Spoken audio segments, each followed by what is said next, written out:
nice. But it is the poor man's Audi because this is stripped down. It's only 840k.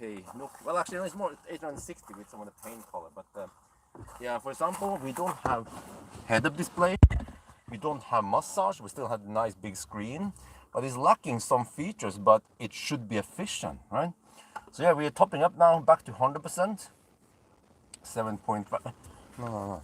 I need to set somewhere that it starts HVAC every time. Yeah. Huh? What? I already set it to not run air conditioning. Okay, whatever. That's weird. It keeps starting it every time I enter the car. But the route is going to be here. We are now yes here. We'll drive the Yubik route. Wait, is something closed over there? Oh, what the heck? Oh wow. Okay, that looks pretty bad. I have to check on the map. Maybe I'll skip it. You know what? Maybe I'll take this route instead. Yeah, take Skreia route to Yubik, and then we go north here, Lillehammer, and then the plan is to go all the way to Ringu, and then Venabygdsfjellet, the mountain, for loading, sending data to Deutschland. Wait, this part hasn't loaded yet. Wow. Software in the German car. Now it loads. Wow. About 1 year later than Tesla. But okay, anyway. And then we get over to Atna over here somewhere. And then we head back. And then we'll see how many kilometers can we drive. Can we drive 700 kilometers? Like, was it? Yeah, there was the ID7. Well, it reports 533 here, so that's not too much, is it? Well, let's see. Let's wait until we finish charging and then off we go.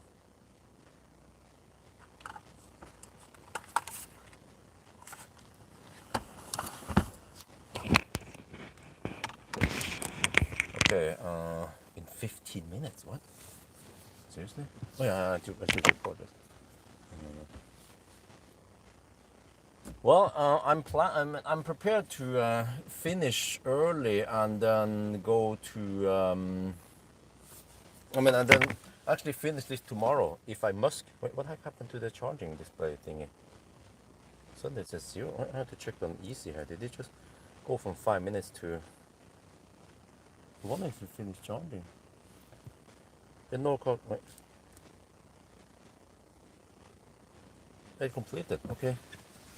All right. Do I need to pee? No. Okay. No, we're good. We're good.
Okay. Let's see. But why does it keep running the HVAC every time I enter the car? Huh? Let me check something here. The route via Yubik. Is it bad? Really? No, it doesn't seem like on this map. Just slightly. No?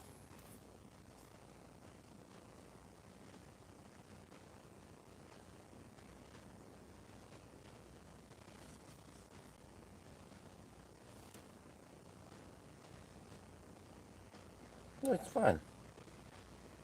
Seems to be fine. Okay, let's take the Yubik. The car's and the car's display claims that it's bad, but no, it's not that bad. Okay, so now let me shoot on the video. Need to show that the car report. Oh shit, wrong. Wrong mic.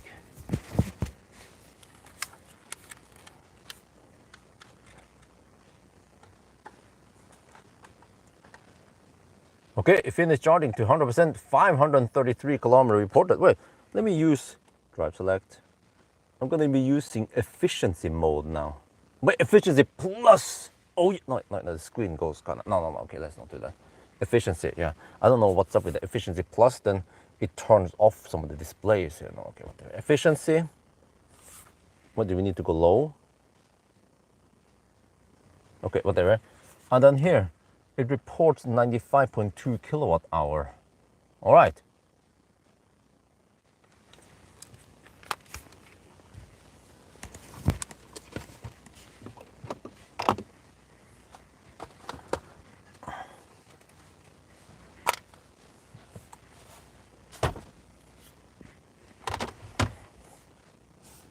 Okay, let me see. I need to reset some stuff here. Short term, long term. All right.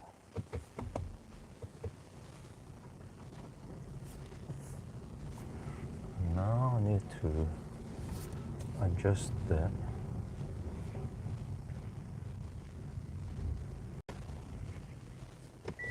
There, let me go back a bit.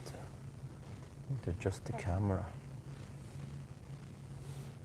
Actually, rather the filter. There. Need to be adjusted against the sun.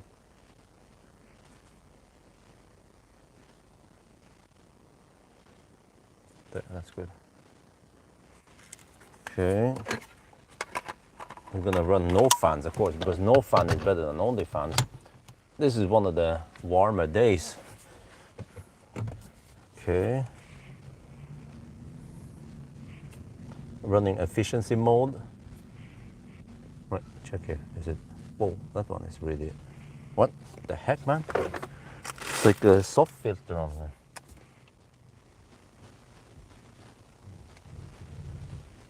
Slightly better. Okay, whatever. Just too much fat on the lens.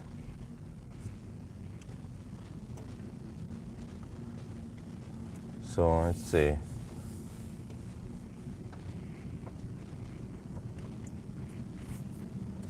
So reported around 95 kilowatt hour. Let's see how efficient this car is. I haven't even done the range test yet. So normally I would do range test and then I do the Sunday drive. So then based on the range test, usually the consumption I get on the range test, 20 watt hour per kilometer lower is what we get in the Sunday drive. So whatever we get in the Sunday drive now, we can expect that that's what the range test at 90 will be.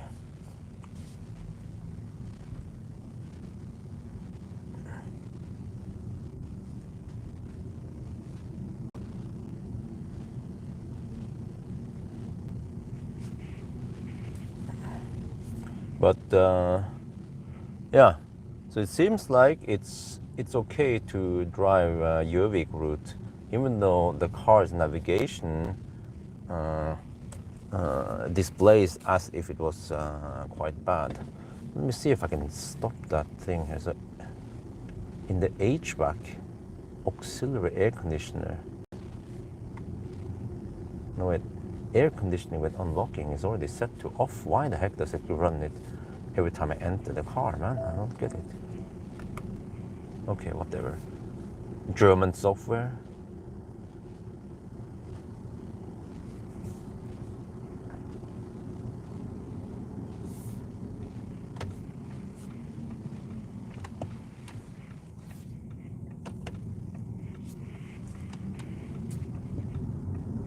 So you just take the regular Yubik route. Let's see how far they are at the Lygnasäter. Gonna be slow poking.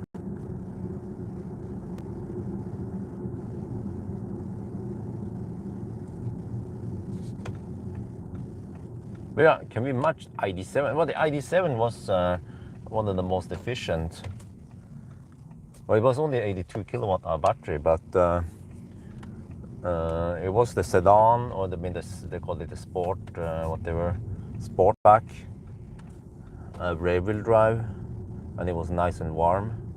So I doubt that we can consume 217 watt hour per kilometer. But we'll see how efficient can this beast from the east or beast from the west.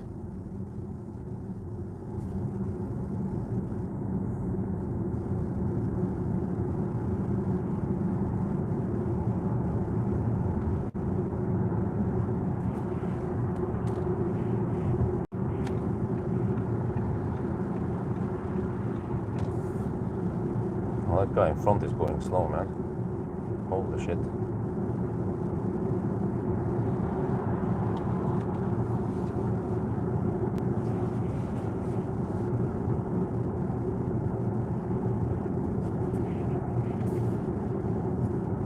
So yeah, I kept the car in the garage. So 16 degrees Celsius in the battery.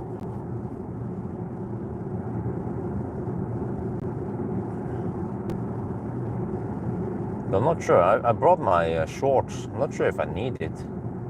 Because it might not be that hot. Plus that in the second half of the day it's going to be cloudy, which is actually good for the shots on the way back. But also, yeah, we can probably cover around 500 kilometers today, and that means that the remaining distance will be done tomorrow.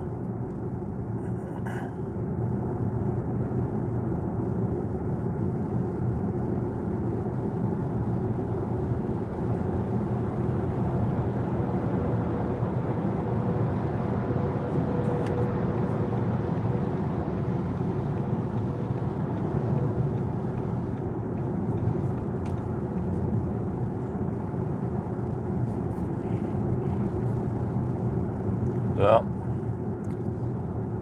In efficiency mode now. Well, it doesn't matter really. I mean, the car is already being quite efficient, regardless of what mode you use. Well, I don't know, if you use sport mode, maybe it goes in all-wheel drive all the time. I haven't tested, but well, okay, whatever. We're just gonna be in efficiency mode. Yeah. GOM claims 526 kilometers.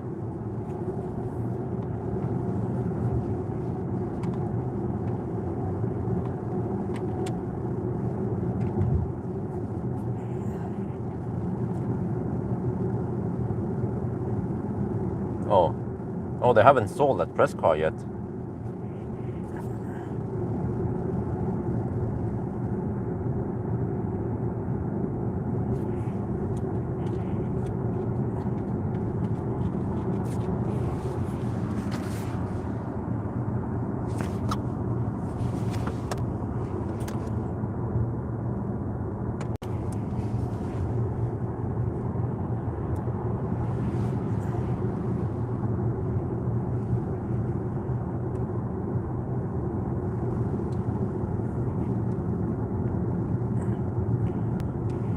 Yeah, always be slow poking. Well, there's not much motorway we're gonna drive anyway.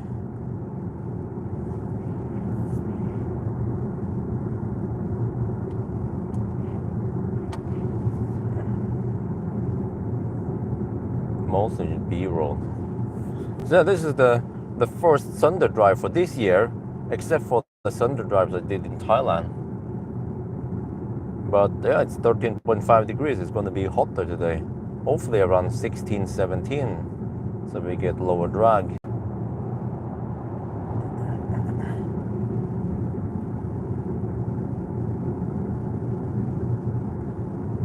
I don't know why some people don't hammer me on the motorway. I mean, they approached me quite fast as they were going at 100, 110 kilometers per hour, but then they camped behind me. Why? I'm doing 77 on the GPS. So yeah, how efficient can this beast be, huh? 428 horsepower all-wheel drive beast. Wait, but on paper, the A6 and the ID7 should be equally efficient, right? Given that they have the same tire and rim. But I get the impression that the ID7 is more efficient. But on the other hand, the GTX I tested wasn't that efficient. It seems like there's a gap between the all-wheel drive, or the GTX, and the rear-wheel drive ID7.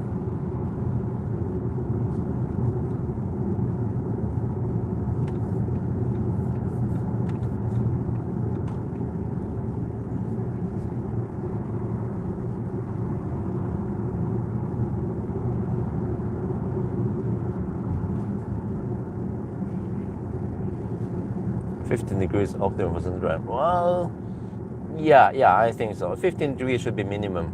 Anything colder than that is could be so cold that I have to run HVAC. But it seems like 25 degrees is better than 15 degrees on a Sunday drive. But then if we wait for 25 degrees, at least in Norway, then we won't have that many days of Sunday drive. Especially because some hot periods, they come in 1 week maybe. And then that's the 1 week when I have a car that could be interesting for Sunday drive. No, right now, no AC, nothing. It's no fan right now. No fan is always better than only fans. But I mean, it has a big battery, right? 92 kilowatt hour. But can it beat ID7? Well, there's only one way to find out. Because ID7 went 644 kilometers. And then the Q6, it was in July, it was nice and warm, but only 500 and some kilometers. Don't remember, I have to check the stats again. Well, it should beat the Q6, right?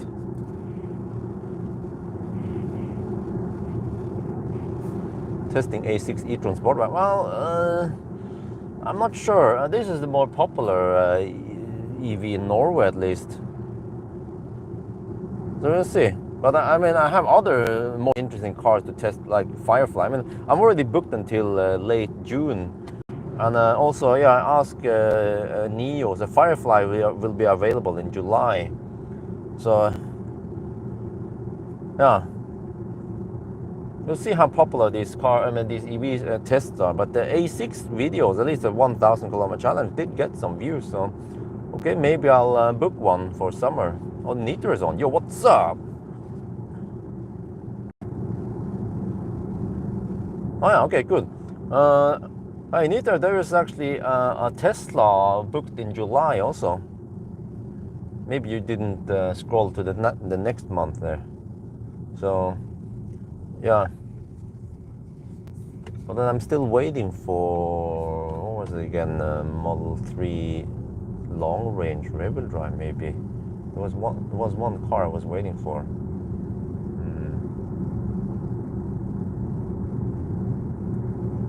Yeah, that car long range. I think there's a long range rear-wheel drive. The one I booked there.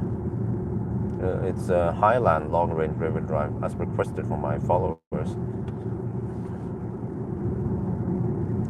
Automoto und Sport had the wagon test number I5, ET5, ID7, I6, ID7 same. Oh, that's Winders. Okay, but those are German cars. Of course they win when they are tested by Germans.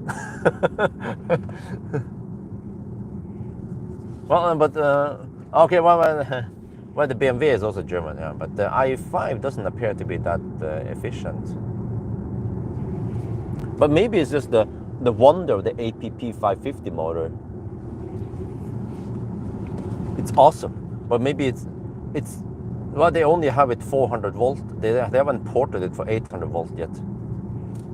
So I'm not sure what kind of motor they use in this car. Maybe it's not as awesome as the Volkswagen motor. They just have to pick some off-the-shelf 800 volts. But it's not top shelf, unlike the ID7.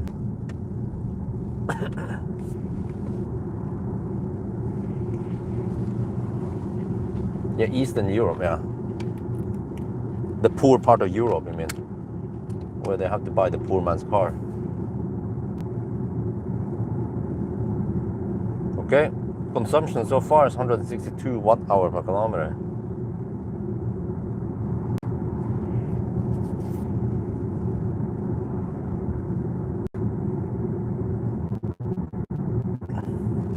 Oh, okay, so I guess relevant in many other regions then.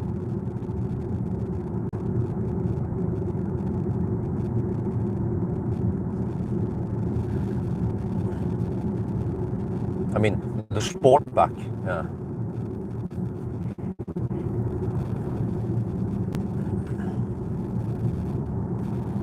And also, I haven't done the acceleration noise test yet. Planning on doing it tomorrow night.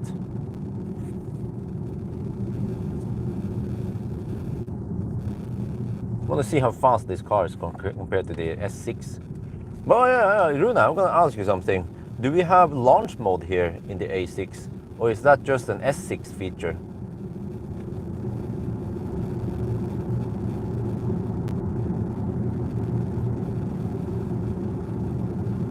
Runa should be Audi expert.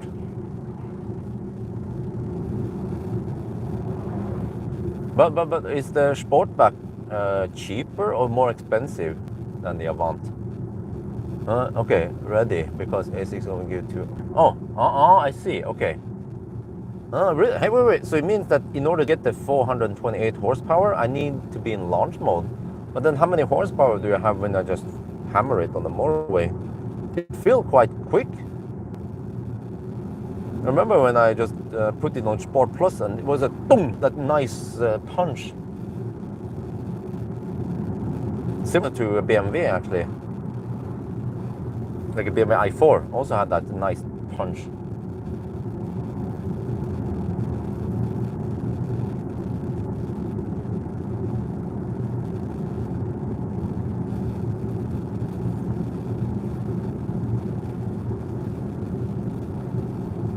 Actually, right now the temperature is okay.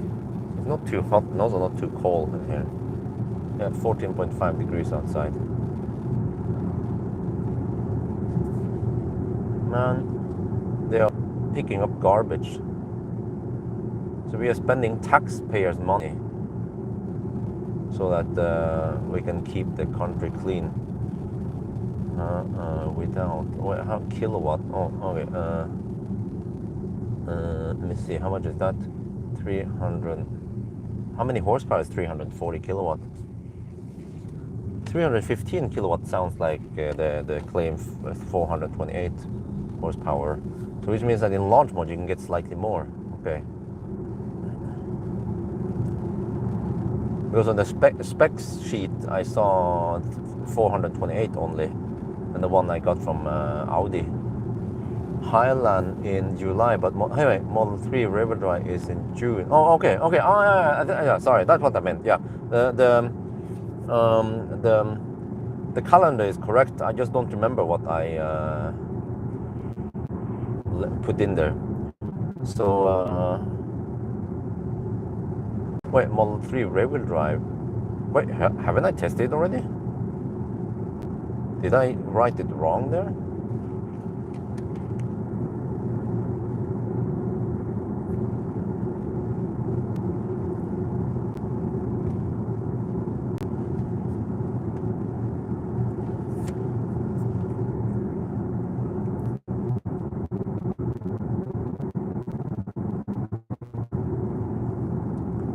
Okay, let me check my notes here.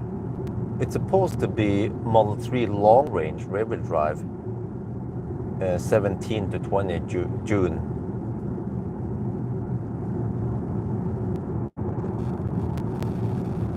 What did I write there? Yeah, I wrote long range rear-wheel drive. Okay. Highland in July, but there's a Model 3 long range rear-wheel drive, right? In June. So 428 without boost, and oh, okay, 462 with boost. Oh, so it will be even faster with boost and launch. Okay, so I just brake, accelerator, and then let off brake, and launch it. Okay, let me test it. It has been raining a bit a couple of days ago, so I wanted to get a nice dry run. So tomorrow night should be okay, and then I might finish this Sunday drive tomorrow morning, and then I'll somehow have to charge it up, fast charge it up. But then that will heat up the battery, and then I will do a range test right after. So I'm not sure what I will do. Maybe take a long break or something, let the battery cool down before I go for the range test. Otherwise it might actively cool down the battery. Alright, thank you very much, Rune, for the stats. So I mean, to me it sounds like the A6 is already schnell enough. Well, I mean, what else do you get with the S6 then? Because here, okay, it's starting price is 840k, and get some equipment included.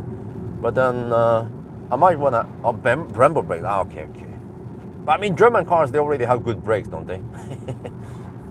Okay, well, I would like to get maybe the Burmester. No, it was again Bang Olufsen and head-up display and some stuff, and then suddenly you might have to add another 100k, and then blinkers would be nice to have. It's only 0.6 seconds. I mean, this car is already quite fast.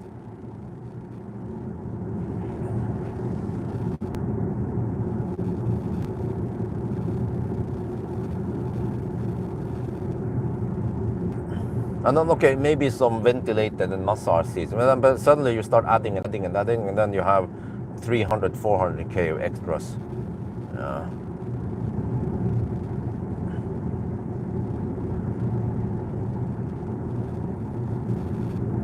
Yeah, Essex. You didn't. You went for. You listened to your heart, not your brain, or your common sense.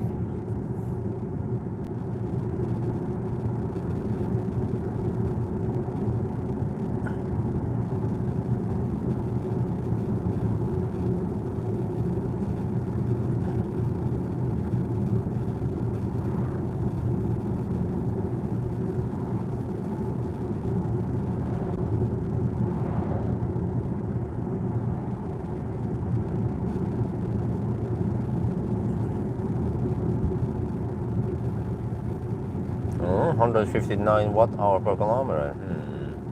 Not that low, is it? In it.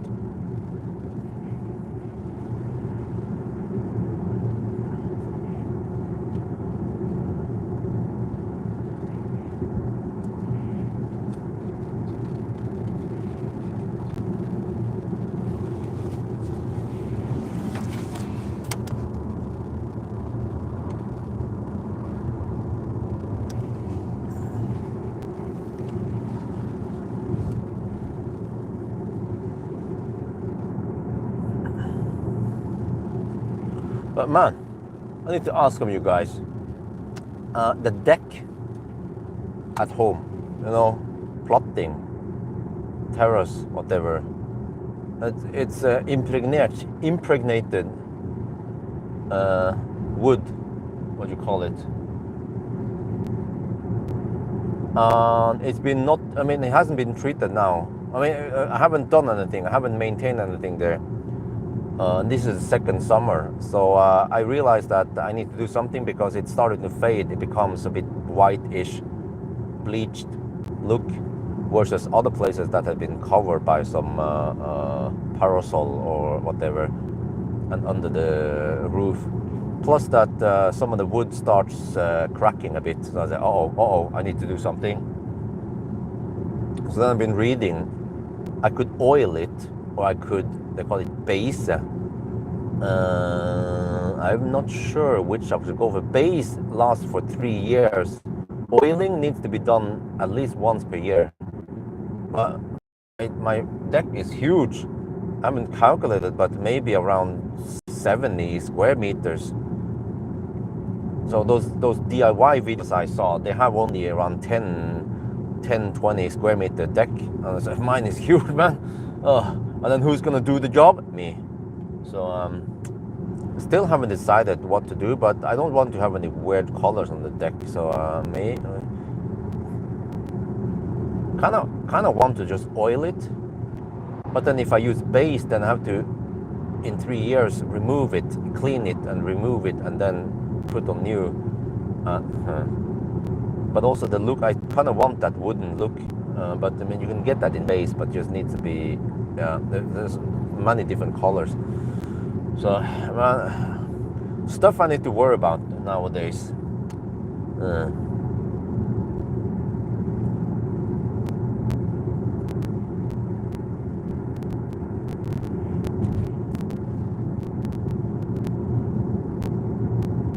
But let me check GPS speed.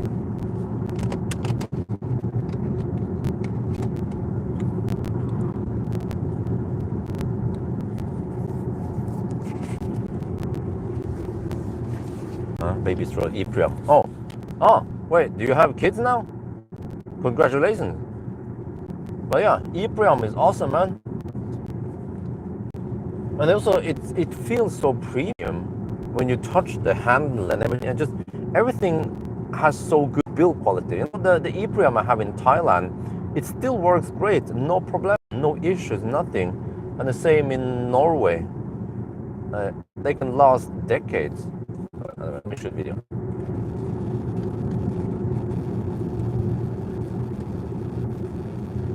We just passed Mora, and I actually decided to go for this Yubik route. Well, I mean the one via Roa, because okay, on this map it looks quite bad, but when I check on Google Maps, it's not even red; it's just orange. So I don't know what's up with the German technology, man. But okay, we had cruise at 80 kilometers per hour. That is 78, 77 GPS speed. Yeah, we are going by the speed limit for once. You need to know if an Audi for once drive at the speed limit, how far can they drive, huh? So we're driving legal. Yeah, I don't want to pay too much taxes, so that's why we follow the speed limit. Consumption is a bit high now because we actually went uphill. Yeah, you see 192, but we see elevation at Home was 200 meters over sea level. So there's always this uphill first, and then we go downhill, and then we see.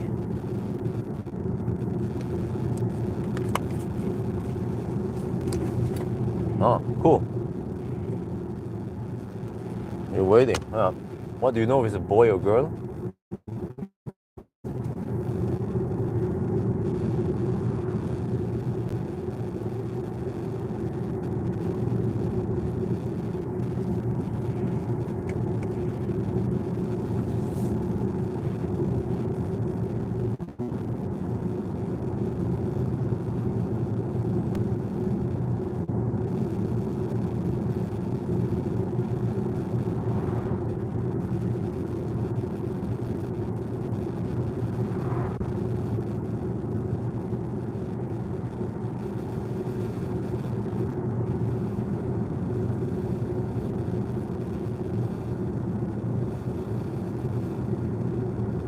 Well, it's finally turning green in Norway.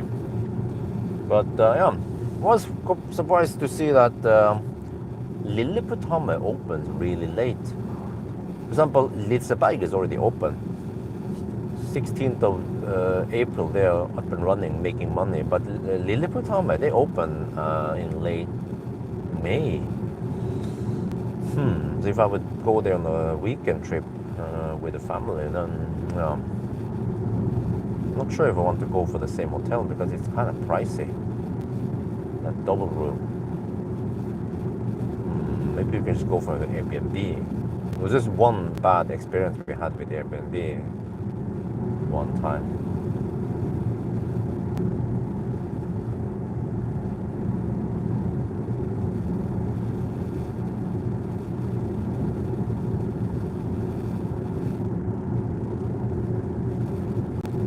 It's actually not that warm in here. I almost feel like I want to wear my jacket. Let me put it on.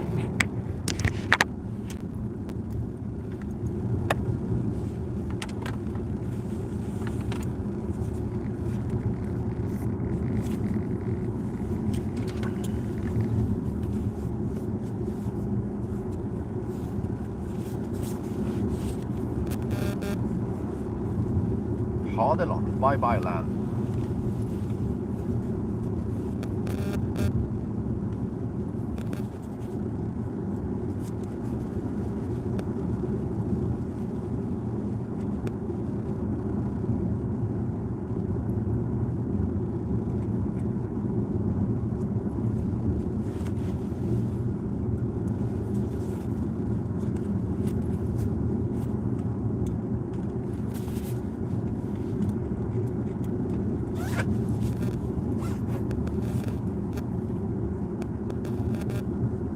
Yeah, that's better. I suspect that it won't be that warm in here today. Because it's semi-cloudy.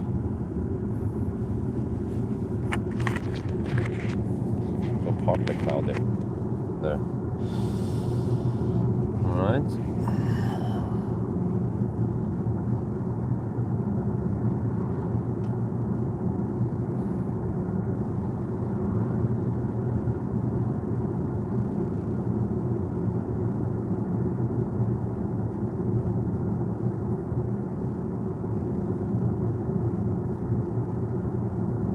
Hope I have enough time to go all the way there. Otherwise I'd take a little shortcut somewhere.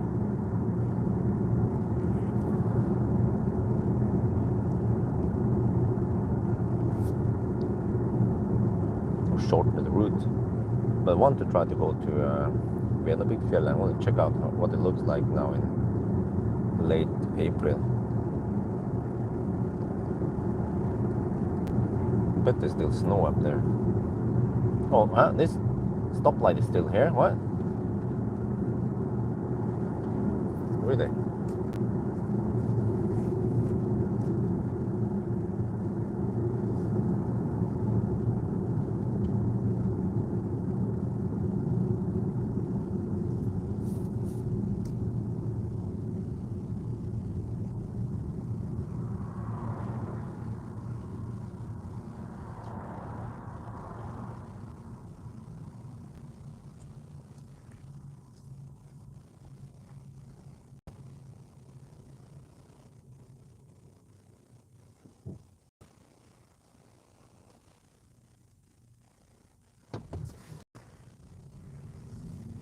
Well, how do they power this thing? Because it's not connected to the grid.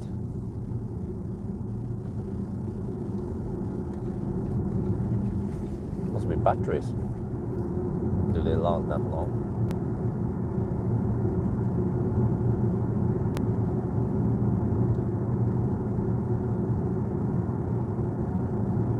Then how often do you have to charge it?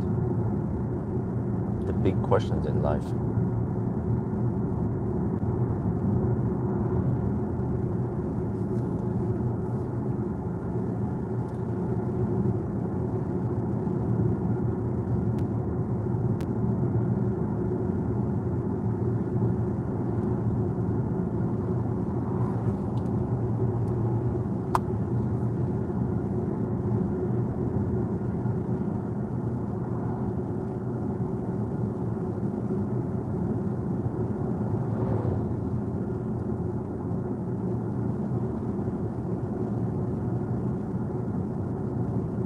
It's finally turning green in Norway.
nice handling.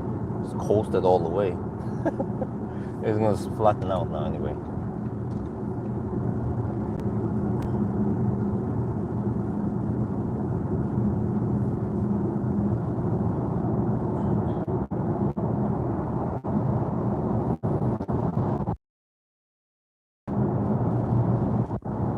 And what is the drag coefficient of A6 Avant anyway?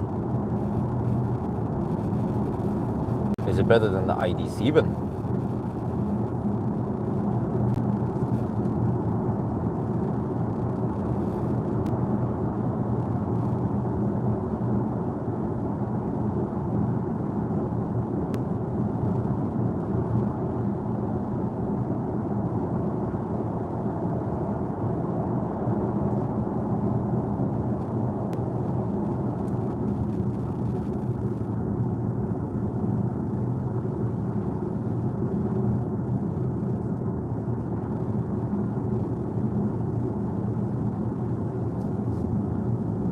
Yo, what's up?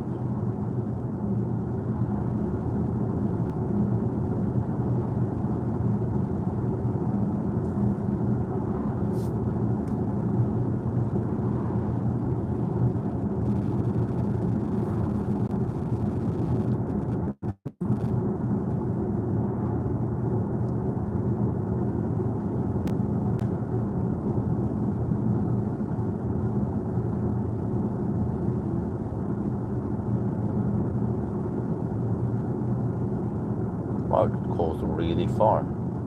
The only thing is I have to brake now because of the car in front. I haven't touched any pedals since we are in the top of the tunnel. Okay, now to slow down. Oh, it goes. Okay, just in time because I had to slow down slightly. I wanted to keep the momentum all the way.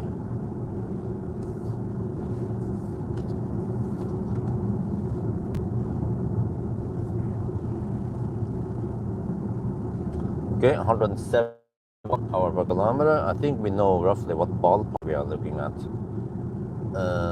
Maybe we get it as low as 150, but wait, or no, maybe 140, but not 117 like the ID7 rear-wheel drive.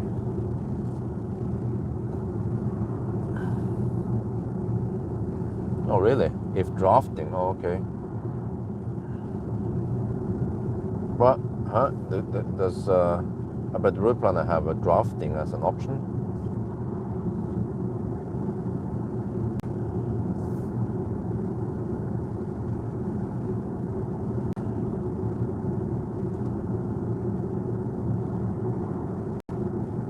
We have to find a truck that can hammer at 90 kilometers per hour constantly. Then, not sure if you find that in Norway. Maybe in Poland or Eastern Europe, where they tamper the trucks.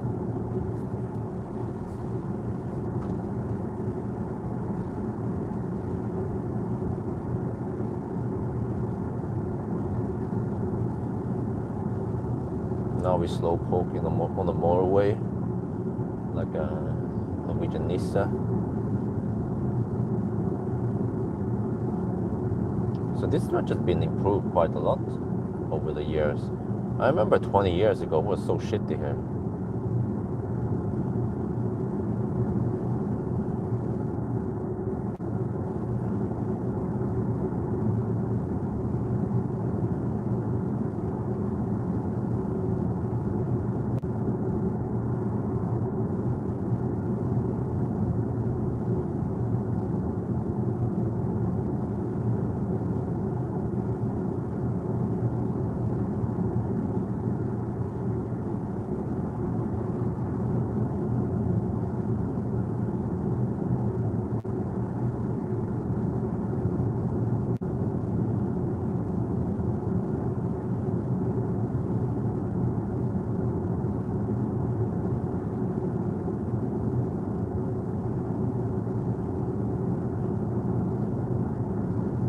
Well, 12.5 degrees Celsius, that's still kind of cold. It's 10 in the morning, okay. I think it'll be warmer around noon.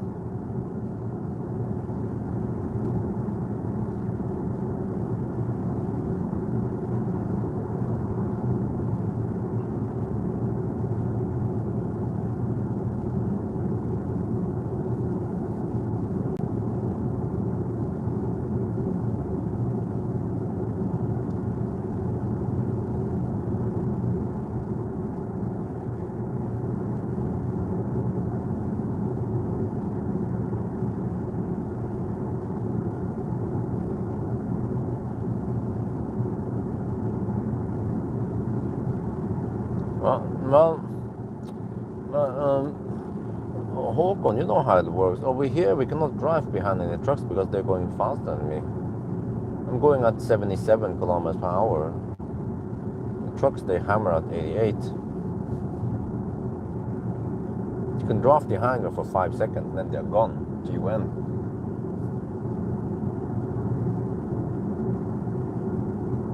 I know you are obsessed about drafting, but I'm not too keen on that.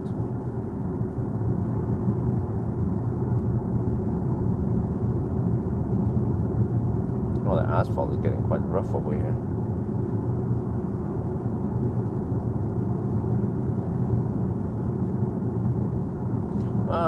Not sure if I care to do the 0 mile test because I already did it with the Q6 and they have the same battery, drivetrain, whatever. So it should have the exact same behavior. User interface, screens, everything is the same. It's kind of pointless to do it with every model that has the same drivetrain battery, you know? Like I didn't do it with every MEB car out there. We're driving slow because we're doing a Sunday drive. Driving like a typical Norwegian Nissan, going under the speed limit with a hat on.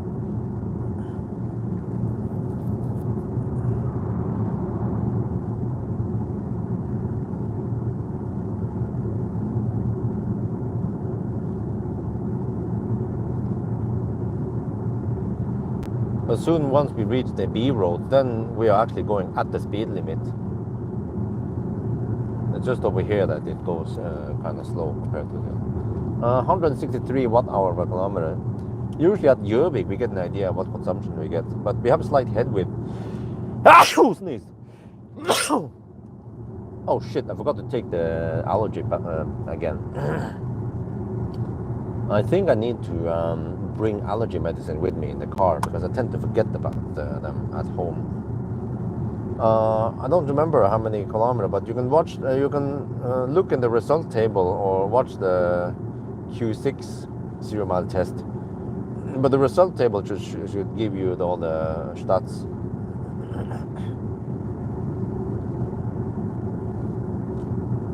There you go. Thank you. 161 watt-hour per kilometer now. It seems like it goes downhill a bit before we go up again. It's starting to turn green over here. I'm not convinced. My wife initially wanted to go to Thailand in July. I'm like, I mean, it is in July. It's nice and warm at home, you know, in Yes home. And what about the pool season? We have the pool. You know? We could hit 25, 28 degrees Celsius. Why do we have to go to Thailand? We can enjoy the Norwegian summer. And then we can go to Thailand in November, December, January when it sucks in Norway. Save the time in Thailand for that instead. At least for now, when I have somewhat limited money, we have to upgrade so much for the home. Eventually, we don't have to buy lots of expensive things for the home. Then we already have most of it, right? But it's going to take a couple of years.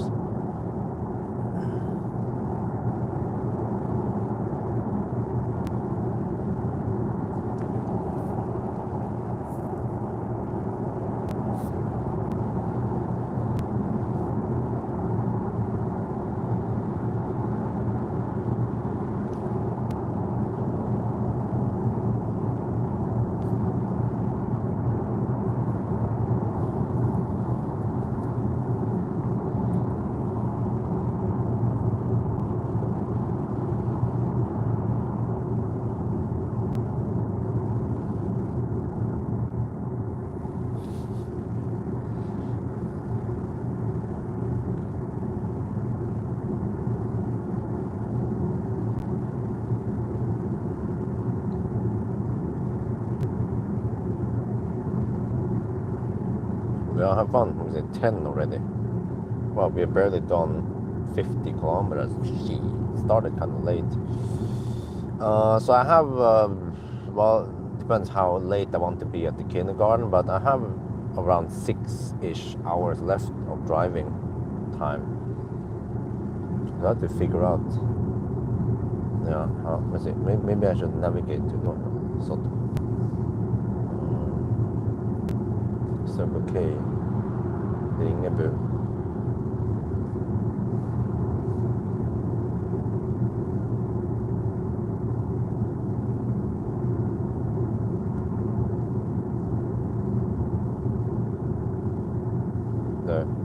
Hope the road is open all the way there. Circle K, Ringu. That's 153 kilometers away. It would take 2 hours.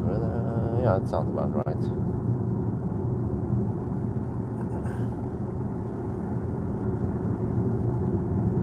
So I guess once we have Ringu, I can estimate how long everything is going to take. Yeah.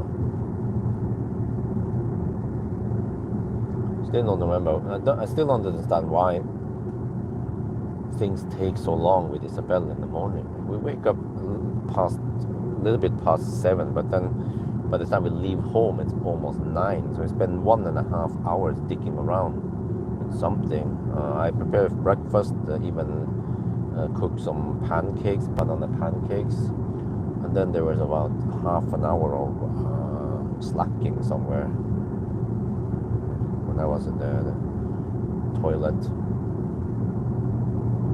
So it would be great if we could have started earlier. No, I don't have any.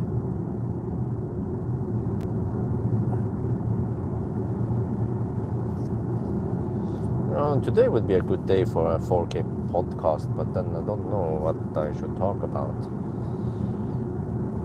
What's interesting out there?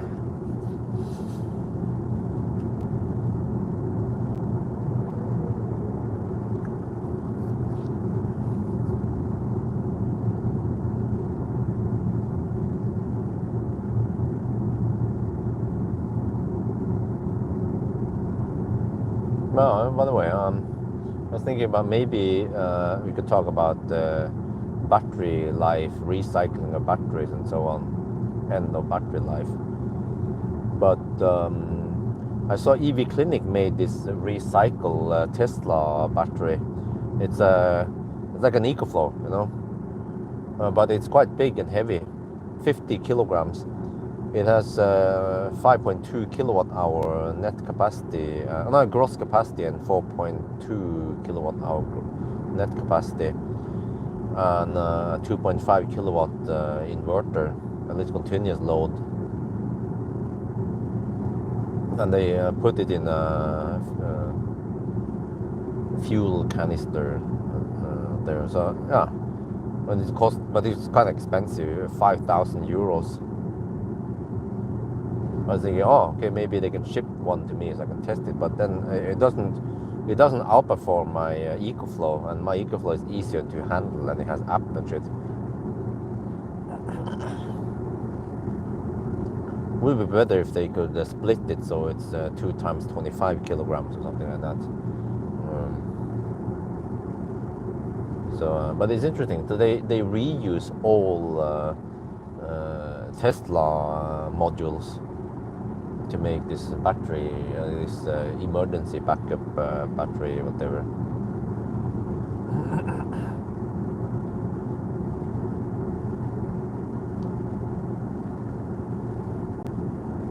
Okay, now we go uphill again, 172 watt-hour per kilometer.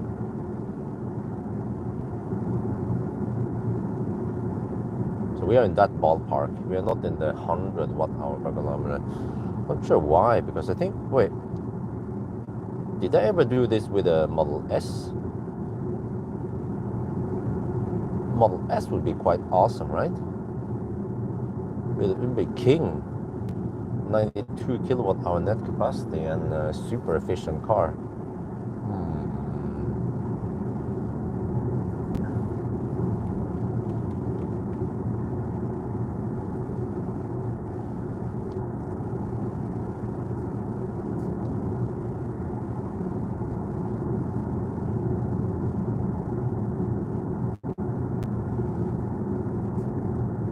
TED Talk? No, I don't have any topics. Maybe you guys have any ideas.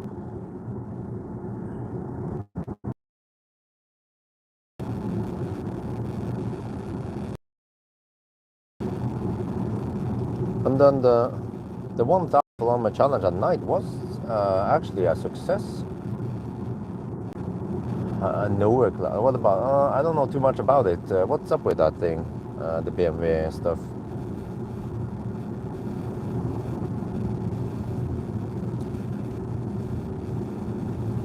Neue class.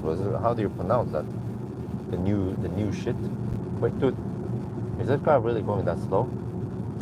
Seriously? Is he going slower than me? Can't be. I'm so slow. No, okay. It goes slower. Okay. The new shit from BMW. Wait, a Model 3 long range went 785 kilometers. That was in Thailand. Yeah, I did go with the Model S. Yeah, it was even in June. 712 kilometers. Okay. Yeah, so we already tried Model S.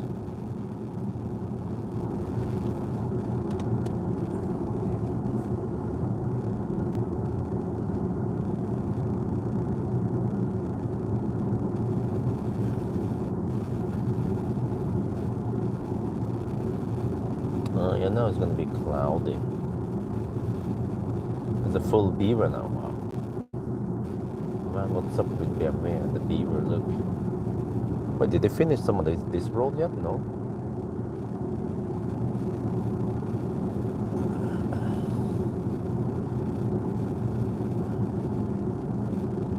There's a nice road at least. Almost autobahn all the way to Yubik.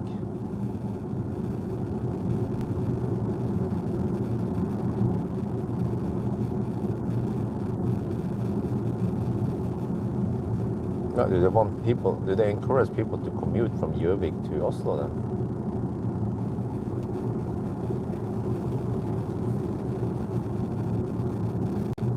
Ventetid inntil 20 minutter. Oh, the new road is taking shape on the other side there.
ID7 or 86 Avant.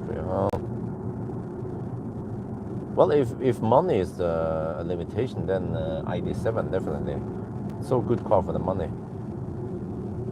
But also the ID7 seems slightly more practical, more space.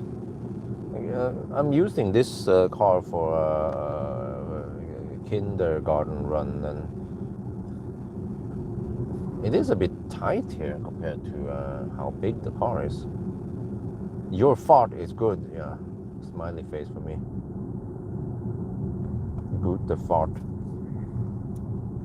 Okay, so here there's some road construction, Baustelle. But the car is nice and comfy. Just floats over the bumps. Like a German car. Wait, where do we go now? Straight? Okay.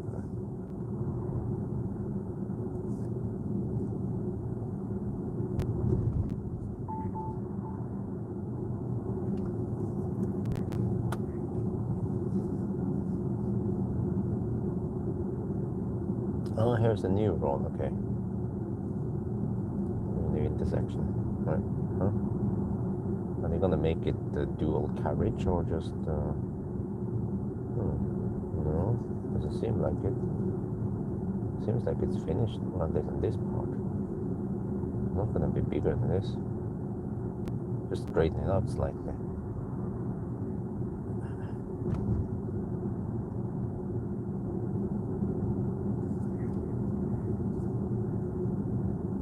Oh, there might be some salt over there. Yeah, okay.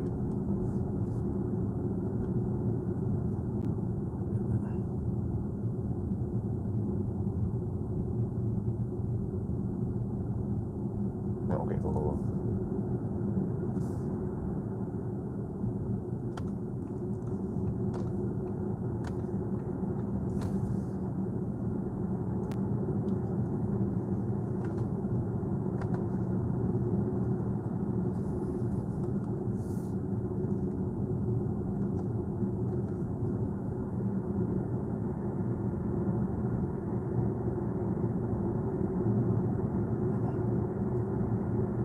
Okay, I thought there was going to be a dual carriage road here, but it seems like it's just, yeah, 2 lanes. It's just the typical German Bundesstraße.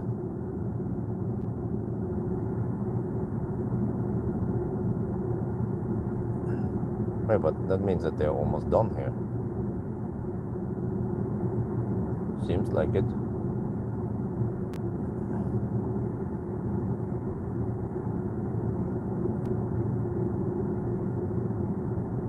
What about over here? Still Baustelle? Yeah, okay.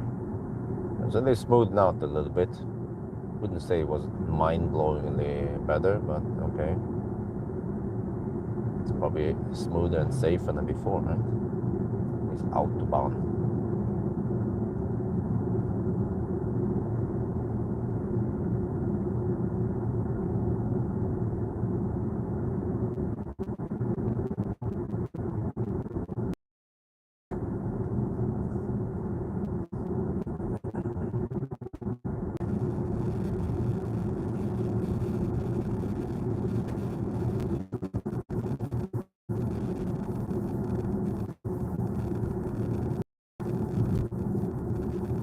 There are street lights here.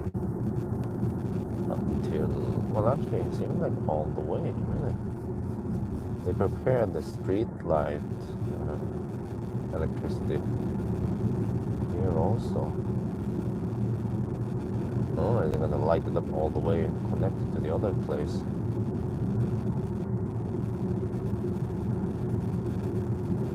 Well, that means that going to Yubik is going to be faster in the future. Only problem is the Oneby stretch is still slow if you come from Oslo. Well, they still have 70 here, right? Really? Why do you have to go so långsamt then?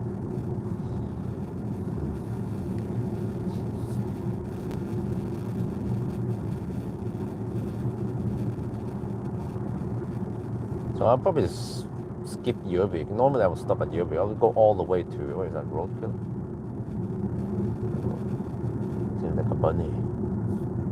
But normally I would stop at Yubik, but I'll go all the way to Ringu now. Try to shave, cut down on the stops.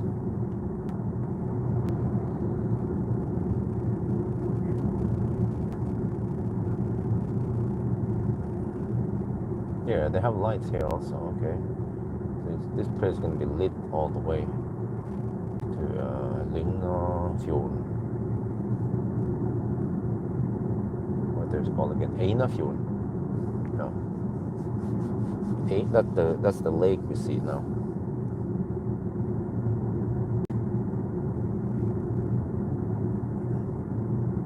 Well, I drove for 1 hour now and I averaged 69 kilometers per hour.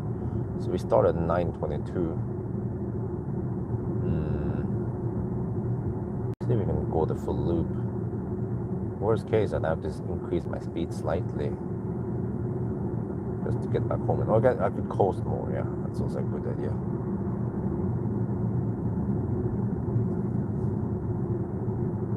How about now? Try to coast now. If I coast, how fast do I go? Oh, there's the 80 zone coming up. Okay, that's good. Perfect. Oh, that van is going quite slow.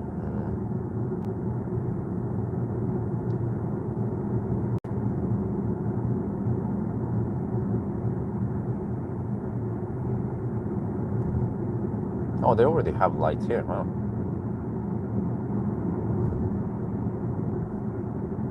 Sounds like they have street light all the way to Yubik then. Okay, now I need to slow down, otherwise go too schnell.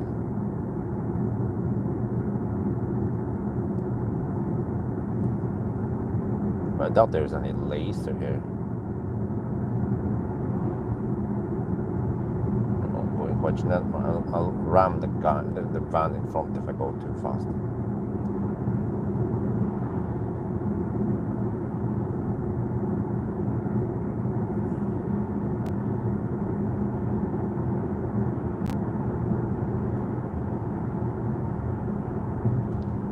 It's going way too slow now.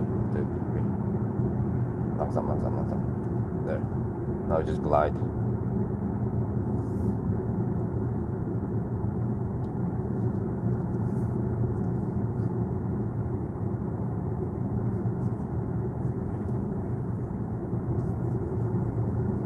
There's a chat bugged. This is weird.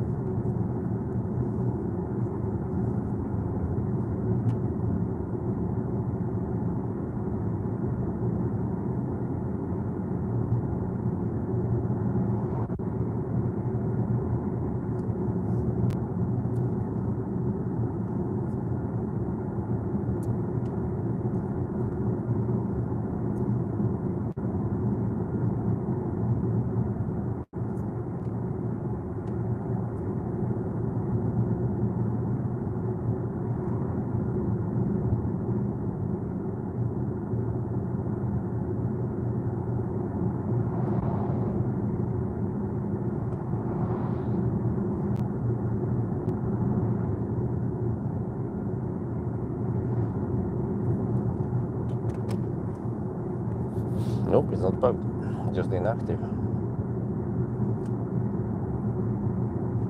Alright, well, I wonder how good that estimation is. 68% at Ringu, I have 88% now. Okay, 175 watt-hour per kilometer. We still have some downhill for Yubik, but I can see the slight headwind we have.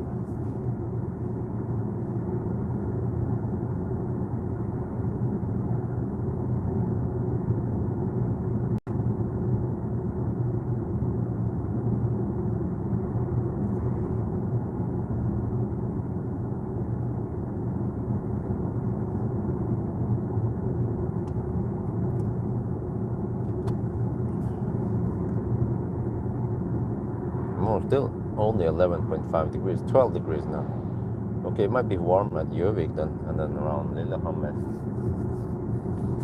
But it's not very hot today.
I think we are in Toten right now.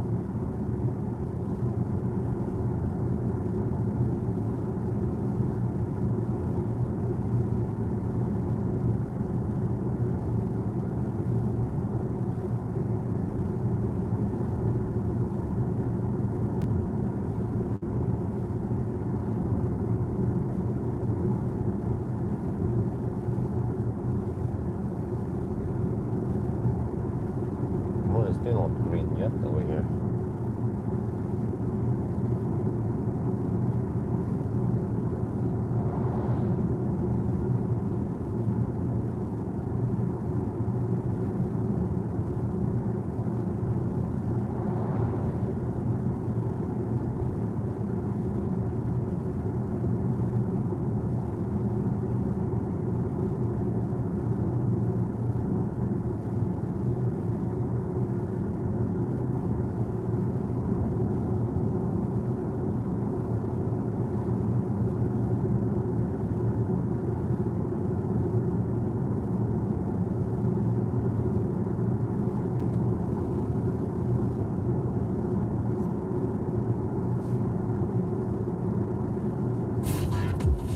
What the heck, man? Just resume that.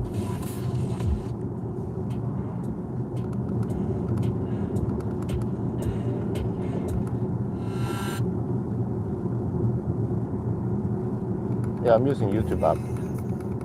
Given up Streamlabs for now. I'm not sure what benefits I have with Streamlabs actually. I mean, the YouTube app seems to work okay anyway. And also with Streamlabs app, I have to set up the stream beforehand on my computer. Here I can just start and go, which is actually more convenient. But doesn't have that many image control, whatever. But it still works okay. I don't have to pay lots of shit per month for Streamlabs. I think it was around $5.99 plus the premium, so maybe $10-15 per month for what? GoPro? No, just the phone. We want to keep it simple. Use the phone. Still, Samsung Galaxy S9 Plus works okay, and it has a microphone jack. I'm not sure if I buy the new ones if they have a microphone jack still.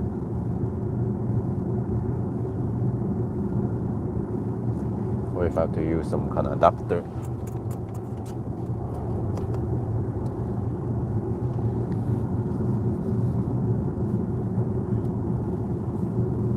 Alright, 173 watt-hour per kilometer.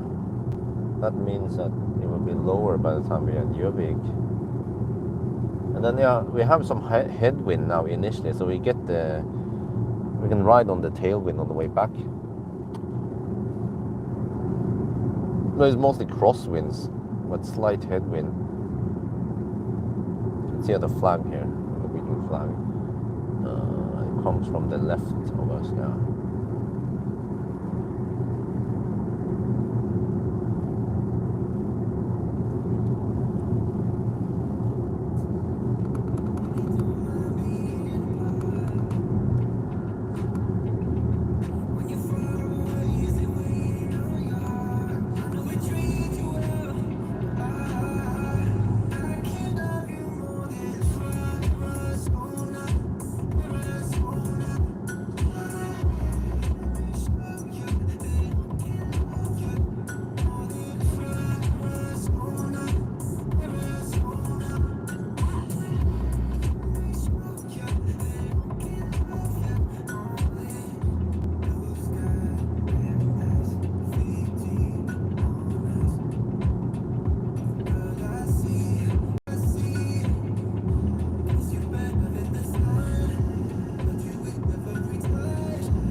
I had enough sleep last night.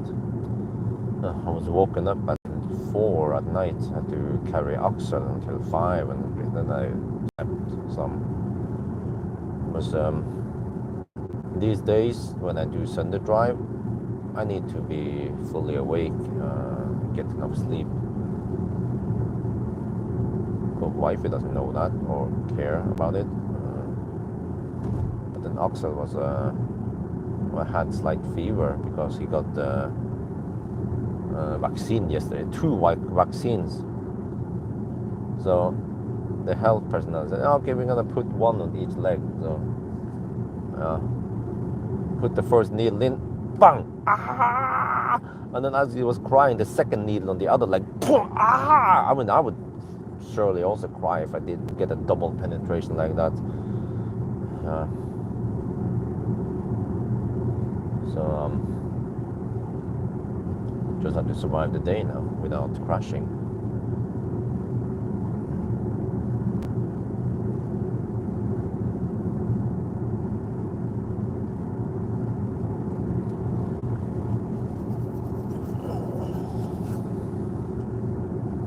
Well, man, how can the average speed still be 70 kilometers per hour after driving from Jess home?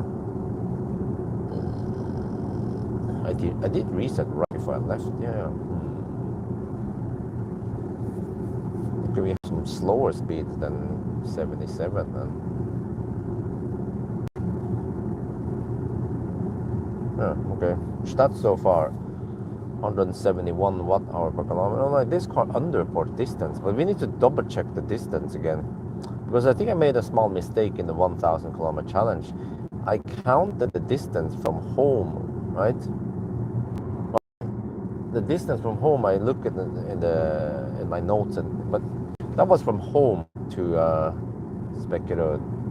But I didn't start from home. I started from Remen, so it was actually a shorter actual distance, which should mean that this car underreports. Wait, how is this? Yeah, it's more accurate than that. I calculated 0.9% underporting. It's probably less than that. So we can see maybe once we are at Ringu.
Oh, L-Rock. Yeah, well, no, what the heck, man? You mute the music, but it keeps playing in the background.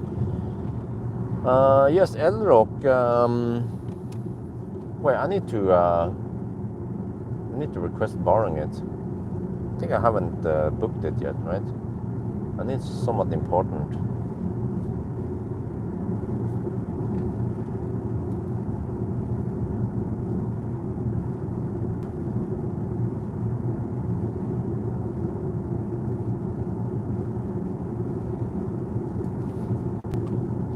I may send an email tonight, yeah, and ask them. It must be in sometime in June then.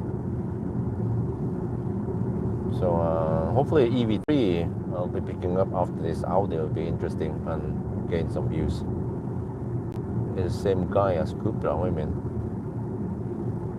Oh, okay.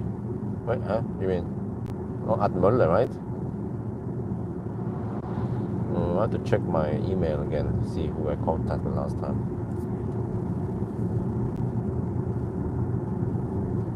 Okay, here I can try to coast slightly. There. Begin the speed slightly.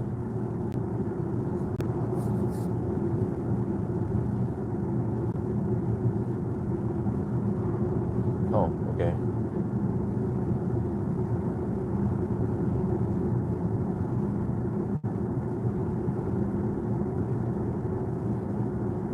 $166 watt-hour per kilometer. Well, can we go down to 150 by the time we are in Yubik? If we go average 150, then that means 600 kilometers of range. Yeah, well, actually, yeah, maybe more, because we can we get 94 kilowatt-hour possibly.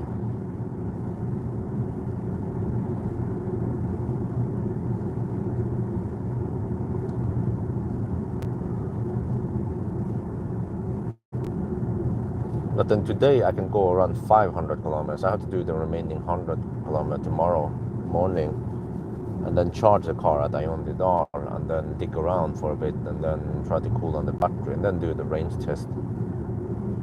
Yeah. And then day after tomorrow we have public holiday, so there is no kindergarten. Maybe we can go to Leo's again. We went to Leo's on Sunday.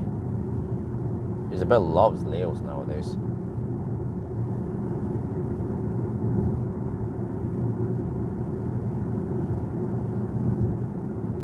Yubik.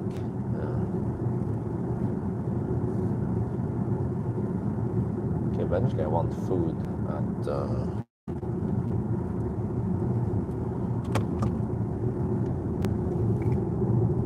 Ringu. I want to get some food.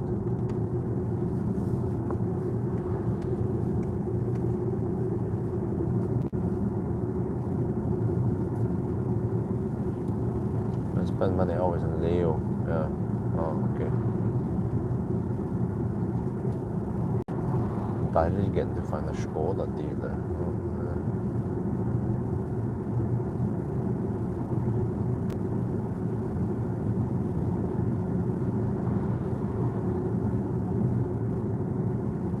There's a slight downhill here. I'm actually coasting, gaining some speed.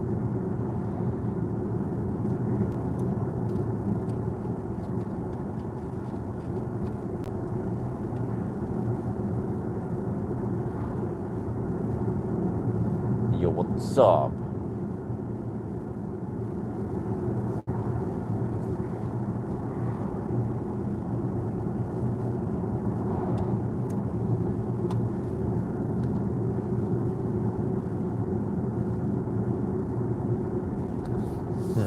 I wonder if it's worth it to pay for a season ticket at Lillehammer.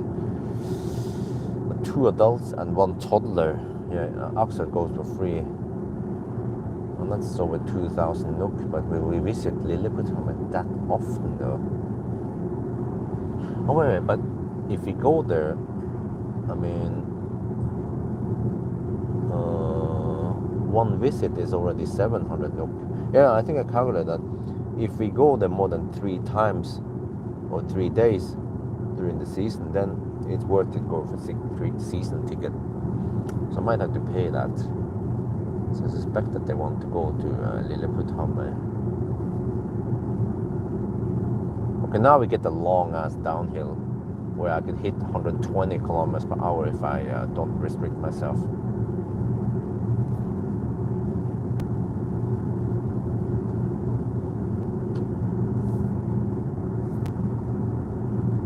Should probably apply some region here. Okay, no. Just 2 steps.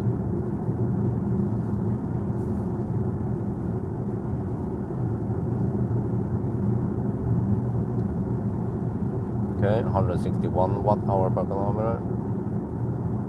Gaining speed.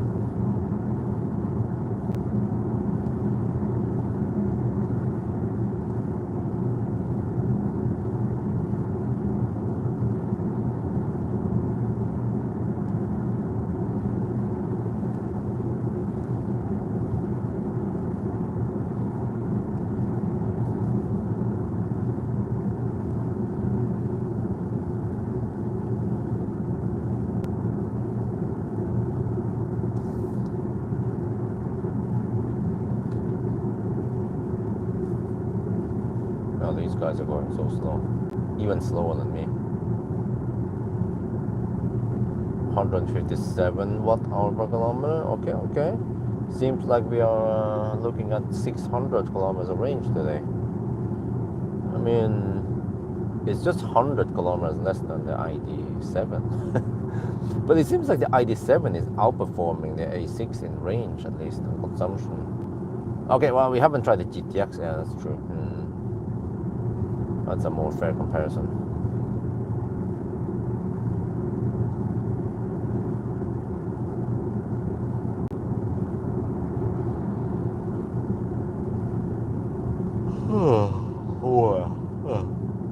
Holy crap, these guys are going slow.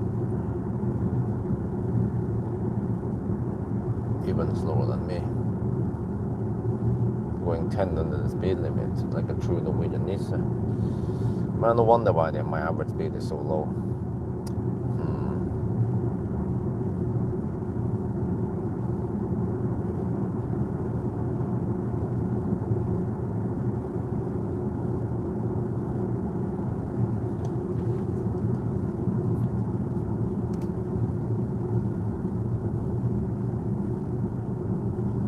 We're gonna hold it for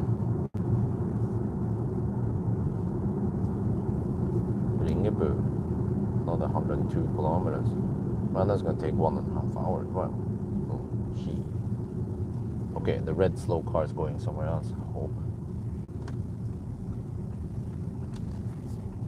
Yes, good.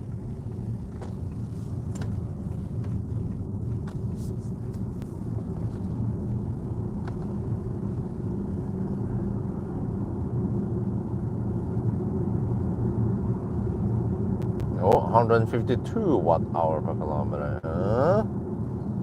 Alright, and then there's a slight underreported distance here. Maybe 0.5%.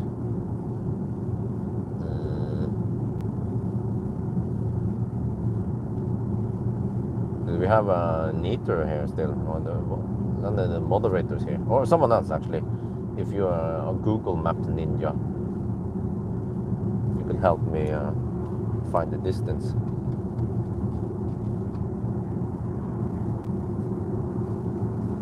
Well, we had Yubik now, Kollerud. That's Circle K Kollerud.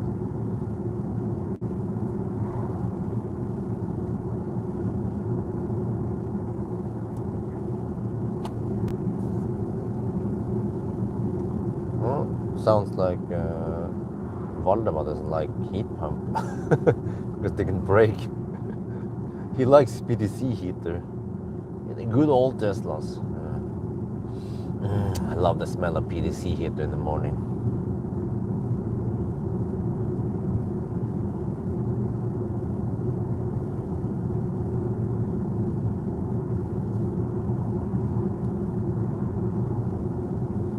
Hey Gotcha, why don't you get Firefly?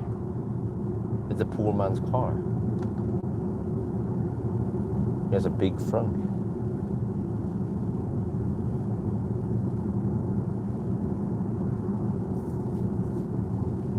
Hunton, yeah. This is where the wood from the house is from.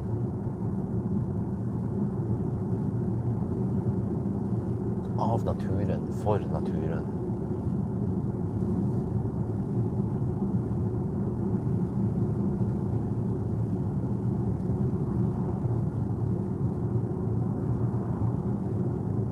Oh, 148 watt-hour per kilometer. Now we're cooking. Yeah, so usually the consumption we get at Yubik is close to the end consumption. They're 147, still dropping.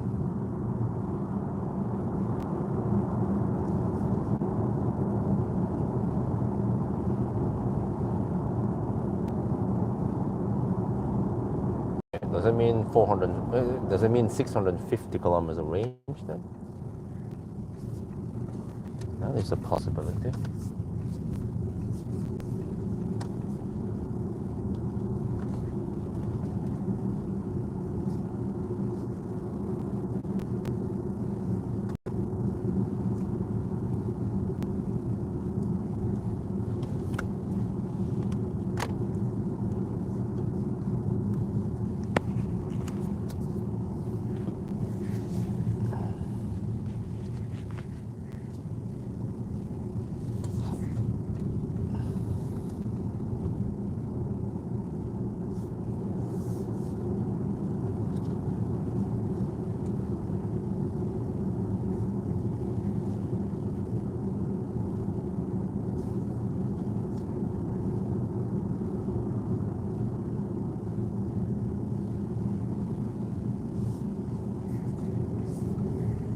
Wow, there's almost no wind here. Noise.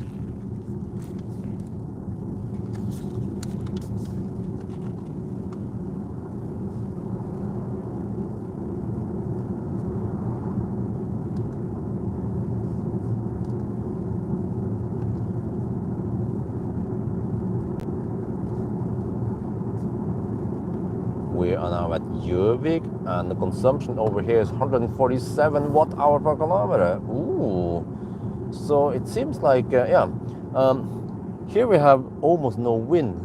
So usually the consumption we have at Yubik might be close to the end consumption after we do the whole loop. So far I estimate that we might have 640 kilometers of range. Ooh, isn't that close to the VLTP? Huh? We'll see.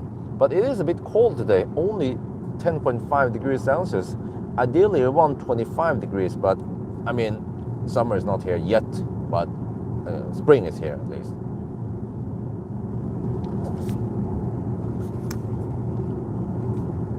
Oh, interesting. The battery started at 17 degrees Celsius. It has heated up to 22 degrees during the drive, which means that it must have taken the energy from somewhere, right? So slight losses there. We'll see once we end the trip and see how many kilowatt hour we get out of the battery.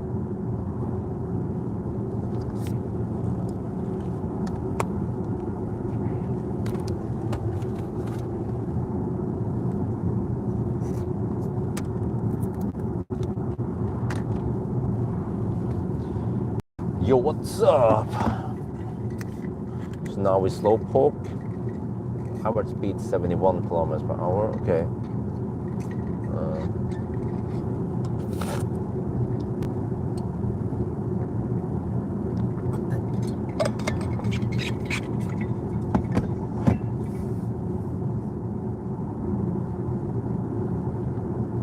But now the consumption goes up 149. Okay, but if that's the ballpark, 600 kilometers, then we have to finish tomorrow morning.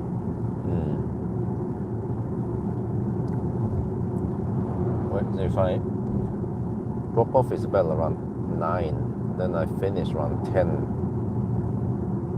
and then I can charge up, and then around 11, and then I can cool down the battery. So I can start my range as around noon or 1 in the afternoon even. Doesn't take that long. I should do the coasting test tomorrow. See how far I can coast. Well, Firefly cost 280k, I think it was, all inclusive. take it or leave it.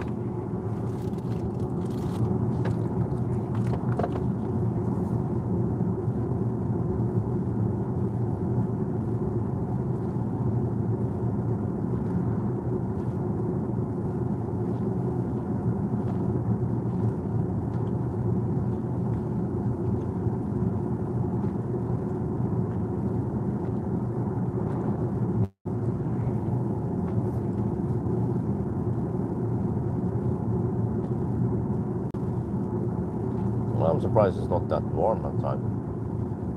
I thought it's going to be 15 degrees. It's only 11.5. It's actually considered a cold Sunday run, right? Right? Look, there's a Nisse driving slower than me. How is that possible? Dude.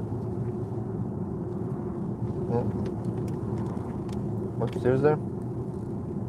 I need to document this.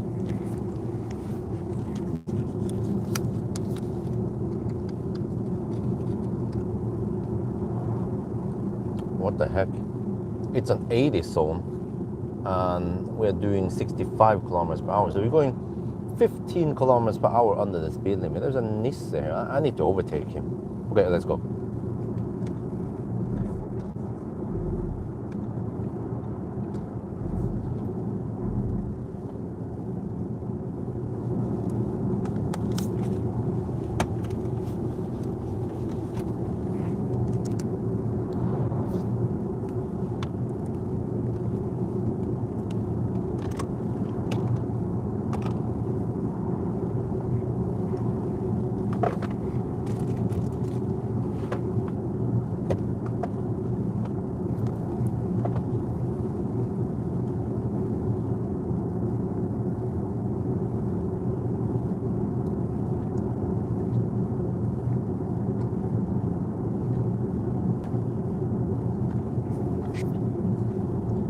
We are 12.59 degrees.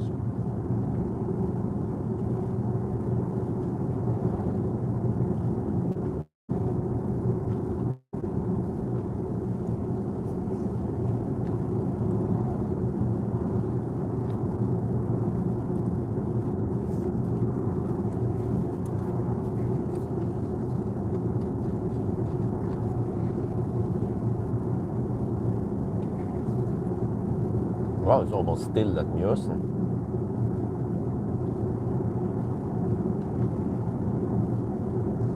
No wind, that's good for driving, well, for efficiency.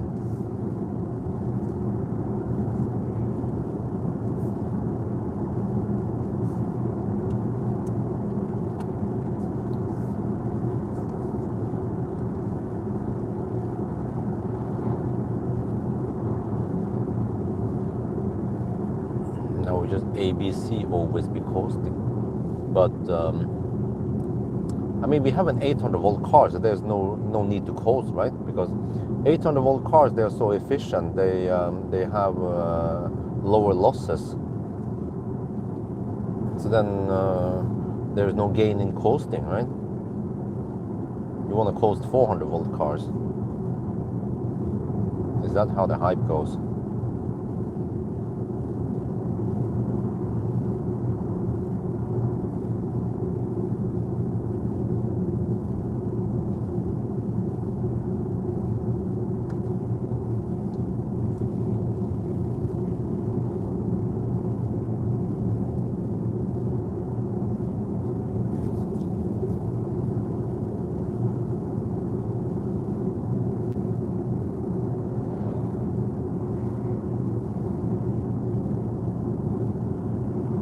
See how long did this take? 1 hour and 38 minutes. Wow. If I hammered it if I hammered the Autobahn stretch via Rudshøgda, I could be at Mjøsbrua after 1 hour and 10 minutes, I think.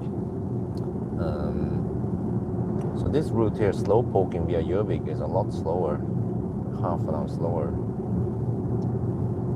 I can usually be in Lillehammer after 1.5 hours. Yeah, I think I need to pay up front and get season ticket for Lillehammer.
Yo, what's up?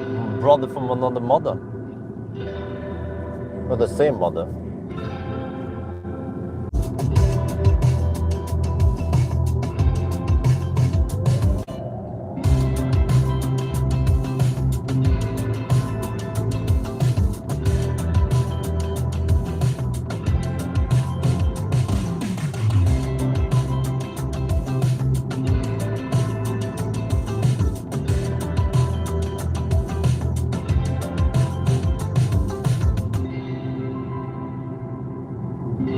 Are you back now?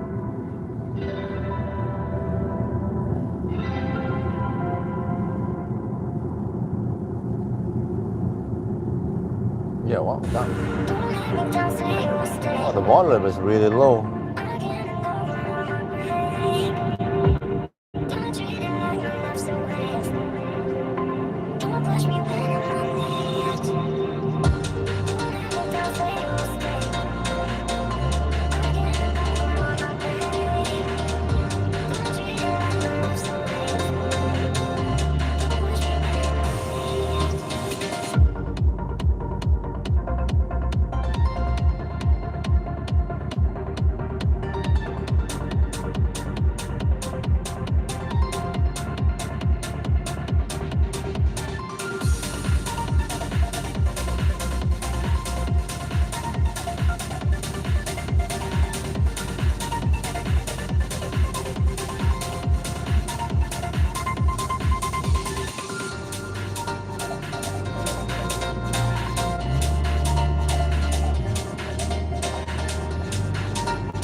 think the bass is too loud. Or it's really not that deep or pleasant to listen to.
Right, there is no hotkey to the music player there.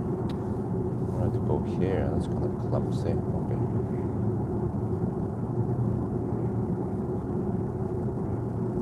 Well, I can't cause too much here. But first stop is going to be Circle K.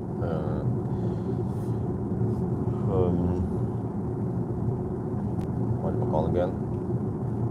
So, okay, what the heck, what happened to these trees? Did they blow off? So, okay, Ringu.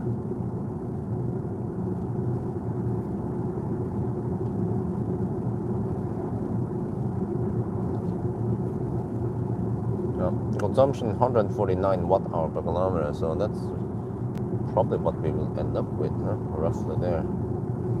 There's 150. Well, that means that in the range test at 90, I will average 170. Really?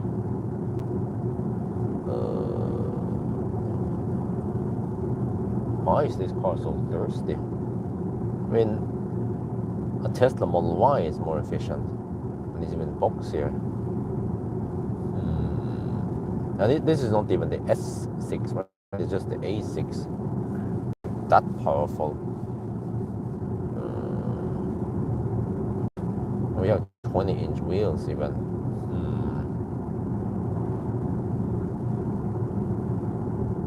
150? Really? I was hoping for 130 something consumption in the Sunday drive. HVAC is off. Let me see. But the battery has been heating up slightly. Well, it's 23 degrees now. I bet it scavenges heat from the motors to heat up the battery. But once it has heated up, then, well, what does it do? I don't have to heat up the cabin.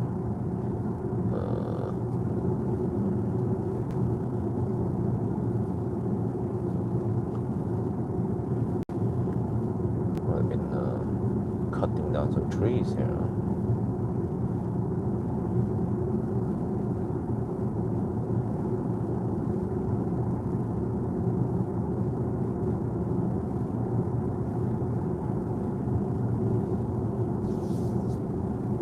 Maybe it was over here I paused.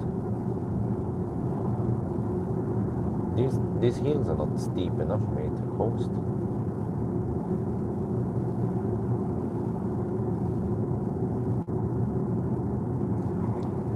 Maybe over here, let's see.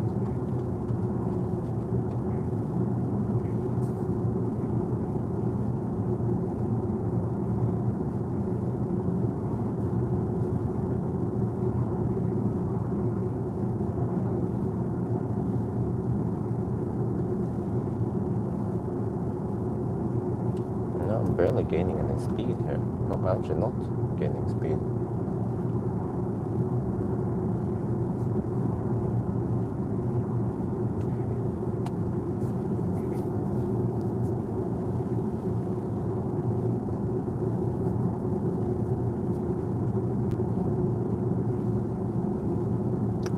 So, yeah. I mean, it is possible to make it more efficient because the Model S is more efficient. Model S in a Sunday drive averaged 130 something, wasn't it?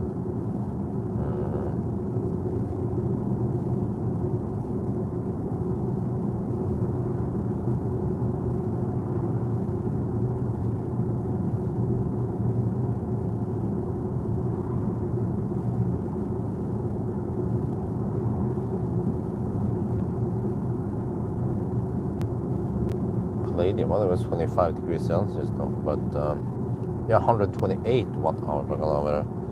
So I would expect this car to at least average 130.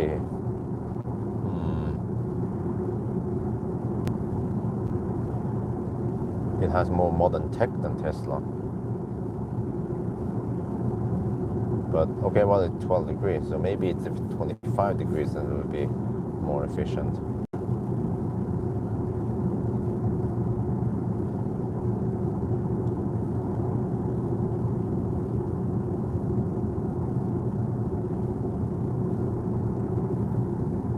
Or maybe the ID7 Tourer GTX would average 130. Yeah.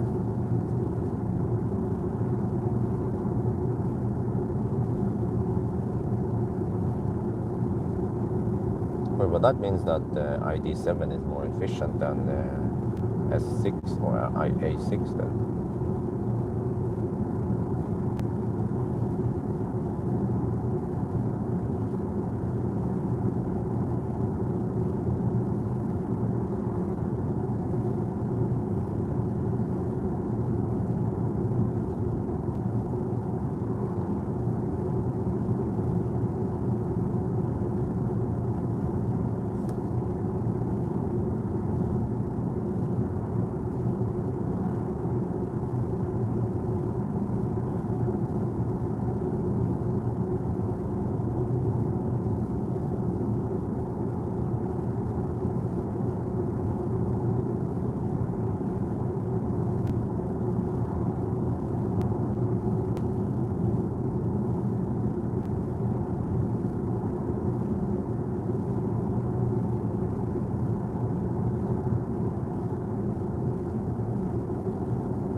Welcome to Lillehammer.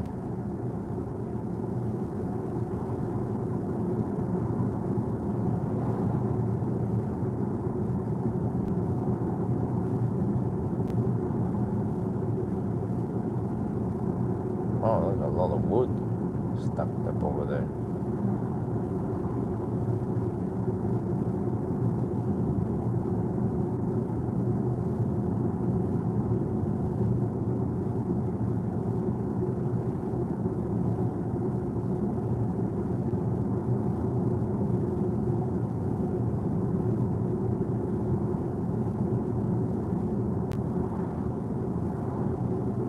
Oh, it's still cold-ish. 10 degrees Celsius only.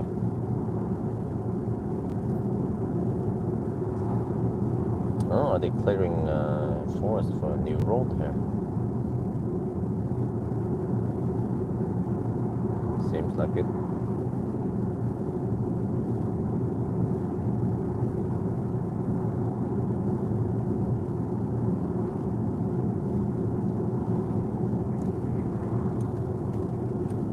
Welcome to Lillehammer. Lillehammer, not the big hammer.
No, 148 hours per kilometer. We have 80%.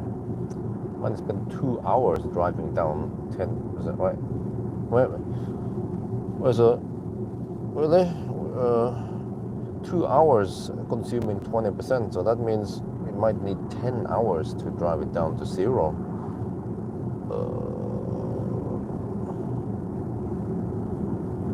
Let's hope that the average speed can go up slightly.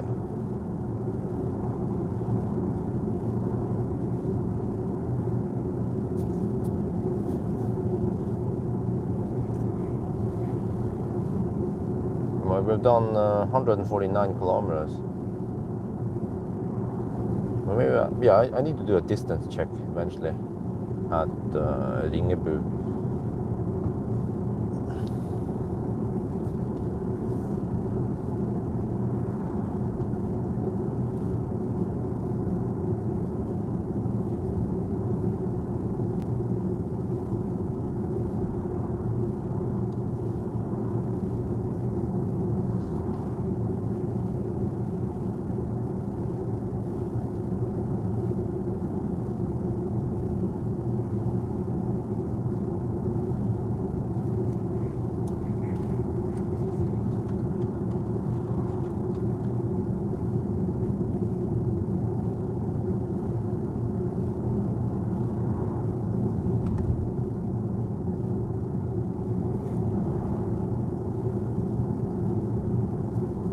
even Lillehammer is turning green now, finally. I feel like this spring came late.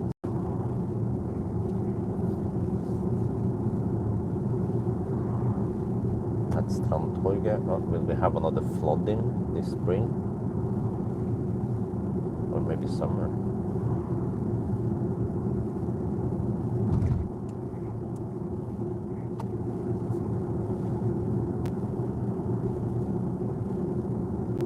Uh-oh.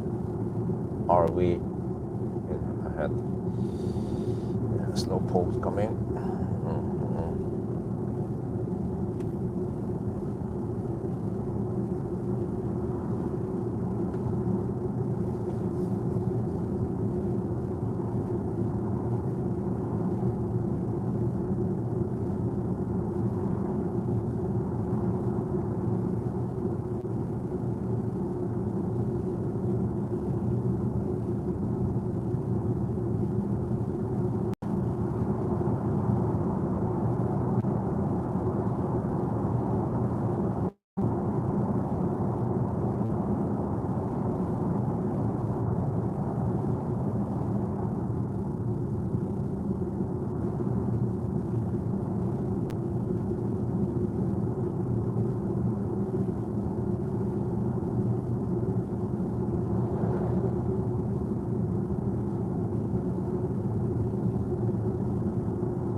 Lillehammer, yeah, 147 consumption. Now we go slight uphill.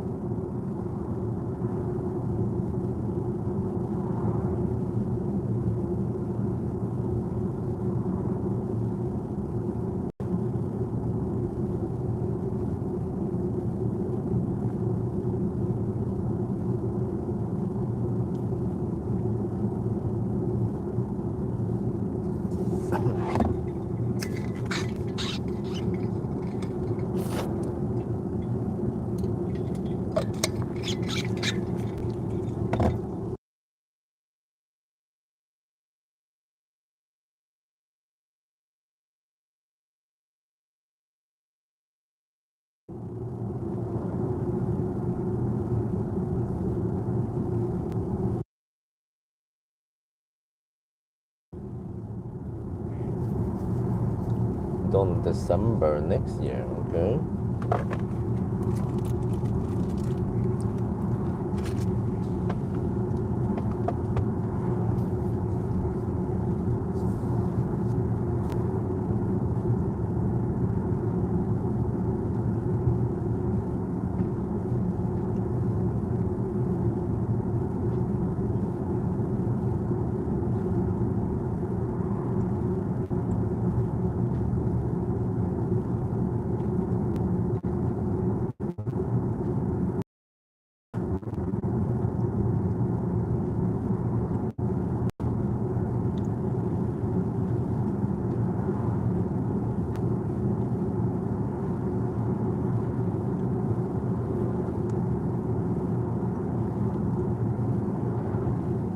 Juniper.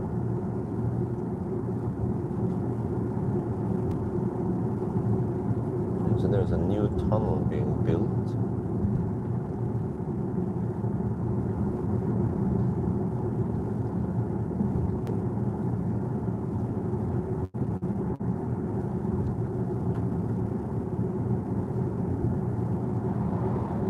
A new autobahn.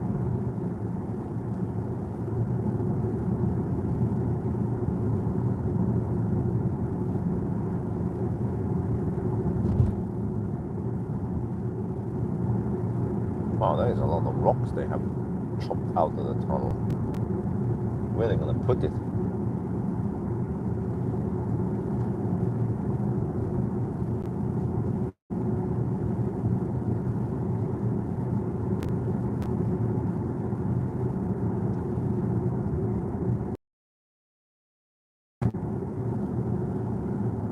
Wow, an hour at 72 kilometers per hour. What is from now? From here I can have close to 80 all the way. But that's it, man. You can, if you follow the speed limit-ish, well, go a bit under, then 72 kilometers per hour average speed. Welcome to Norway.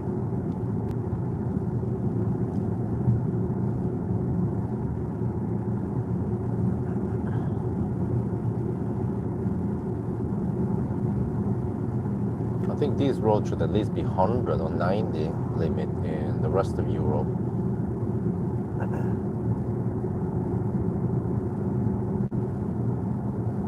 What do you guys think? In your country, how fast? I mean, what would the speed limit be over here? And the cost?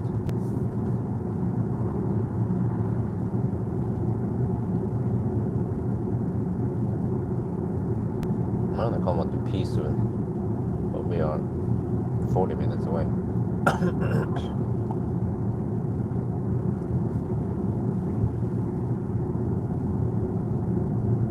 150. 78% battery left.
Where do we go now? Trondheim. Go right. Seems like we have to take some small way. The local roads. 50 zones. Oh man, there goes my average speed. Finish before it's bell. Most likely not, because it seems like we will go over 600 kilometers. But no big deal. I'm planning on finishing tomorrow. Just have to do the loop. As long as I can finish the loop and be at the kindergarten by 4:30-ish, right? Then it's fine. Man, these detours will be a bit slow.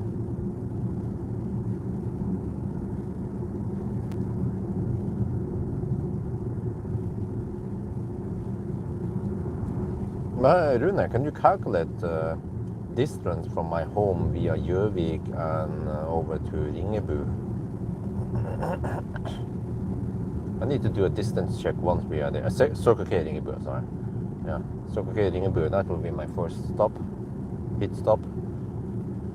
And then second stop might be Svingen. I might have to stock up on supplies. And no, actually I will stop for a thumbnail up in the mountains.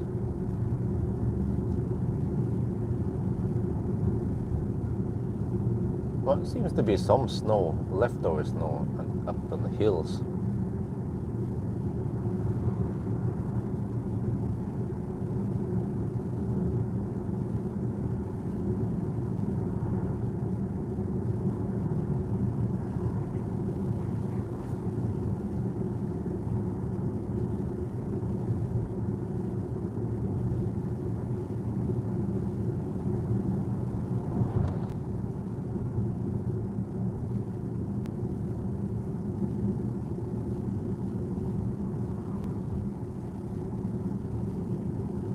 wonder if this was the main road before they built the new road down there.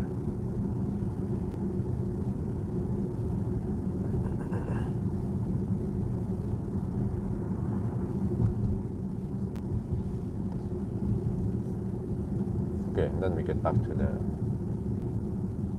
main road again. It wasn't that long of a detour, fortunately.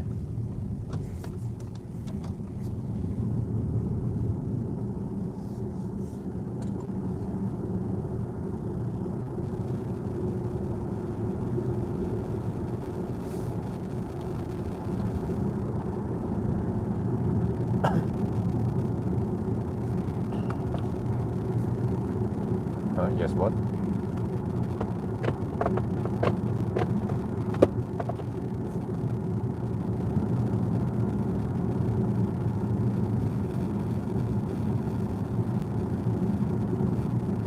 Well, it's still 72 kilometers per hour.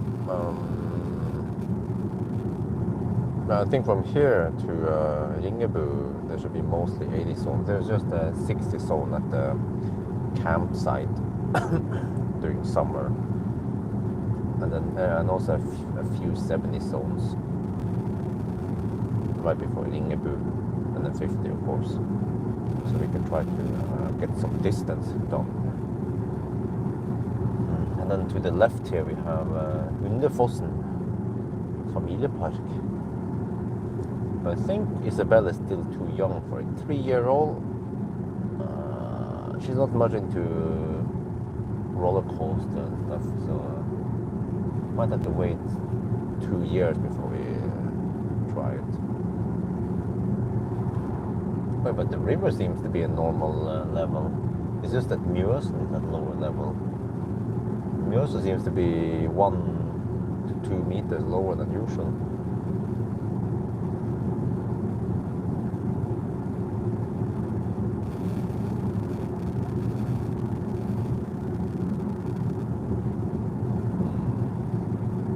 But if you stay, probably if we go to Lillehammer, we probably stay in Lillehammer as an Airbnb,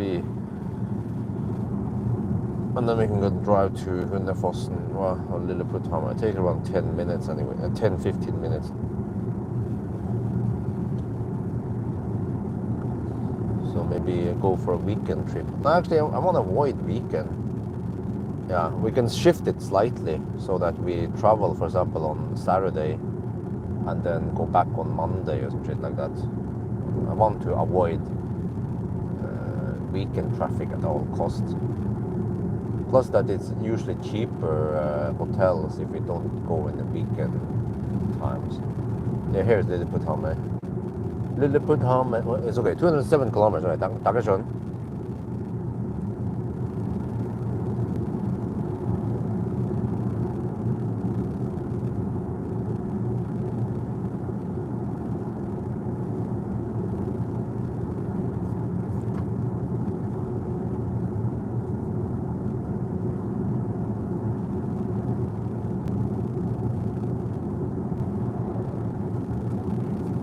We checked once we were there. It's 166 right now.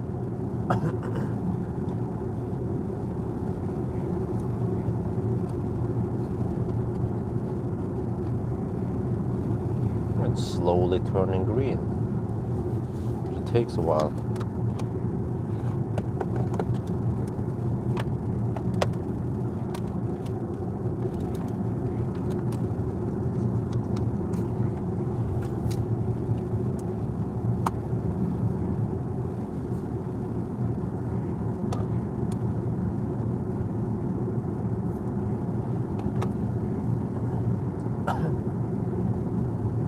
Actually, the river seems to be a normal level, almost a bit higher than normal, which means that there's some melting still going on.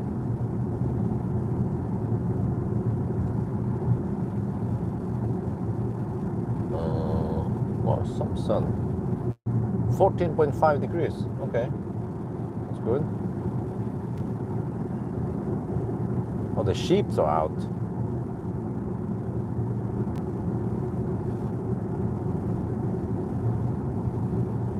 Maybe the lamb also.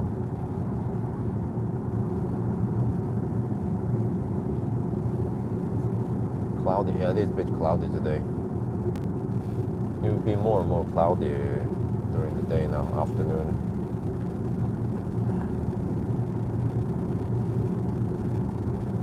Yeah, the river seems to be high-ish.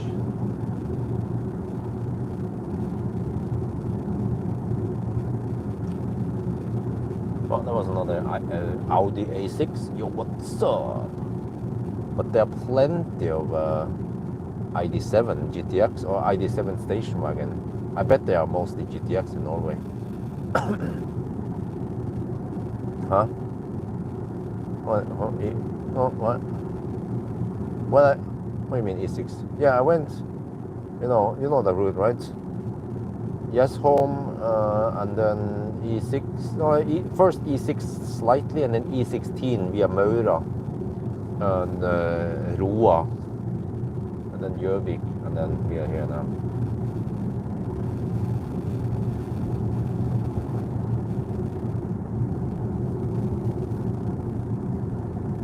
Kind of want to go to the restroom soon, but you're still 36 kilometers away from Ringu, and I'll stock up on food over there.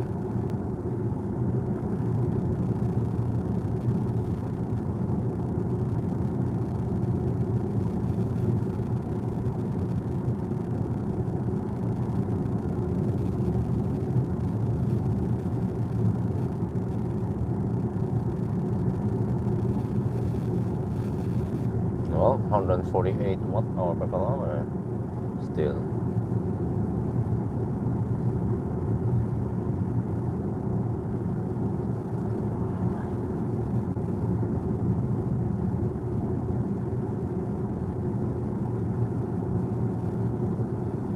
Well, it's not full green yet, but it's coming. In a few weeks now, it will be greener and greener. Oh, it's so refreshing, man. Winters are so depressing, so dark and grey and cold, of course.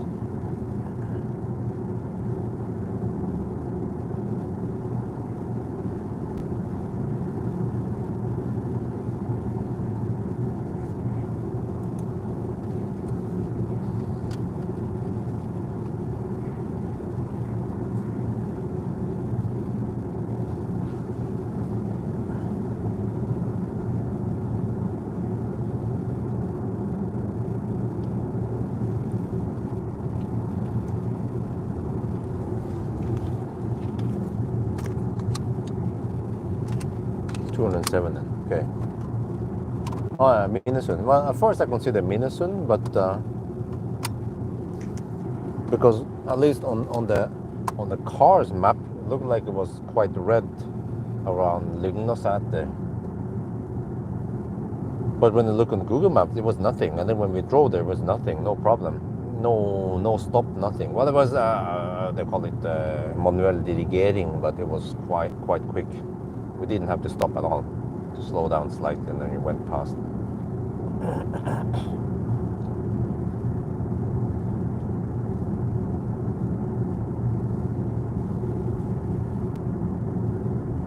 Oh yeah, mostly ID7, yeah, because they are more affordable. And still a damn good car for the money. 600k, you get lots of space, good range, fast charging, actually very good efficiency also. Good headlights, good seats.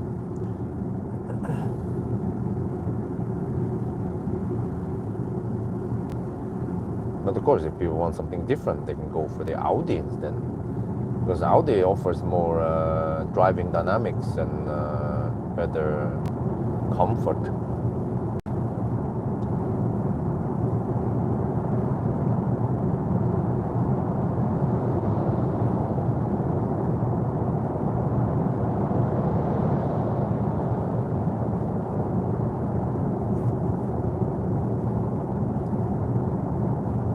Yeah, the S6 I had was on 21-inch tires, also some wide tires. But at least the A6 now has 20-inch, not so wide, so it should be more efficient. and it's warmer. So yeah, when people wondering why didn't I go 1,000 kilometer challenge, well, I wanted to wait for the S6, for the A6. I mean, in springtime, which is now.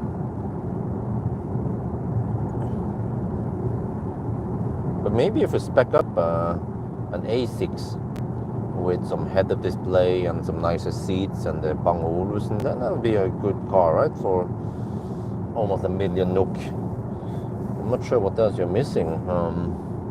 But this car doesn't have head-up display. It doesn't have the nicer seats with the massage and whatever. The massage is kind of a joke on the S6 or A6. Yeah. What else are we missing? Yeah, Bang & Olufsen, right? 50k for Bang & Olufsen. Oh yeah, there is no panorama roof here. But do we need it though? How much does a panorama roof cost?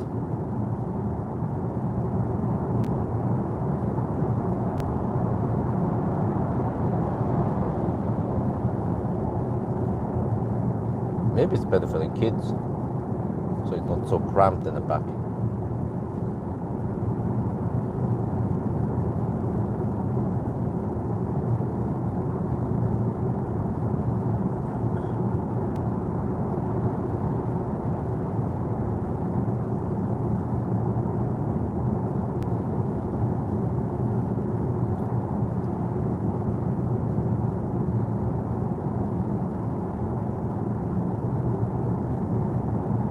Down to 75%. Holy macaroni. It took 2.5 hours. Well, almost 2 hours and 26 minutes.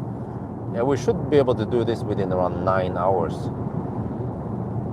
But yeah, so I mean, I realized that a Sunday drive can be split over 2 days, no problem. It is actually an advantage, because if we start not so early, we can ride on the nice temperature.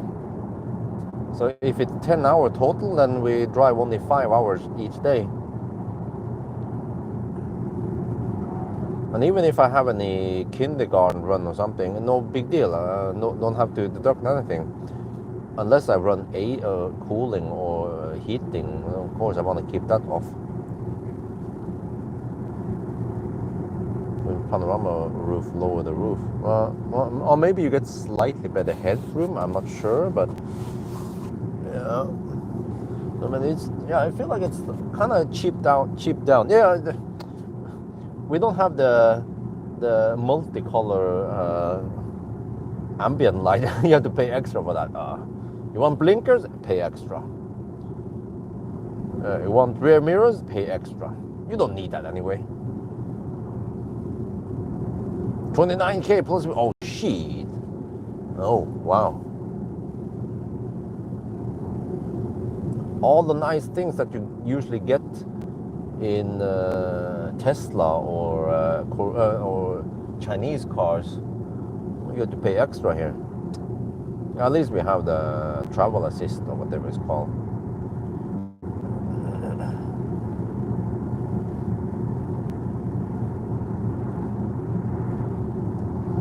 Wow, so if you go for Bang & Olufsen, head-up display, and sunroof, and suddenly we're talking about 100k extra.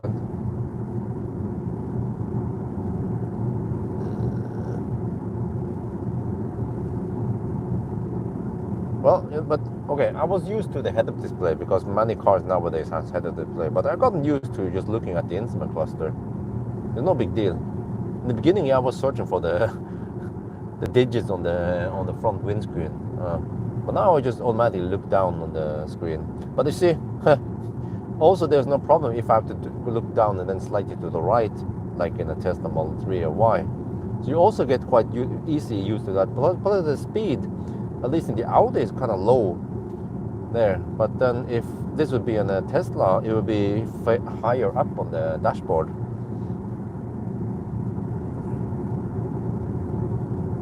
So I mean, head-up display is not really a must-have for me, because once my eyes are down on the instrument cluster, I can see other things like battery percentage, battery status, or other things that might be useful. Temperature, yeah. 14 degrees.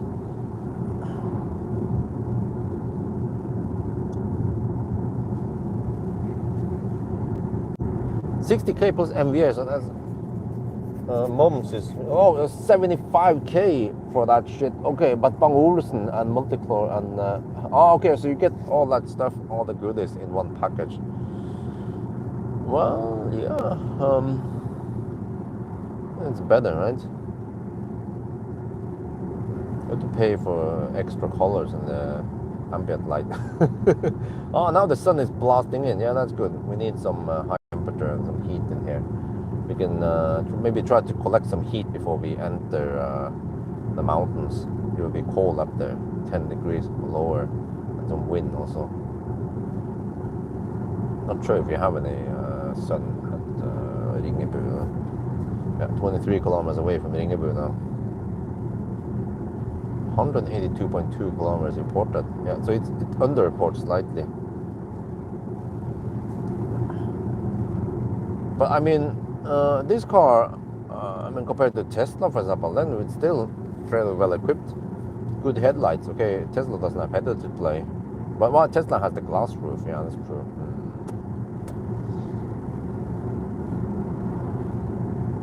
But I feel like Tesla, they kind of price themselves out on the Model S. It's too expensive compared to other competitors. I mean, even ID7 could compare against a Model 3 in price. Model 3, well, performance maybe. Long range. No, wait. Model 3 long range is cheaper. Yeah, 100k, so cheaper. But the space-wise, good driver display, how is not a big thing on ID7 GT. Yeah, that's. I mean, yeah, I agree. ID7, the head of this, I mean, the instrument cluster is tiny, has almost no info. Then you need to rely more on HUD. But here it's already quite big in the Audi. Shows lots of info. And as long as you get used to where everything is, then it's quite quick to poke over at the temperature, outside temperature, or the clock, or navigation stats or something. Wait, I thought they will lower the speed limits over here during summer. Apparently not. And also, yeah, campsites. It's good that they have Type 2, so that some cars can just slurp on the Type 2, but you don't need to charge every day. Just charge once every 3-4 days, maybe.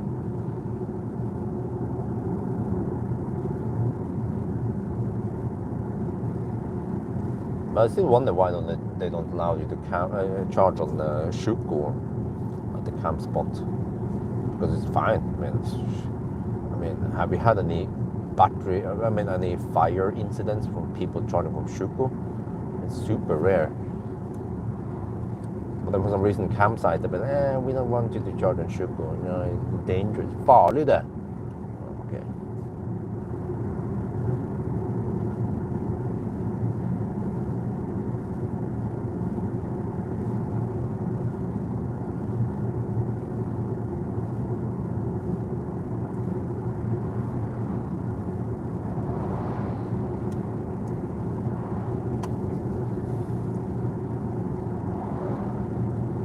Nice and quiet. Was it Tuesday today? Yeah, always quiet in the weekdays. Up the Godfire Valley, Gudbrandsdalen, and the bobilsesongen hasn't started yet. The Germans hasn't invaded Norway yet. Wait, where is the wind blowing? Which have the flags here? Okay, it seems like we have slight headwind, wind from the west northwest. So of course we get the tailwind on the way back. So then maybe we can see below 150. Yeah, it's 149 now. Ooh, maybe we can go as low as 145 then. Oh wow. And I wonder if tomorrow is going to be a warmer day than today. And then tomorrow I might start earlier, because at kindergarten they will have this utedag. So I think they're supposed to stay out all day. There will be breakfast served outside, and they will have like some kind of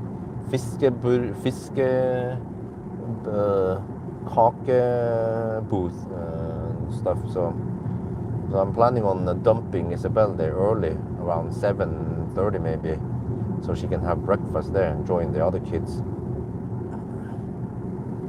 But that means I could start already around 8 tomorrow. And also today I had to top up. It was strange. Runa, have you experienced this with your Audi before? When I came to the car tonight, I charged it last night to 100%. I was like, okay, whatever, it will finish during the night. But this morning when I came back to the car, it was at 99%. I haven't set any preheating schedule or anything. I mean, even if there was some preheating schedule, it should pull from the plug, not from for the accu anyway. How is that ambulance going to overtake? Or you could pull over, you know, if there's space. But okay, so it was at 99% and it started charging and it said 15 minutes left. I was like, okay, but then I had to go with Isabel. So I think I charged for just a couple of minutes and then I left with Isabel and it still said 99%, 10 minutes left when I unplugged and went for the kindergarten. Alright, but then there was only 1.9 kilometers to kindergarten, and then fine, went there, delivered Isabel, came back to the car, and then the car claimed 100%. Huh? German engineering? Huh? And then I drove 200 meters and it dropped to 99% again, so okay. Then I drove home and then I charged it, and it needed around 15 minutes to go back to 100%. So, well...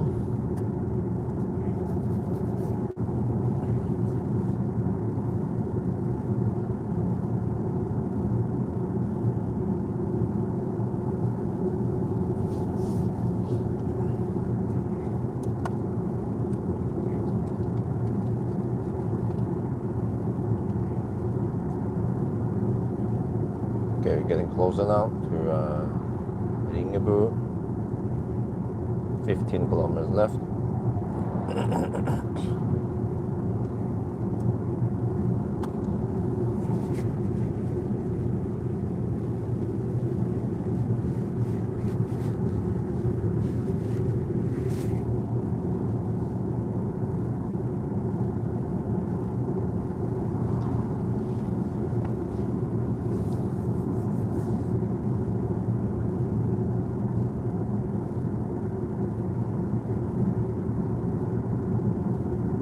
Still 72 kilometers per hour average speed. I mean, I'm more or less constantly cruising at 77, but the average speed almost doesn't go up.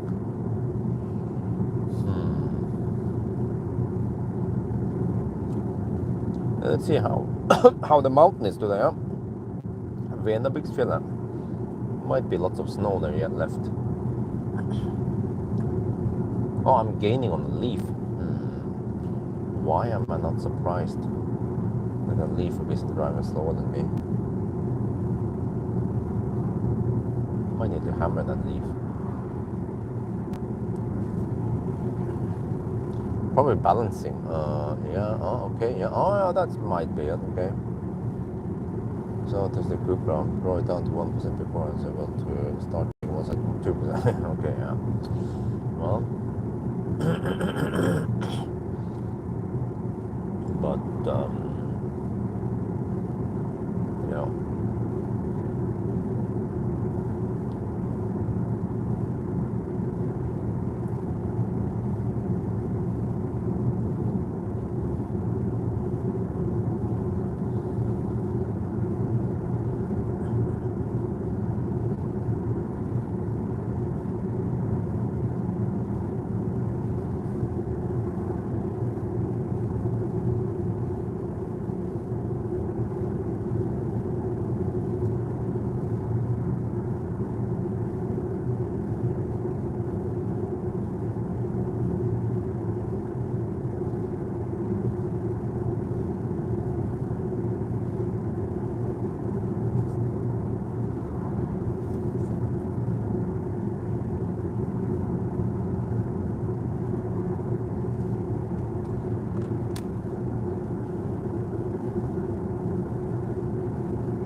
Yeah, I forgot I have this display from Macan. So I see voltage and some kind of state of charge-ish.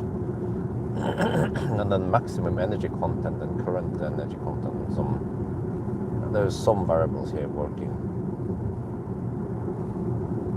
Okay, we're almost at Ringu now. Finally, I can have my P-brake. We check distance error. And it seems like it's going to be sunny, and I can heat up the car. For 5-10 minutes I'm there. We're down to 66.3 kilowatt hour left.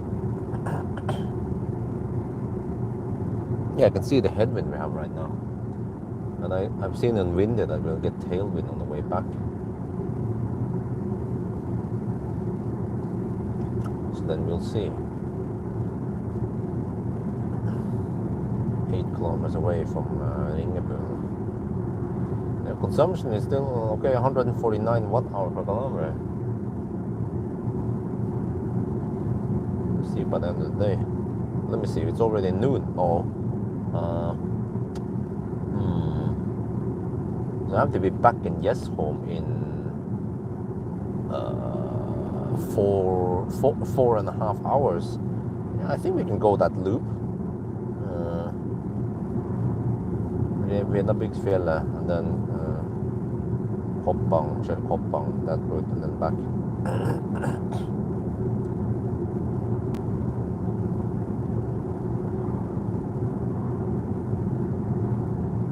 I can increase my average speed by coasting like a mofo down Venabygsfjellet.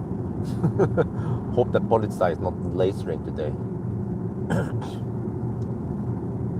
Why would they laser on a weekday with very low traffic, right?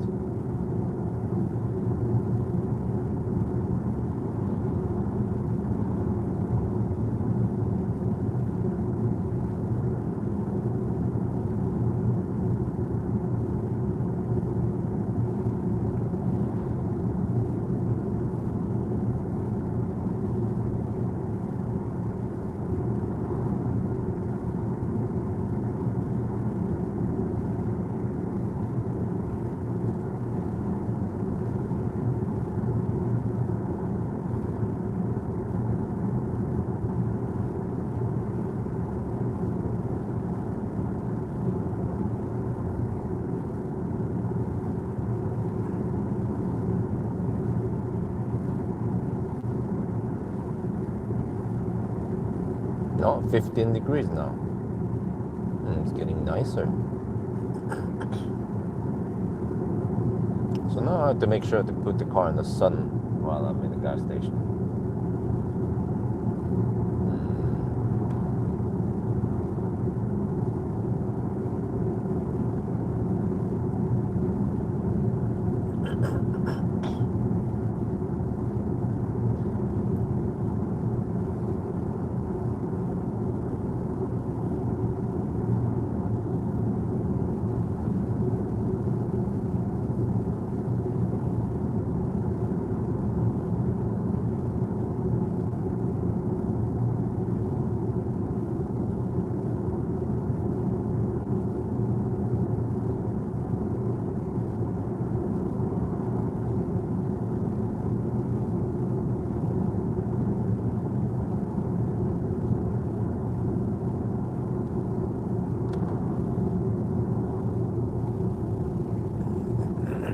Max energy content is 96.3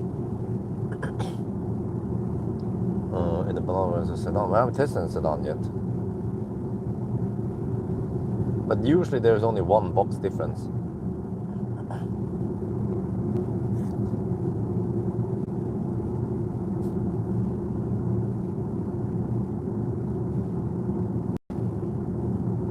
No, that guy's hammering it. Not going at the speed limit. Oh, he just hammered these two guys. Yeah, I see what happened.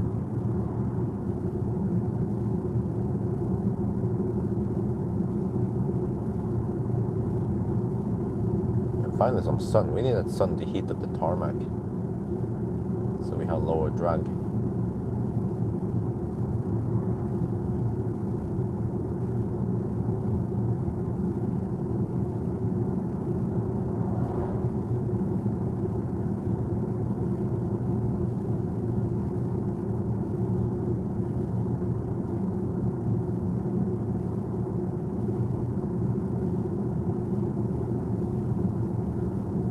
finally Sunday Norway. Oh, shit, man. Yeah, what's up? I'm testing hot summer. I just have to wait for the right time and so on. But I mean, I already booked cars back to back until end of June. So in that case, I might need to pull out the car, but then it will take some time to let it rest and cool down and so on. Yeah, but okay, what I could do is I could return the car early. Because when I think about it, I don't need to test everything to the max. I don't need the ID7 GTX long whatever for 1 week. But unless I have to deal with family stuff that takes up time, then that's usually why I have 1 week. And also, I have 1 week because of slack in. If there's bad weather, then I can just slack.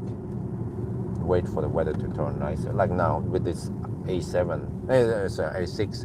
I actually have this A6 booked for 8 days. I think normal procedure is to borrow it only 7 days. But then if it's 7 days, then I'm about to return it on the 1st of May, which is a public holiday. Okay, anyway, I'm gonna get ready to shoot some video and get out and need to calculate some stuff soon. Wipers, they're good. At least I haven't noticed anything weird with it. Move independently, huh? Oh, really? Yeah, Ringu has been reached. Yeah, slight underreporting, 204.7 right now. It's a bit 205 something.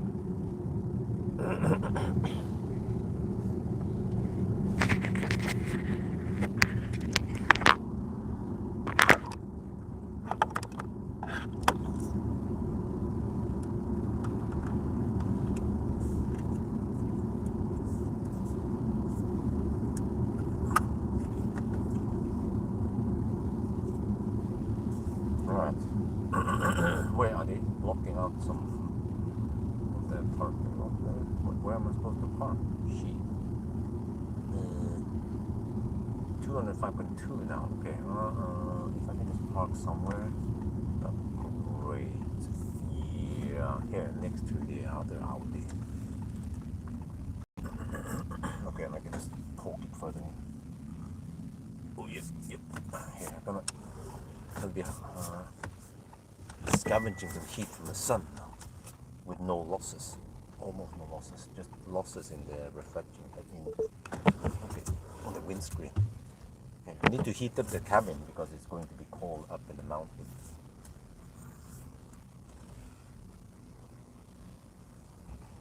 Okay, so trip is 205.3 kilometers.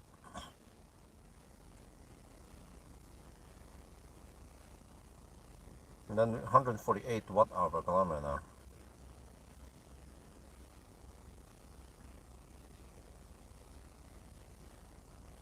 Well, we have 0.8% underreporting.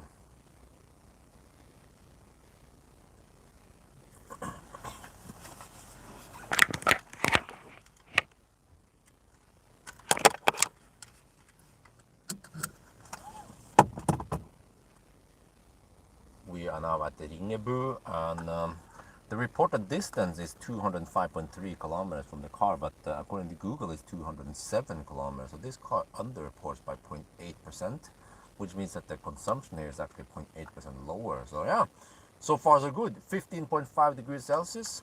We still have 71%, so I'm going to take a little pee break now and grab some food. Let me see, I might want to disconnect this. Yeah. So yeah, let me show you outside. So I mean, it's not full blown.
Alright, we're back with some food. Oh, it's getting actually quite quickly warm in here.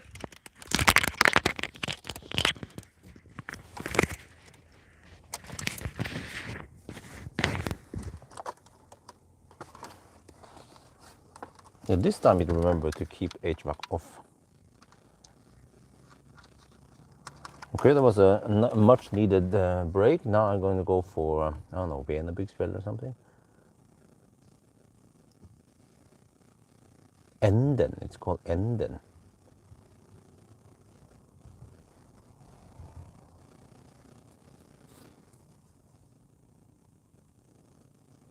No.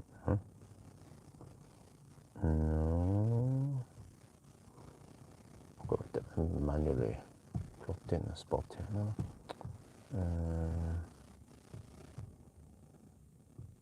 I don't see the roads. There, I start seeing the road. There.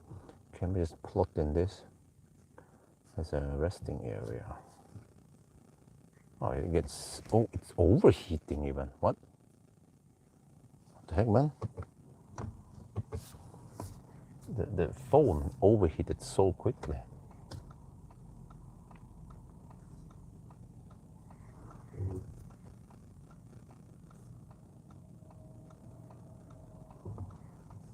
What's up with all this traffic?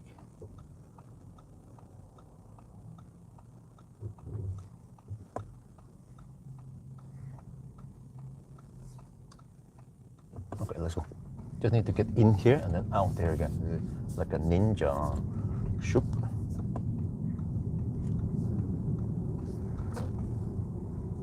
Oh, it got really hot really quick. Did it run the HVAC? No, I don't believe so. It was just the sun was blasting in. Well, it means that I must have been getting some drafting effect. I mean, chill down effect while I was driving. Wait, it's back on drive select. Let's see. It's back on individual. I have to set it to efficiency again.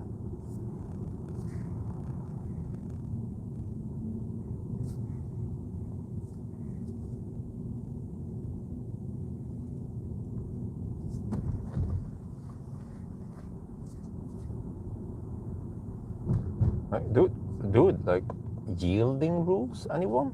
Huh? You know you need to yield from traffic from the right, right? Huh? Or does it just totally ignore it? Freaking e-golf driver, man. When I say regular golf, diesel golf. He's been inhaling too much diesel fumes. I mean, if I crash into him, well, it depends where I crash into him. If I crash into him in the back, then I still get the blame. Well, that was a bit bad manner.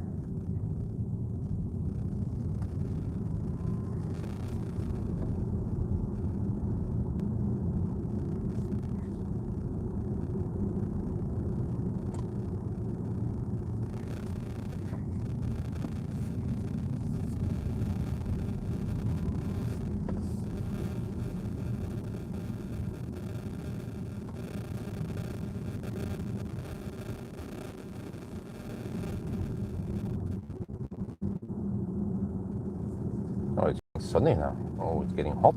Didn't expect it to be that hot.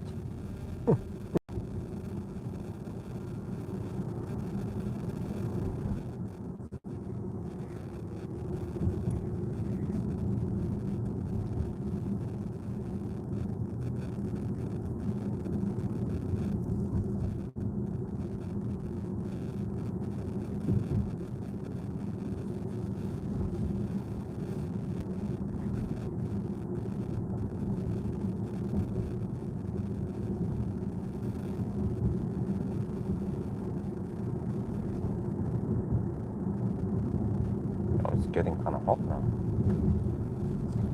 Seems like the car is well insulated.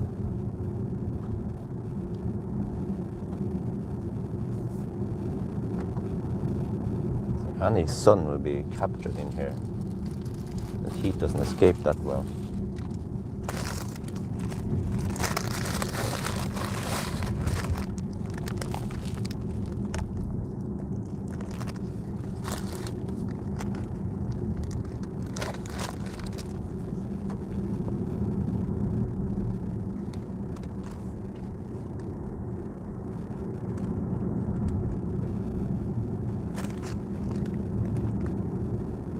Oh, it's gonna be cloudy soon anyway.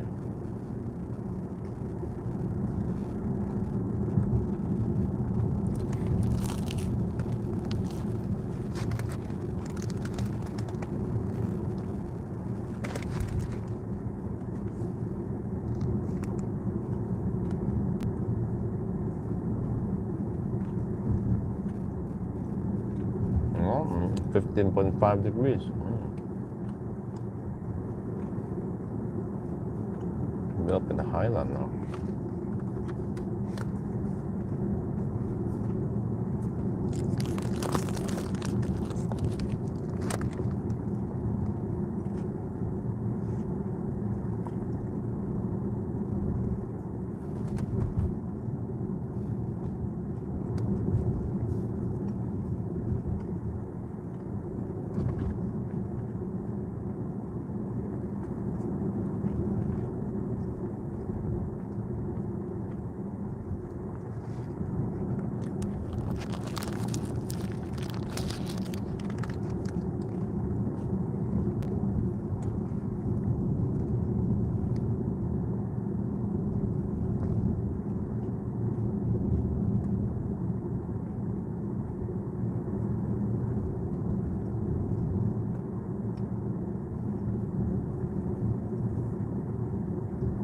Right, so when was the last time I came up here?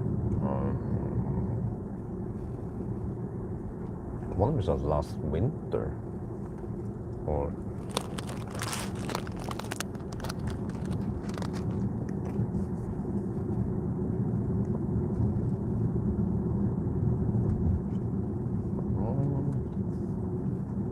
it's been a while. Maybe 6 months. Don't go, oh, woman. She. It's clear.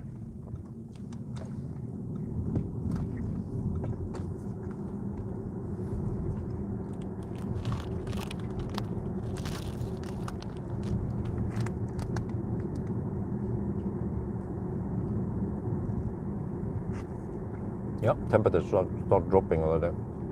14 degrees. Entering the Highlands.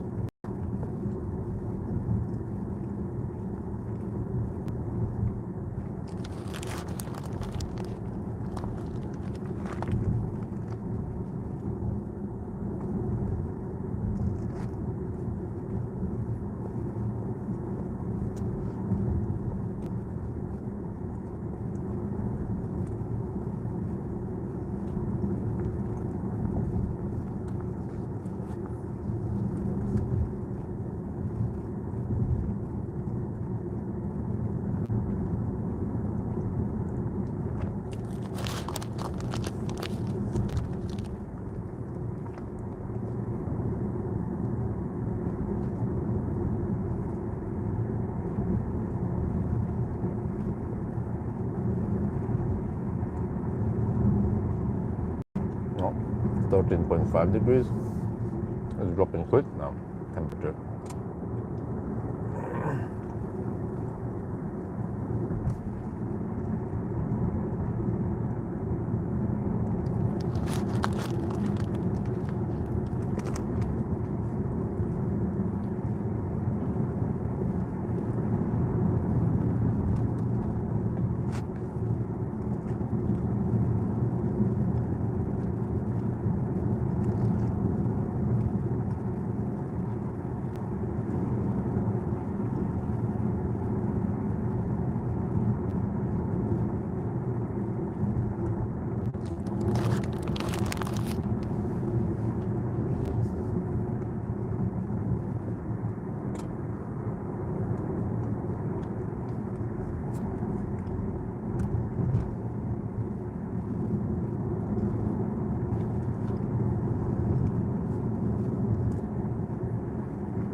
I just float over the bumps, that's great. Great comfort.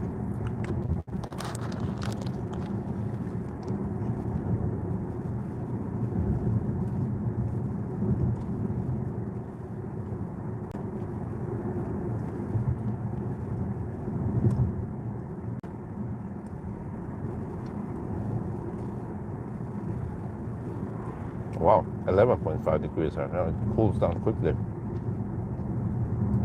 I remember during summer it could be 20 degrees in Venebigsfjell.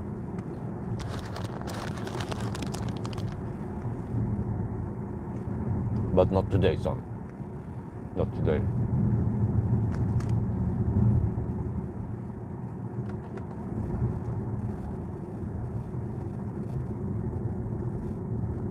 $11 degrees.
Wow. Hestehov is coming out over here now. They are late.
What? Man, the average speed dropped to 70 kilometers per hour again.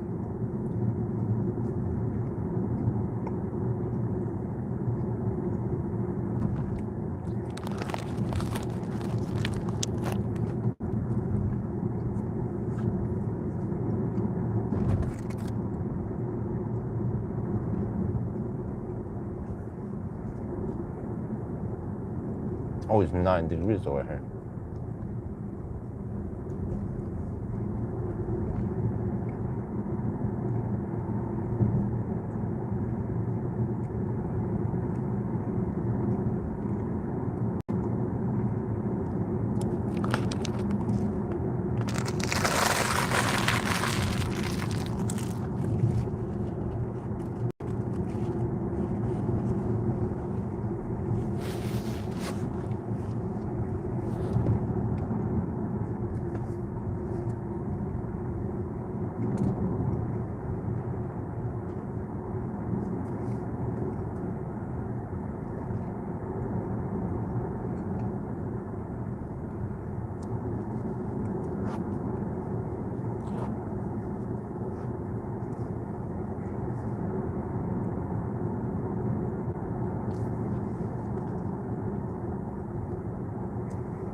Oh wow, there's a lot of snow in the mountains still.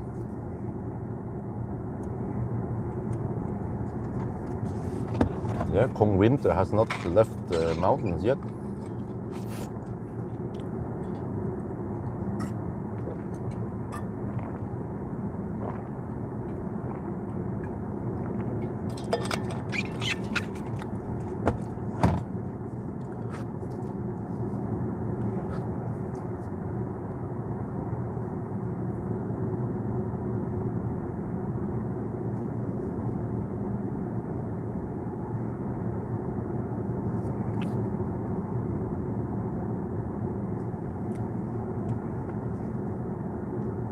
Welcome to Venabygsfjället.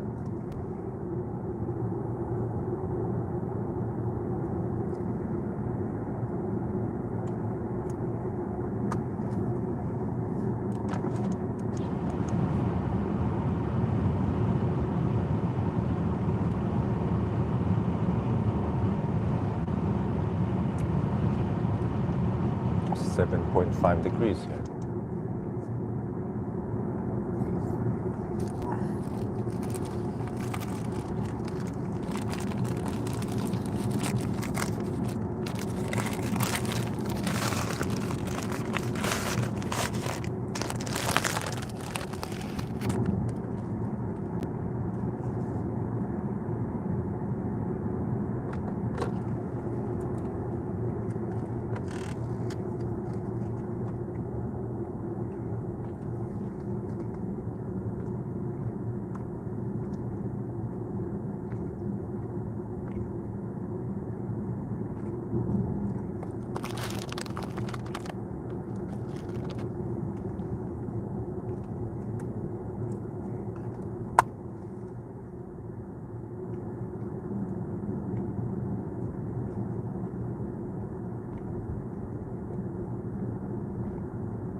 Well, retest.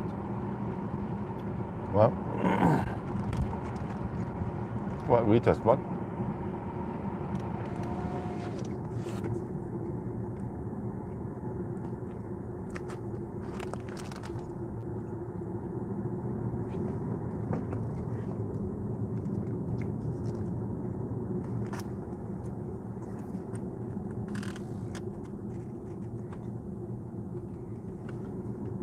Cyberster, oh, for summer, and I don't think so. It didn't get that many views. It's not super hot car.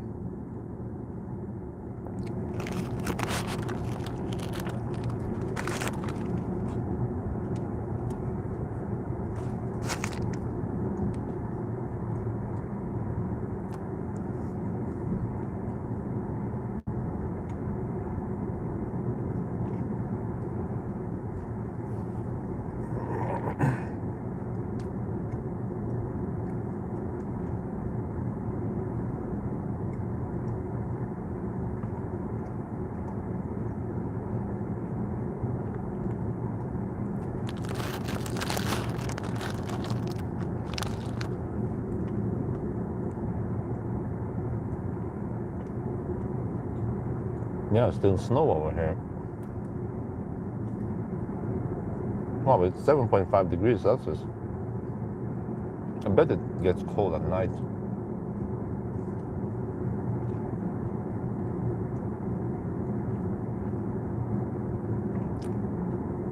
Well, I'm not sure. I'm not really a cabriolet guy.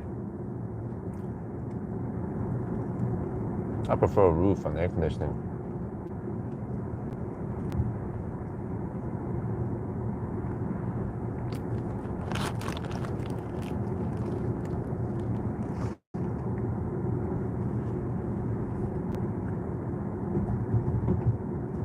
Check this out.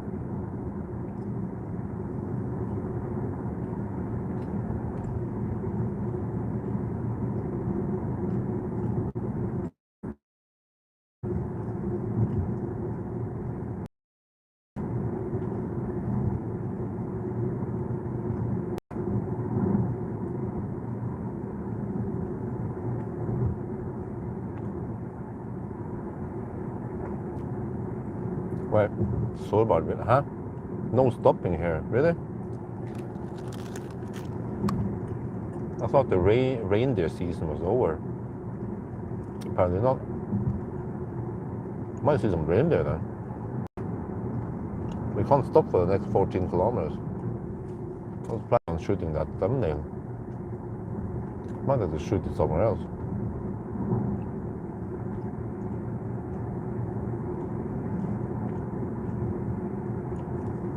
No, actually, or, huh? Det er her. Sårbart villreinområde. Ja.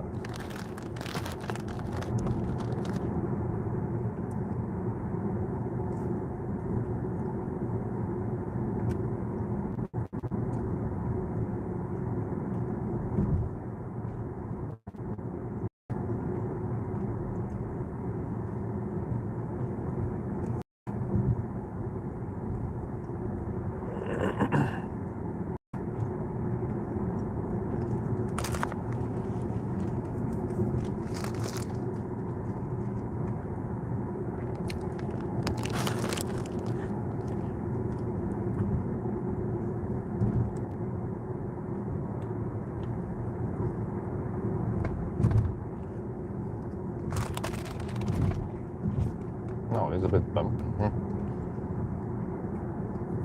Teleheave. Heave ahoy. Okay, maybe not that type of heave ahoy.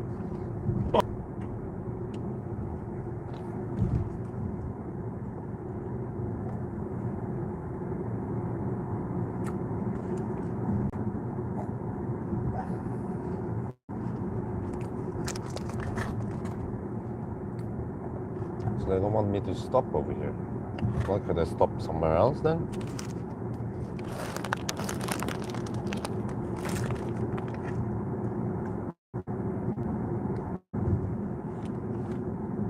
Wow, it's beautiful.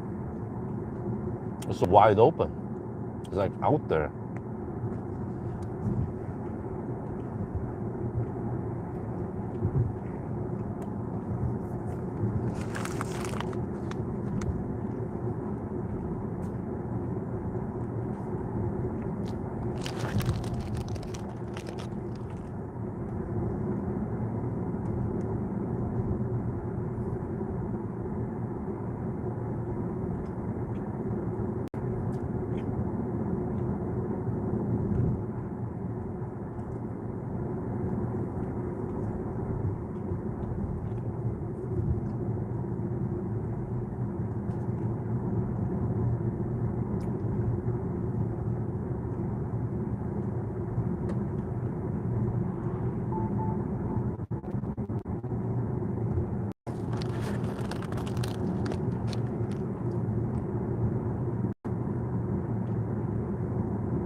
Where are the reindeer? I see no reindeer. I don't see no reindeer here.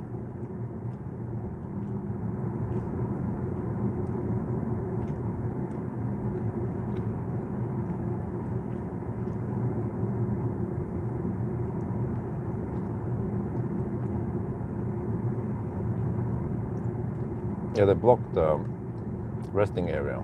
We don't want people to camp and disturb the reindeer.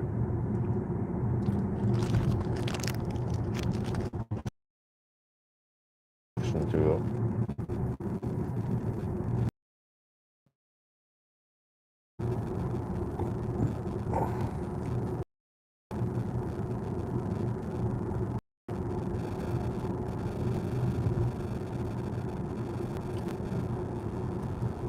oh yeah, we're back finally.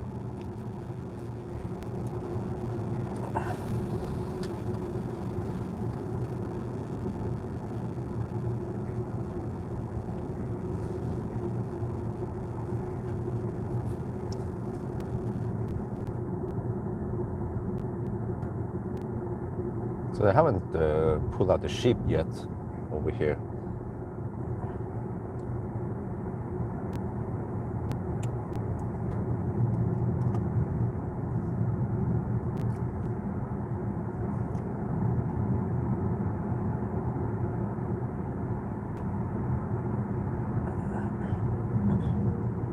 I'm gaining speed fast. I need to regen. Try to coast when I can, get some higher average speed.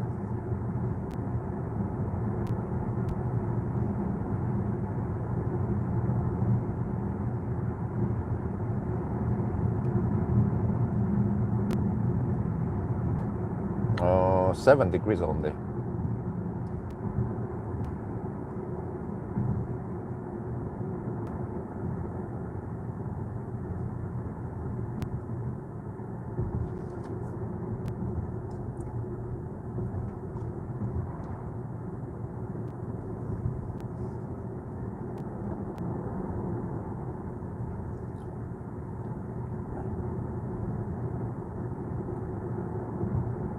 But I can't supposed to take that thumbnail because usually I want to take it in the mountains, but then there's no stopping there because of protected reindeer.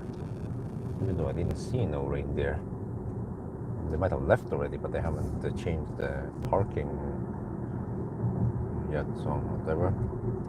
Maybe I'll just take it by the lake down here somewhere.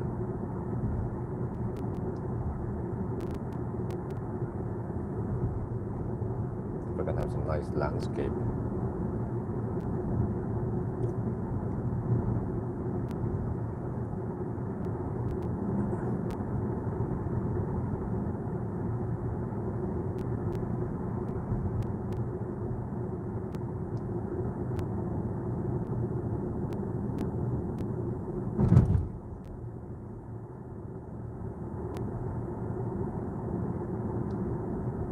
Right, consumption start dropping slightly, 167 watt-hour per kilometer. We pretty much have downhill all the way to Elverum. Oh, det går så långsamt här. Okay, so I could make a thumbnail down here by the lake. I think there is a resting area somewhere.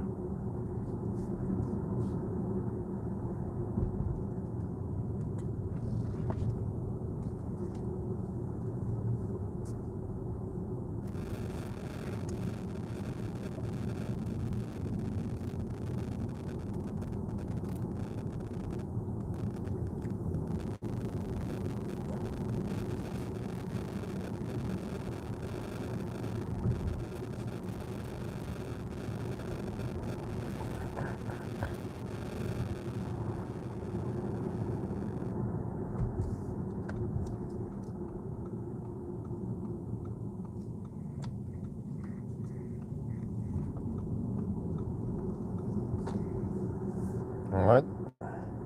Was about to say we are on the lowland, but not really there yet.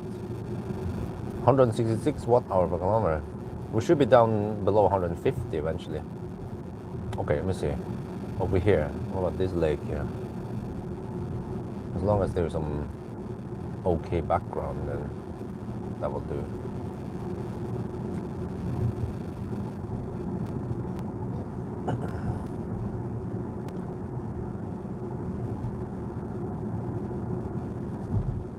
Here, there's a resting area.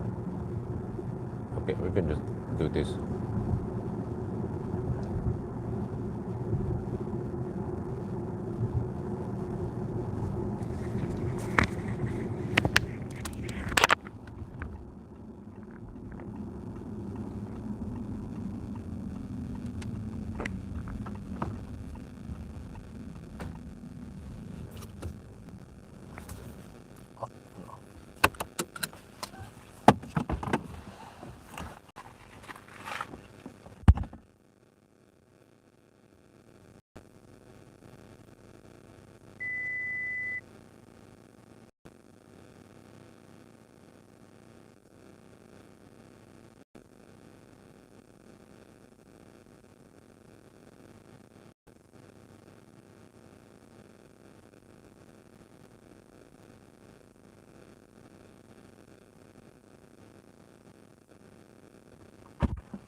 Maybe I'll shoot the video here.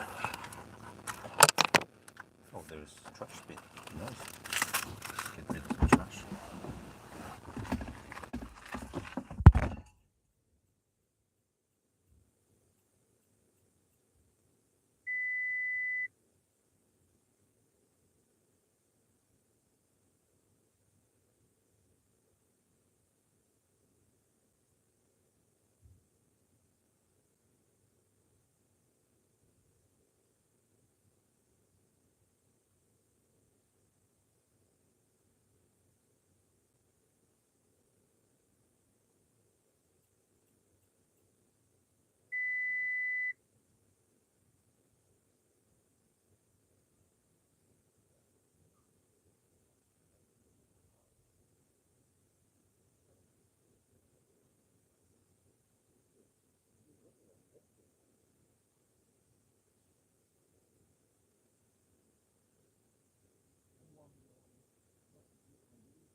Any message change oil yet? Not yet.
Wow, lane assist works here.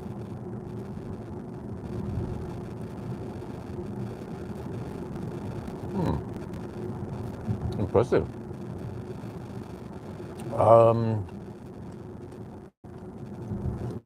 I'd rather not define my final destination yet, but it's going to be yes home.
Wow, look at this.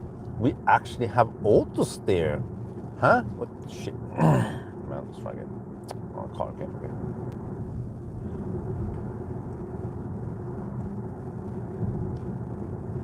Wow, look at this. We actually have auto steer here on these kind of roads. What? There is no middle road marking, but the car is smart enough to figure out that it should stay here, not in the middle road. It even puts up like a divider there, right? Huh? And it stays on the right lane or on the right side. Wow, this is simply amazing. Not many cars can do this. Tesla could do this from 2019, but other than that, most other cars, by the time we get over here, they will try to drive in the middle of the road or auto steer doesn't work.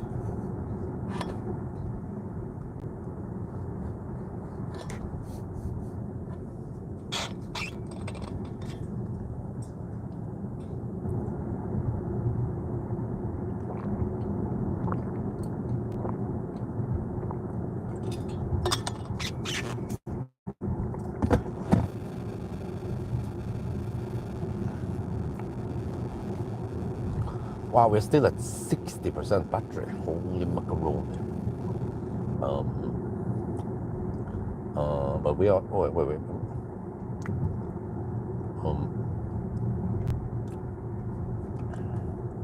We try to point in yes home here. Yes home.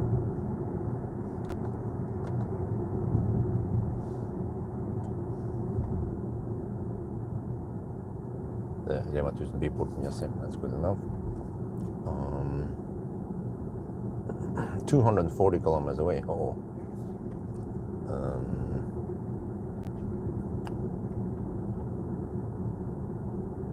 If we average 75 kilometers per hour, it will take over 3 hours. Oh shit! I need to hurry. Can't dick around too long. That's for sure.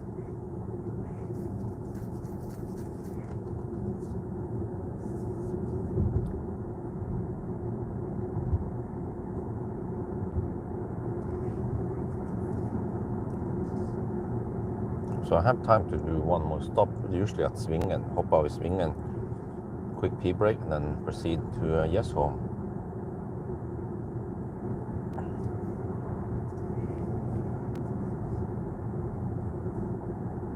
But by the time we reach Yesholm, it'll be at around 500 kilometers, and that's still not done.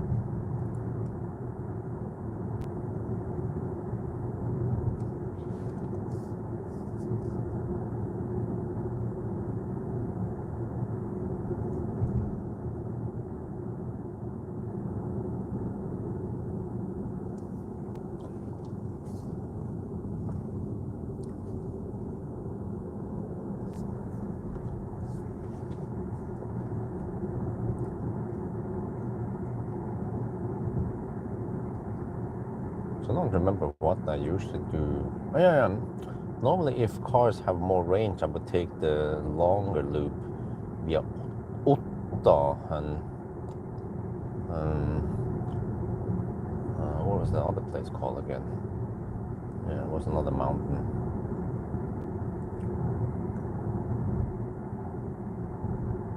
And then go via Fagernes. This is like one of the shorter loops. Well, mid loop, I'd say, around 500 kilometers. Oh, I see now. We need to coast. Pop! There's no Polizei here. There's barely any traffic here, so I'm just gonna hammer it. Yeah, weekend drive, yeah. Yeah, it takes so long to complete. Yeah, that's true.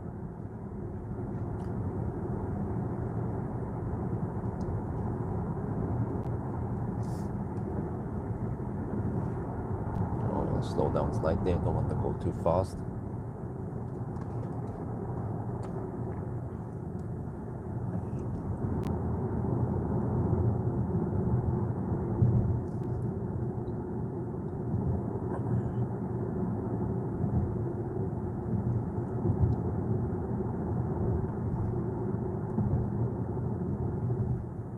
Well, I could have completed the day, one day, if I could get to the kindergarten earlier, say at 7-ish, right? And if the car would be ready. Well, you know, my plan was to start from home, but then I started with 90%, so well, let me charge it back up before we start. And so the plan was to start from home. Was to start the Sunday drive and include the kindergarten run in a Sunday drive.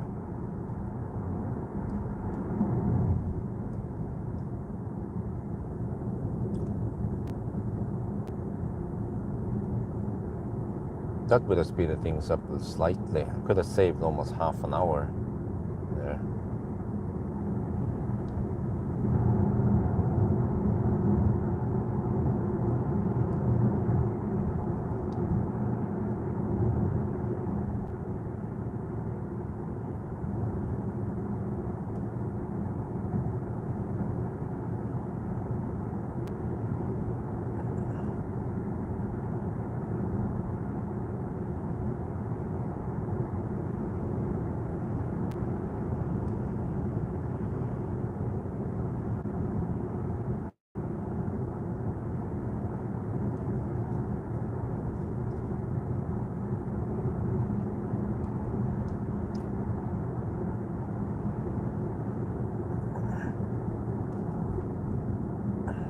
Now we are just past the mountain. We are heading home now via Österdalen. It's part of the Sunday drive.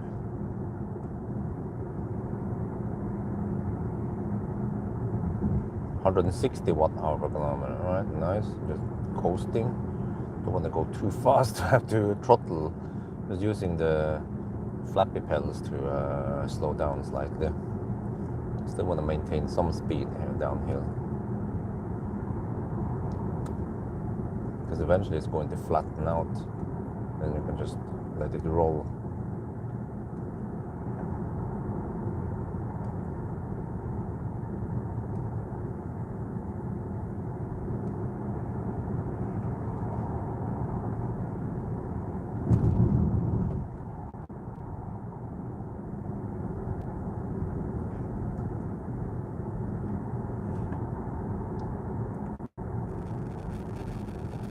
How can the average speed drop now? 69 kilometers per hour now.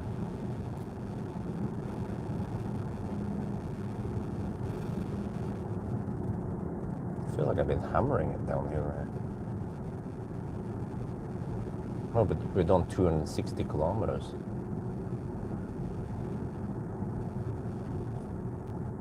Let's see how many people we annoyed at Gudbrandsdalen today. I mean at Østerdalen today. Slow poking. Back at Østerdalen. It's always nice.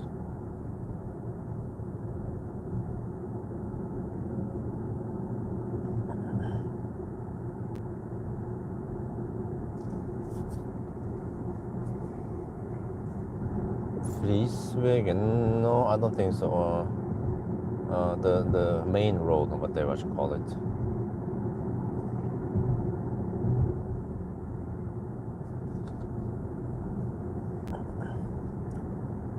Well, 157 watt-hour per kilometer.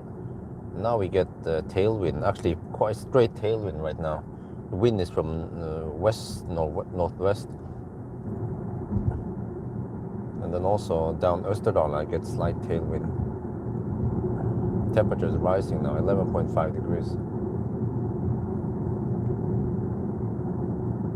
So I started heating up the garage.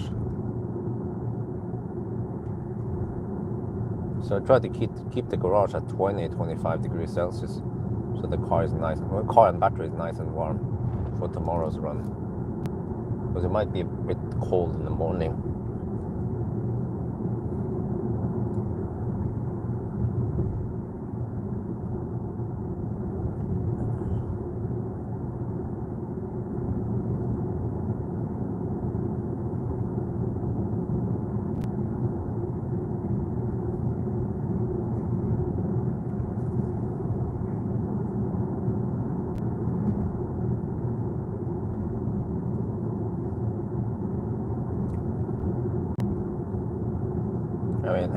But Lucid Air seems to not sell that well, and I mean I connected with those guys and still haven't heard anything about borrowing a press car.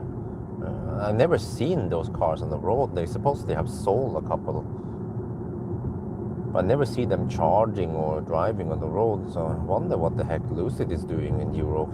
Don't they want to sell cars here?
Oh, it's cool. Yeah, the streaming phone stopped overheating.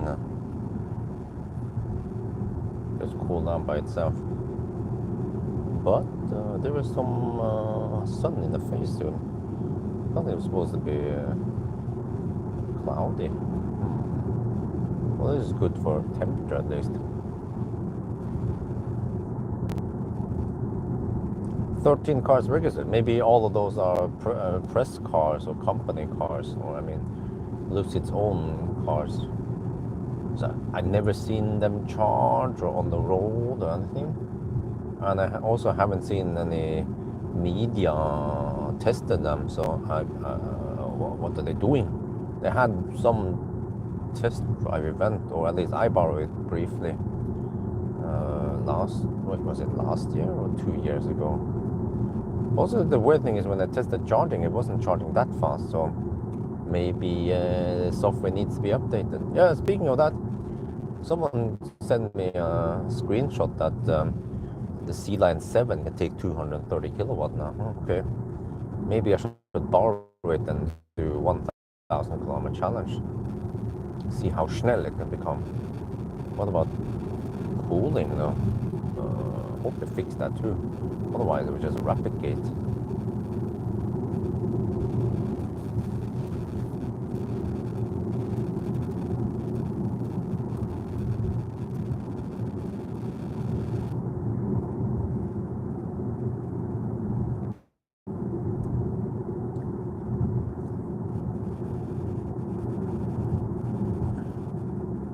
$156 watt-hour per kilometer.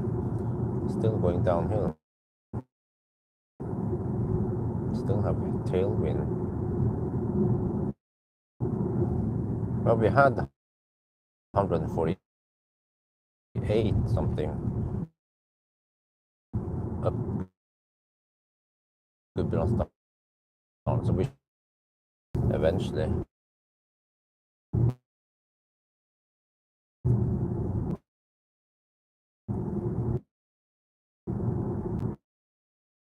actually even lower, because now we have the tailwind.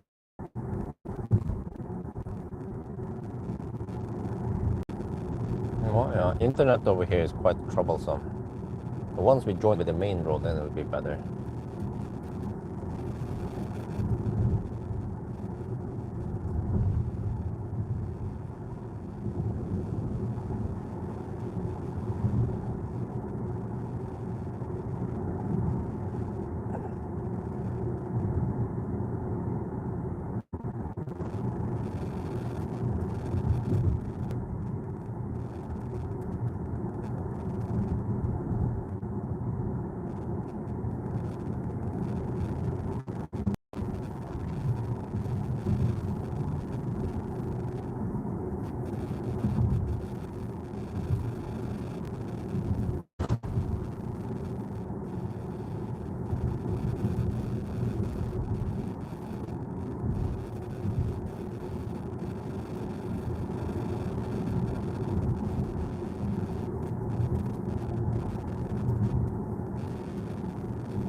Hmm? 154 watt-hour per kilometer.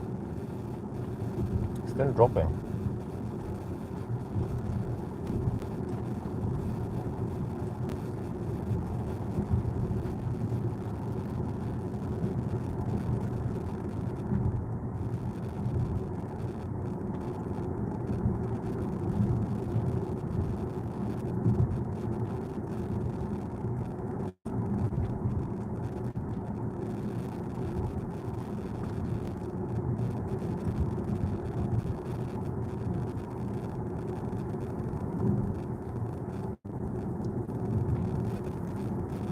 No, there was a village name. Love for what shit? Let me read it once we get to the motorway. I mean, main road.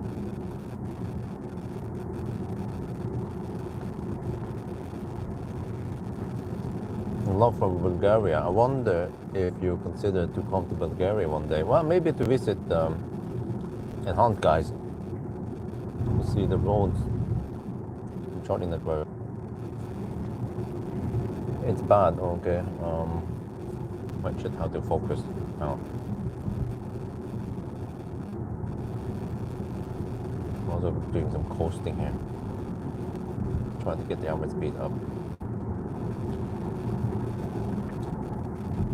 Oh, there's some significant steepness here that you don't see.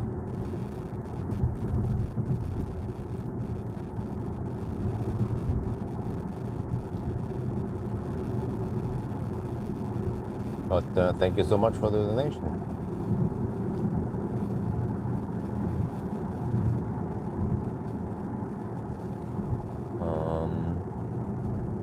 Don't have brands and PVD in Tesla, therefore our next family car will be petrol MPG. Okay. Lotus? Nah, not really. Maybe a few, but just Electra, not EMEA.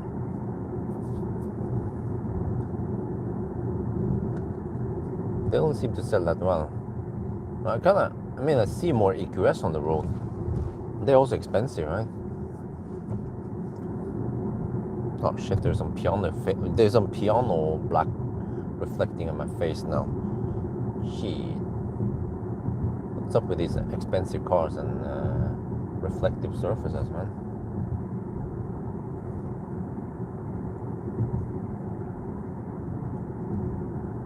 I think we should be there soon on the main road.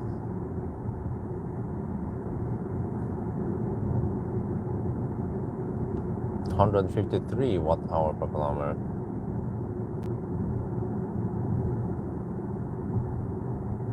There, finally. 600 meters.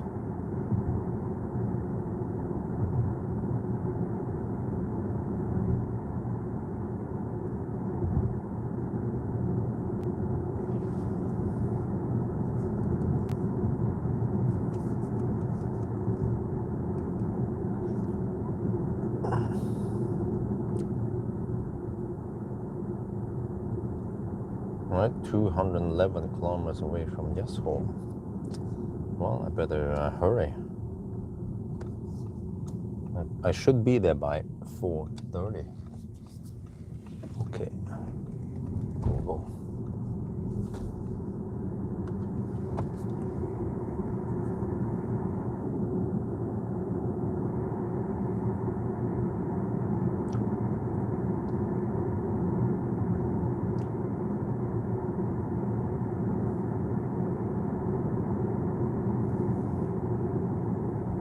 Now we just slack on the main road all the way to Yesholm.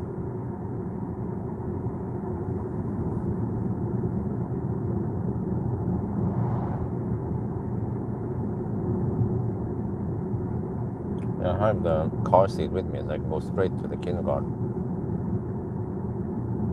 But that means by the time we get there, we will have around 490 kilometers.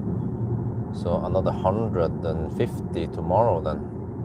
It'll take 1.5. No, it'll take almost 2 hours tomorrow. Wow.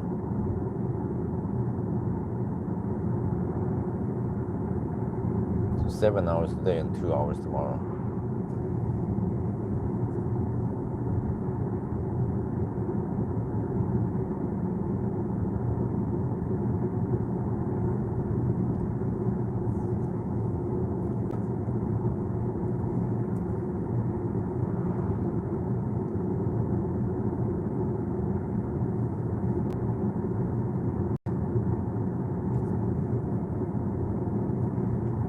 Is Bulgaria considered Central Europe or Eastern Europe?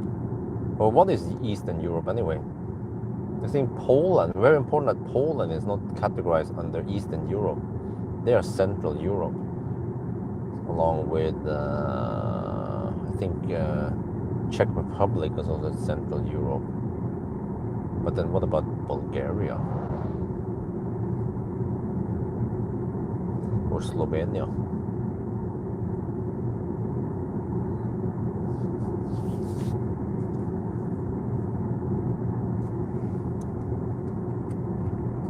No, 14.5 degrees over here.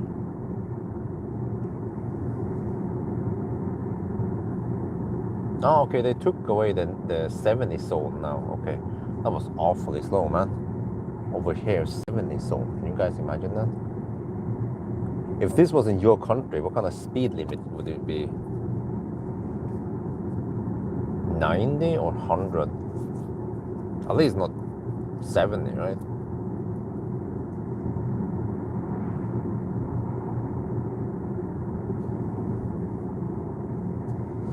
Only 5, blah, blah. Well, what about Dutch Spring? Should be cheap in your country. It's homebrew, right?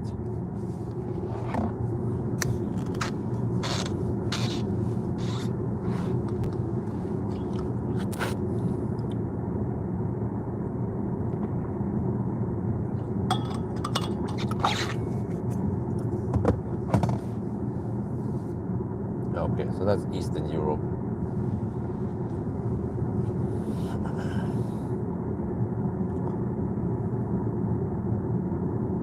Oh, okay. Well, 153 watt-hour per kilometer. We're still at 58%. Wow, we almost didn't use anything going from down the mountain.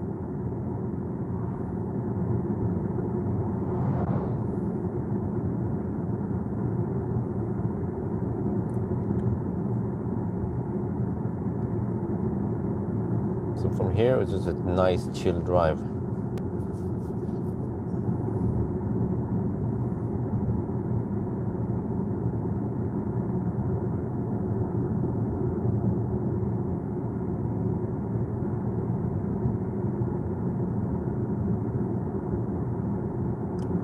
The big question is, will I ever go to Arctic Circle this summer? I mean, it's still debating whether we should invite Maya here or not. The problem is that if you invite Maya here, it will cost money for airline ticket. The airplane ticket is at least €1,000, and then she goes to the gym and she eats meat. She wants meat in her mouth. And what else? Yeah, because if she comes here, then I can go to Arctic Circle.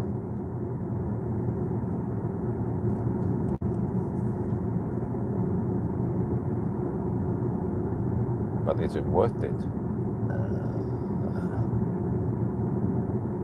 I guess some cars. If I would take the A6 to Arctic Circle, I'd probably get some views. It's too late now. Well, I can borrow it later, maybe. Maybe the Sportback.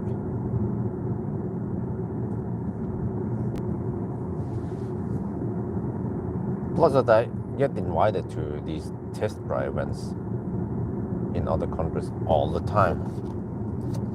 I could have gone to Amsterdam, to Portugal, to Shanghai, and what else? Yeah.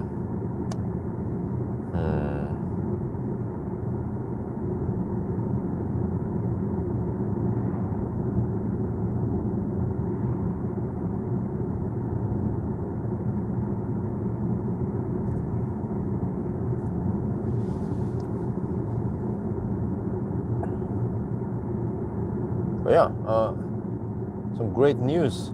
Yesterday when we went to helsesøster, the health personnel, to get Axel vaccinated, the lady there, they asked about the NAV, which is I don't know what NAV is in English, but it's the government, you know, like social health care, social welfare, whatever. They have an offer for people living in Yesholm or Ullensaker, which is Immigrants, yeah.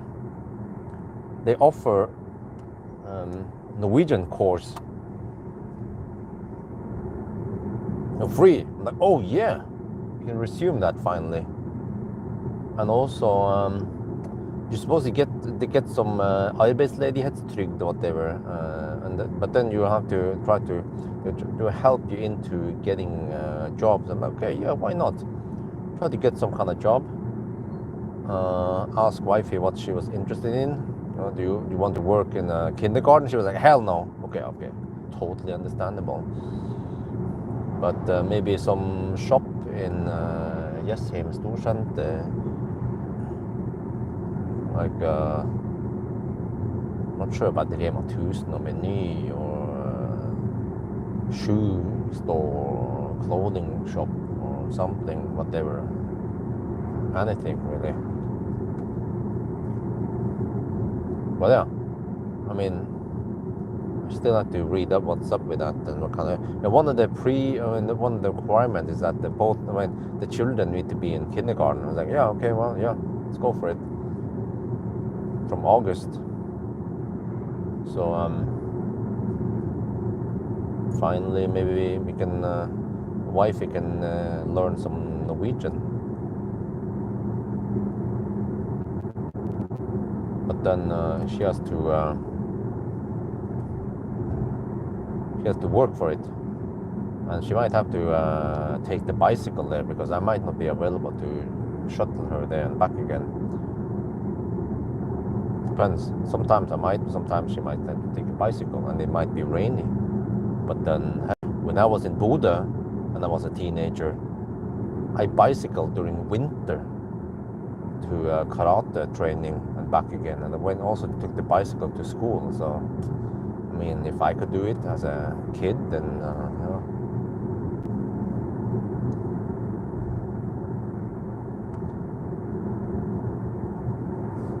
And she even has an electric bike, and it's not that far. Maybe just 3 kilometers to the Nav office.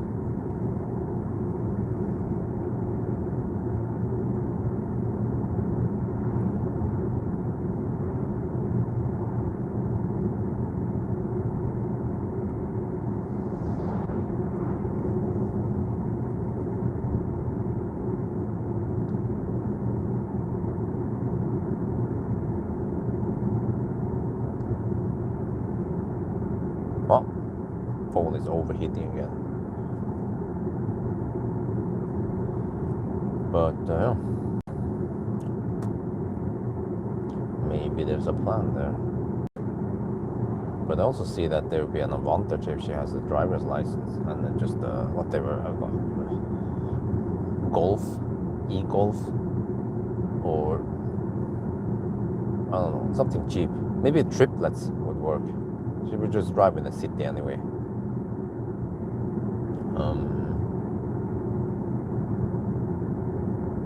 Actually, we might be able to squeeze in the triplet in the garage.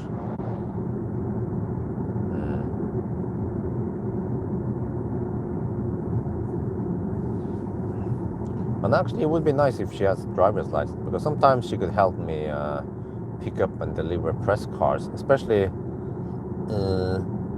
if it's Polestar.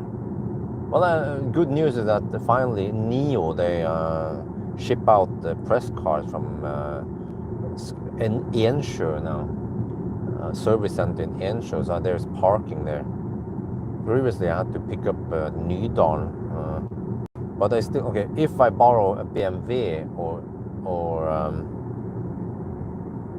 Polestar, then I need to, I have no parking. So what I usually do is that I park the e-Golf somewhere else, and then I take some kind of public, at least the e-Golf will be in the city somewhere. There are some free parking, so I have to be careful now during springtime, because there could be cleanup, yeah. And if the cars just happen to be parked there, then I get a ticket for illegal parking, and then they tow away the cars. It will be very expensive, several thousand NOK. Unless I park at a friend's house or somewhere. Well, I could park. Maybe I can. Do they have space now? The new Bileksperten location. Valdemar is a bit too far away. Marcus doesn't have that big property anymore. I could park it at Marcus' mom. That's what I've been doing in the last year. Or actually park at them street level. But that was a bit the gambling. Well, you know, I could check. Yeah, there's a website you can check whether they will clean the streets or not. So man, the hassle would be way easier if wife would just come with me. They wouldn't have to waste money on taxi or anything. Or bullshit.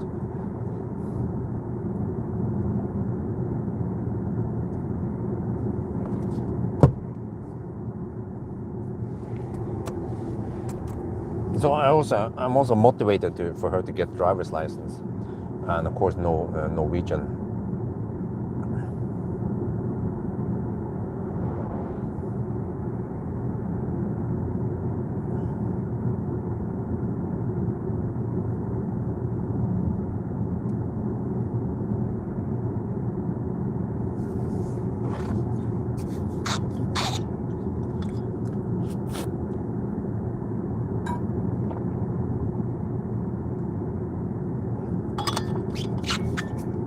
Right, 152 watt-hour per kilometer, 298 kilometers done, and still 56%. The percent drops so slow now that we go downhill. Yeah, I see on car scanner we still have 50.3 kilowatt-hour left. I think it's quite linear. And we'll see once we hit 50%.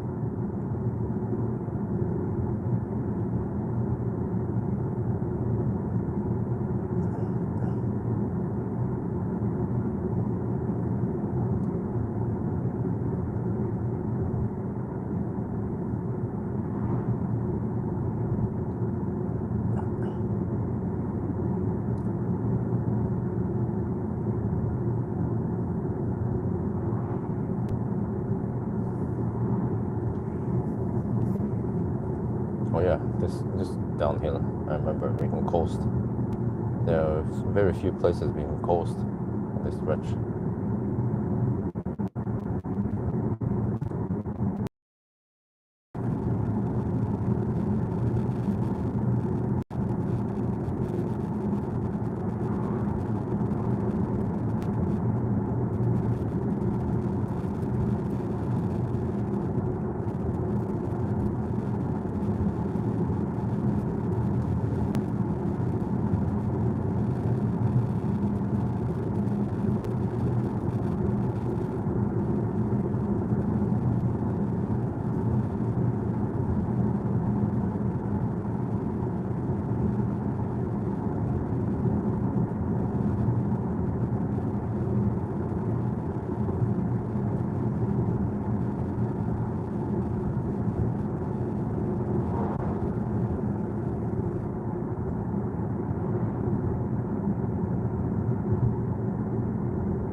Oh, 150 watt-hour per kilometer. It's going low.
Oh, it's getting too hot.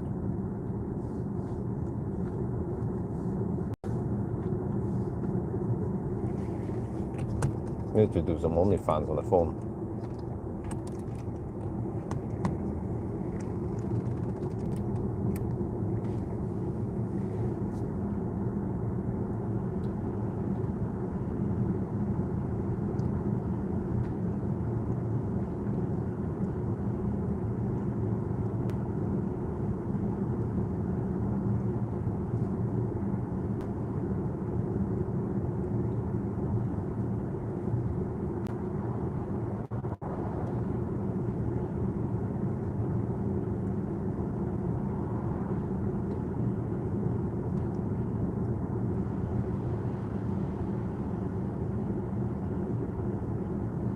There.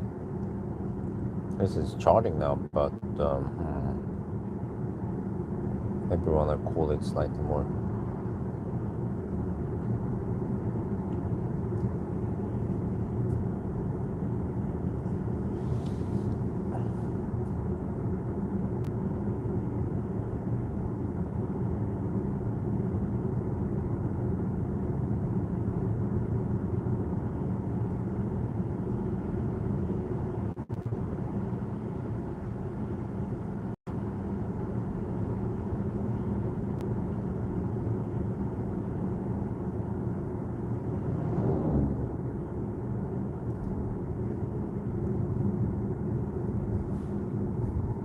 Yeah, it's okay temperature now. It's also nice to cool down the cabin slightly.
149 watt-hour per kilometer. And it will keep dropping and dropping. It's still at 55%. I see this would have been a long day if I want to finish everything one day.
I say, in Bulgaria, do you guys know Russian?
148 watt-hour per kilometer and still dropping. Wonder how much it will drop.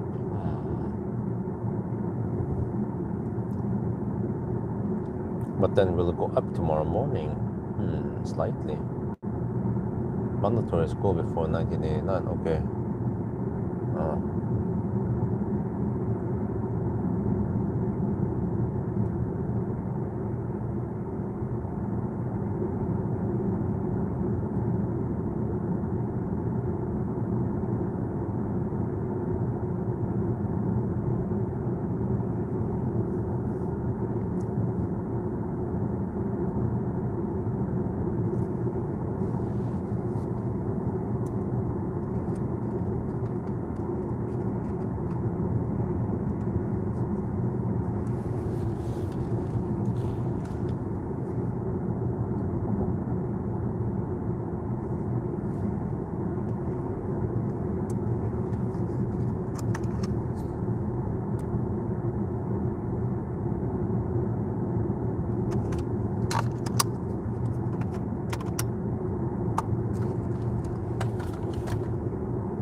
I'm surprised that the average speed is still 70 kilometers per hour.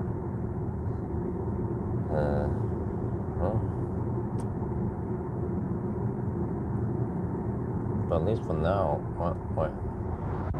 we are cruising at 77. And there comes a 60 zone again.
Doug?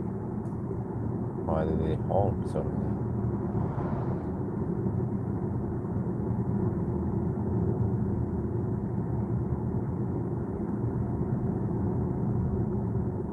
Well, it's getting kind of hot.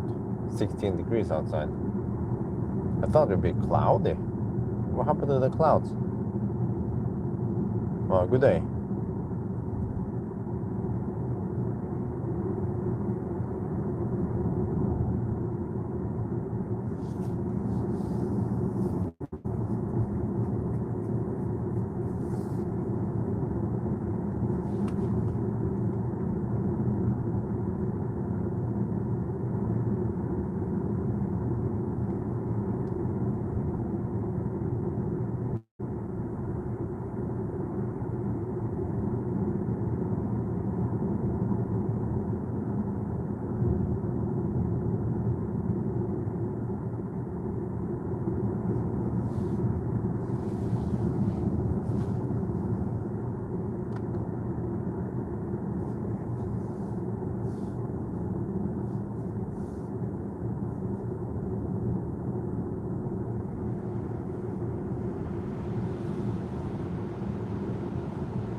Okay, I feel like I need to pee soon, but maybe I'll hold it for sing and resting area. It's a quick pit stop.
Well, 147 watt-hour per kilometer.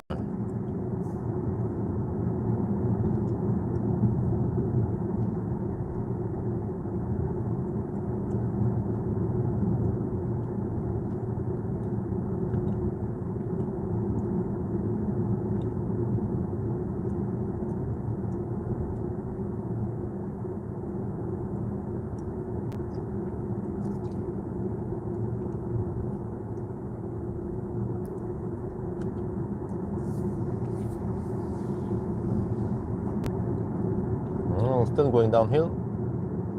Still riding on the tailwind. I can see on the flag there. Wow.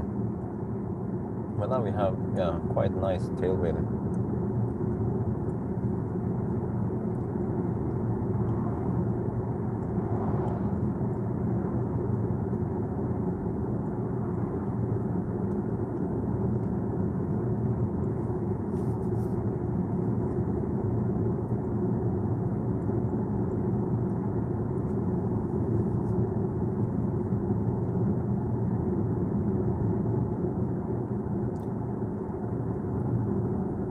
This is crazy, because when we started we had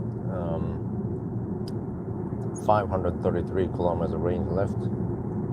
now at 53%, we have 300 kilometers of range left. GOM. So GOM has been adjusting now.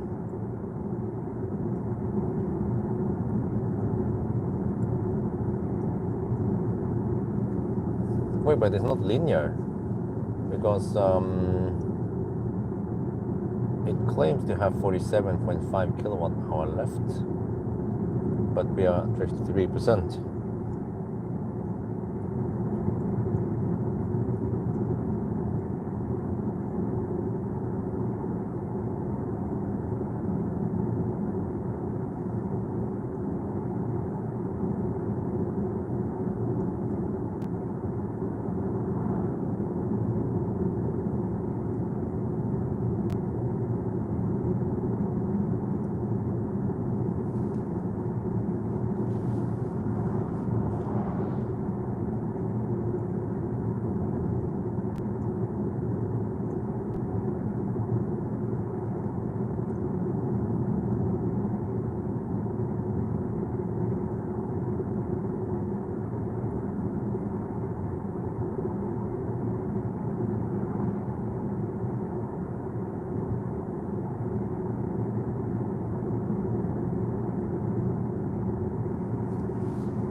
Cruising speed 77 kilometers per hour.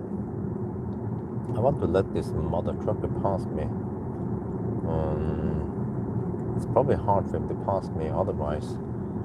But let's see, I need to find a suitable place. But there's a bus stop here. A bit slow planning for me. I could slide off here. I mean, or if he has the power, he can just overtake me anytime now.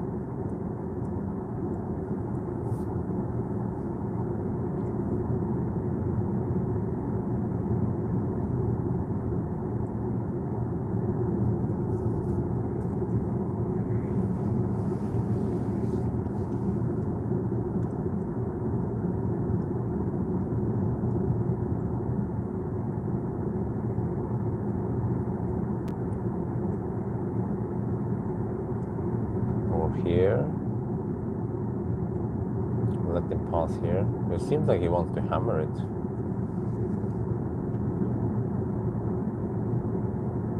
Okay, let's pull out here. Wait a bit, and then regen quite hard. Oh, okay. And then let him pass, and then I proceed. Oh, yeah, there we go. So. I know I'm slow. I know I'm most likely slower than him, so I might as well just slow pull behind him.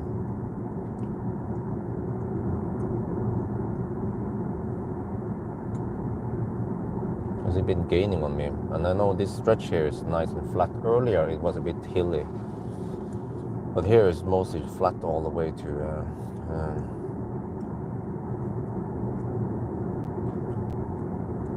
Elverum. Yeah, you see, he's already gapped, or I don't know, leaving me in the dust. Oh, he hammers it. Yeah, he wants to build up momentum before the hill. So yeah, 147 watt-hour per kilometer.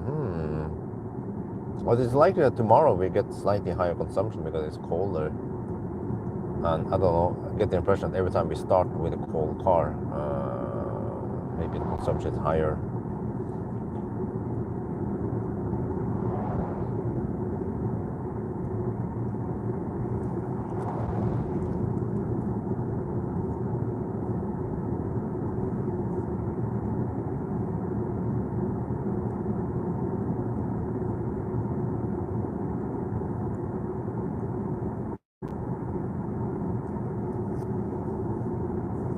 And here we have the solar panel farm. Hey, what's up over there?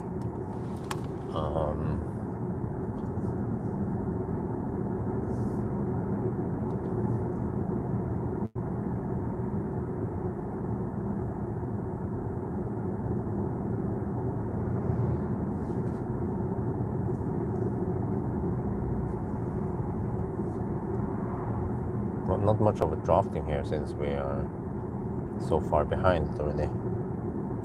I got the impression that that mother trucker wants to drive faster. Me, I'm going 77. He's probably going 85, 88.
Okay. Take one more stop then at Svingen. About half an hour away, or not sure. It's already 2 in the afternoon. Yeah.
we're still at 52%, but 46 kilowatt hour left.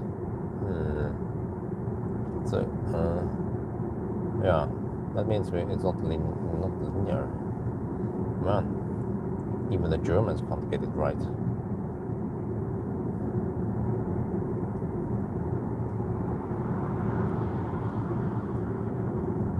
BMW has no blinker, and that's nothing new.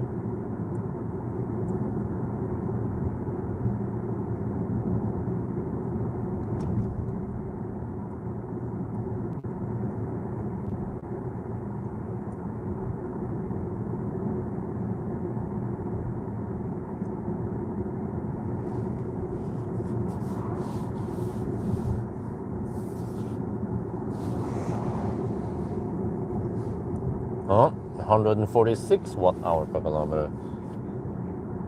Let's see if I can see any flags here. Will it drop to 140 eventually?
Music, please. Okay.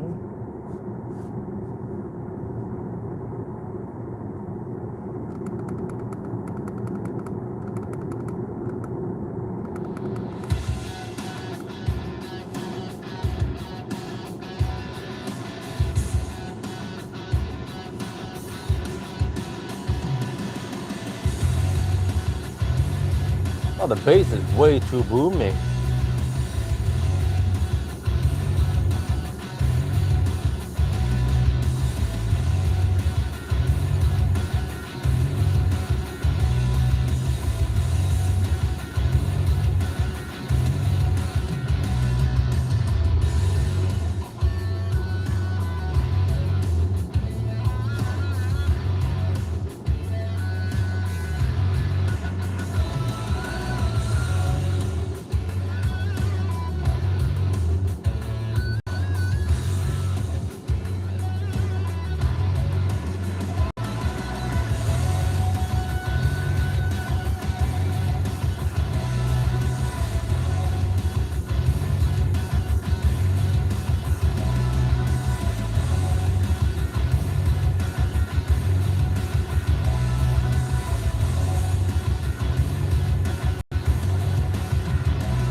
Oh, 15.5 degrees Celsius. I think that's okay for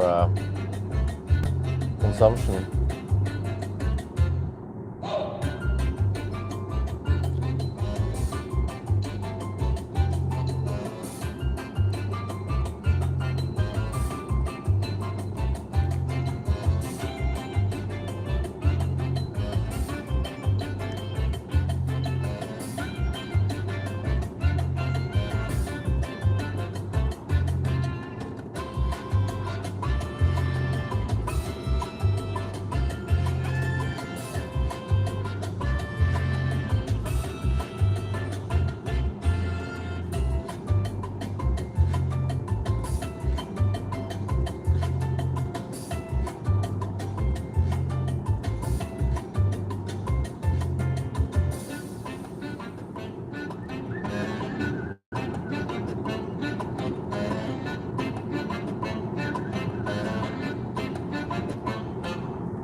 There, 50%. Wait, what? Further resolution. We'll shoot some video now.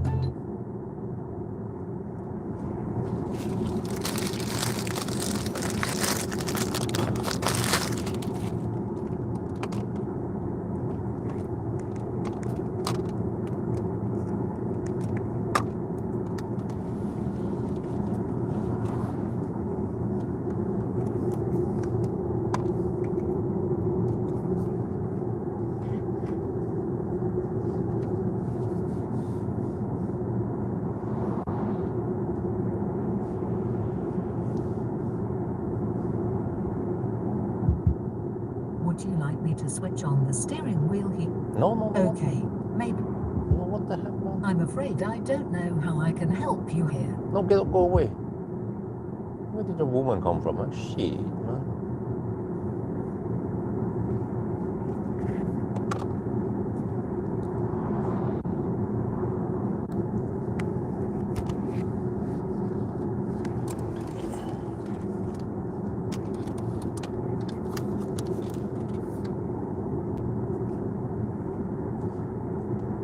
We are getting close to Elverum, and right now the consumption is 145 watt-hour per kilometer.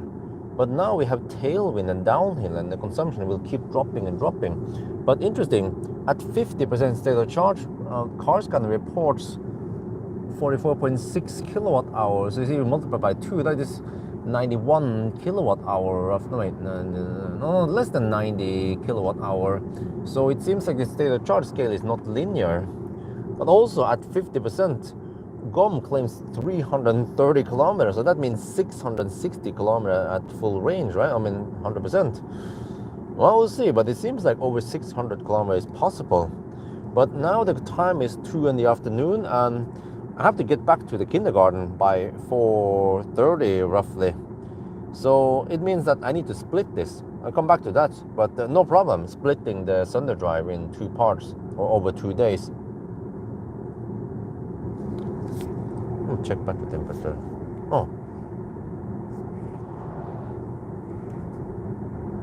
Oh, interesting. The battery temperature is 26 degrees Celsius. I think it's been slowly heating up the battery with the leftover heat from the motors. Well, actually, yeah. See, the motor is just sometimes in use, mostly just gliding. So it's already doing the best or whatever it can to save energy.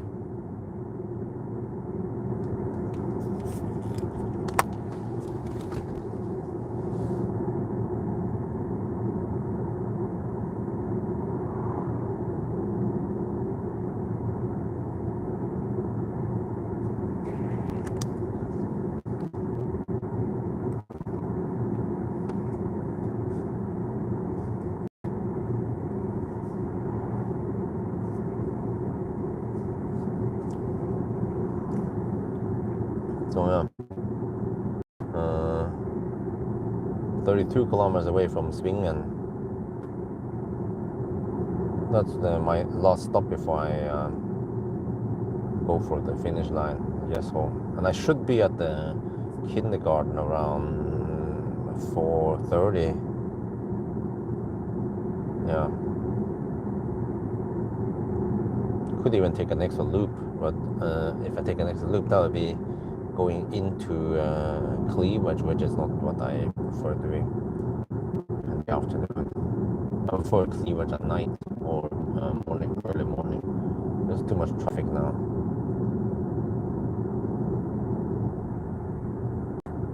But probably no big deal. I can just finish tomorrow morning. It'll take 2 hours roughly. Well, actually, we'll see. By the time we get close to Yes home, how many kilowatt hour I have left.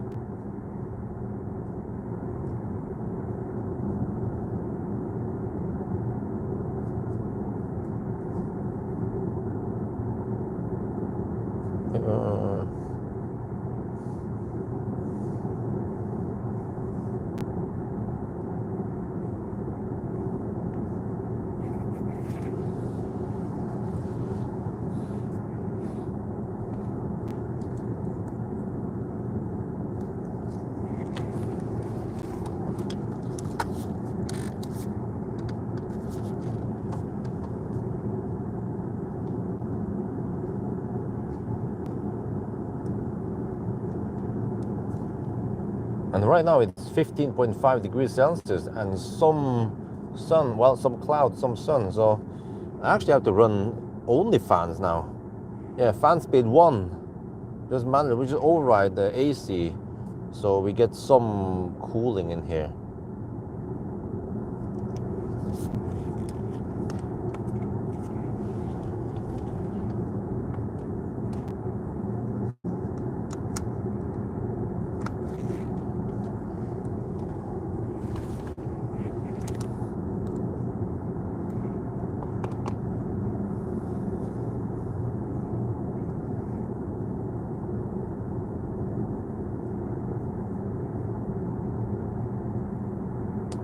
Well, I don't know, but I just observe what's going on here. Yeah, we can also calculate the other thing, which is how much have we consumed so far. 145 watt hour per kilometer times 354.7. So we consume 51 kilowatt hour. Yeah, and we are 49%. Yeah, you see, and then we have 43 kilowatt hour left. Let's see. So total should be 95, right? Let's see. Well, really? Can we get 95 kilowatt hour?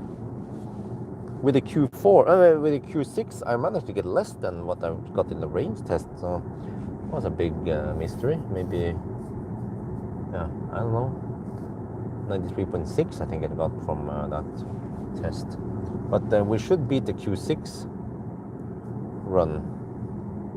That was done in July last year. 19th of July. It has some fatter tires, 20 inch. But yeah, no, I got 94.3 kilowatt hour from it. Okay, slightly more than range test, because range test was 93.8. And the consumption was 165 watt hour per kilometer, and we went 572 kilometers. So this time it should be over 600. Maybe we can match the ID7 rear-wheel drive, 644 kilometers. But 700 sounds unrealistic.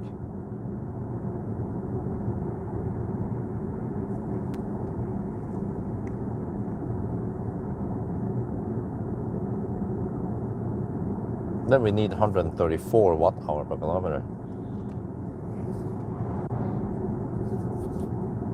And what is the range? What is the VLTP of this car anyway? Rune is gone. He's the expert.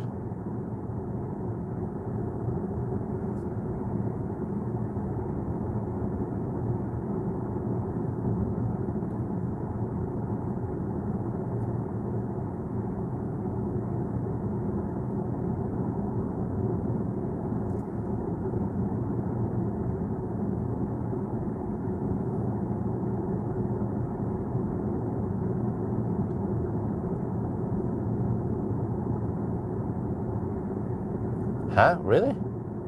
According to the spec sheet, this car is supposed to have 662 kilometers of range, of VLTP range.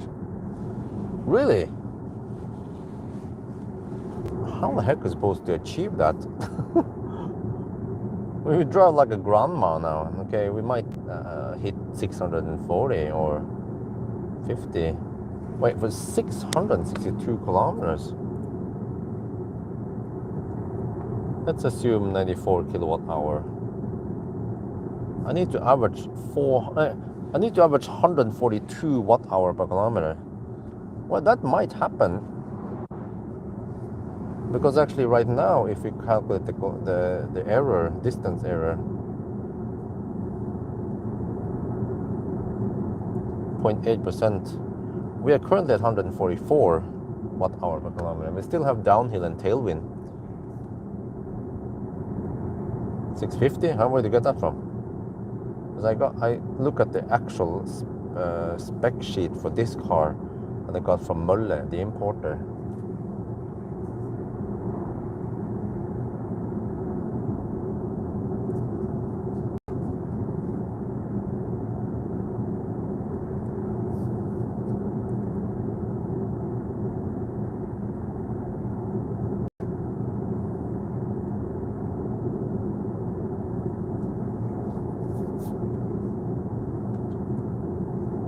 Oh, Google, yeah, but that's not accurate enough, because it depends on what equipment you have.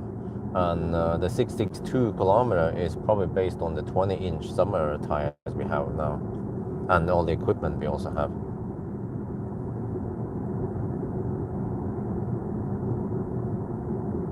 I think the way VLTP range works is that it actually depends on the equipment, actually wheels and rims that it's equipped with. But it could also be other things like glass roof and, I don't know, if there's some kind of styling, body styling elements that could affect the drag or other parts. A6 quarter sport pack. Oh. Well, I don't test 130 kilometers per hour.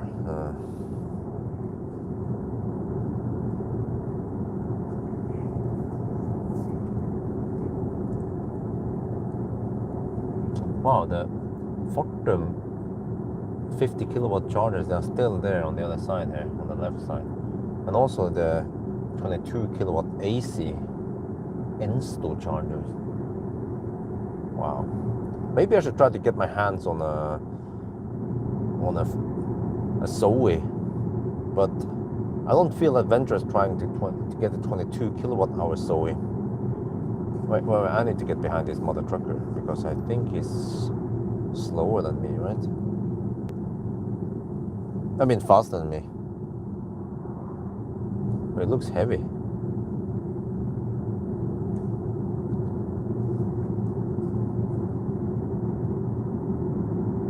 Or we can just draft behind him. We haven't drafted much.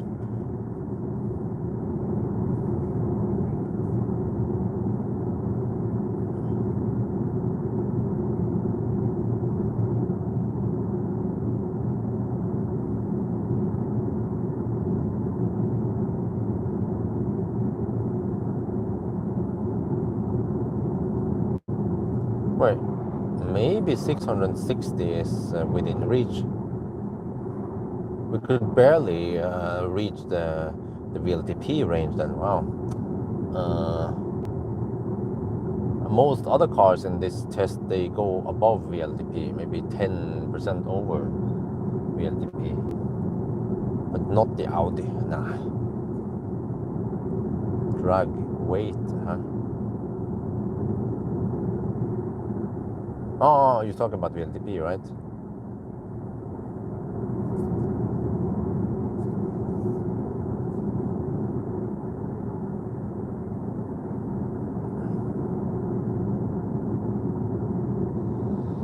Okay, 20 kilometers away from Svingen. Let's see how many cars I can accumulate in the next 20 kilometers. That was nice to let the mother trucker pass. 120 kilometer VLTP, but this is the 100 kilowatt hour battery. Well, we're talking about the rear. Is there a rear wheel drive? Maybe rear wheel drive Sportback. That must be the most efficient variant. But also, what about the 91 kilowatt hour ID7 Sport? What do we call it? Fastback rear wheel drive.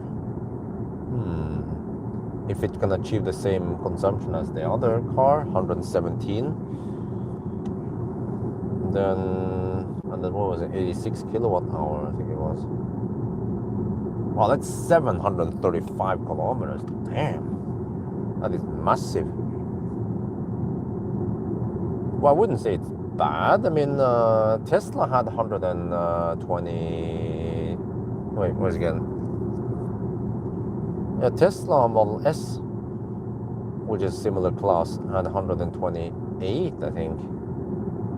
127, 128. But it was warmer. So you see, it's cold-ish today. So if it would be 10 degrees warmer, I would expect the consumption to be at around 135 or maybe 10 watt hour per kilometer better. So then we are almost the same level as Tesla or the ID7. ID7 was also done in a nice warm day, 25 degrees Celsius. But we had, the lowest was around 9 degrees today. And most of the time we've been going around 10, 12, 13 degrees. So it's considered a cold run for Sunday drive.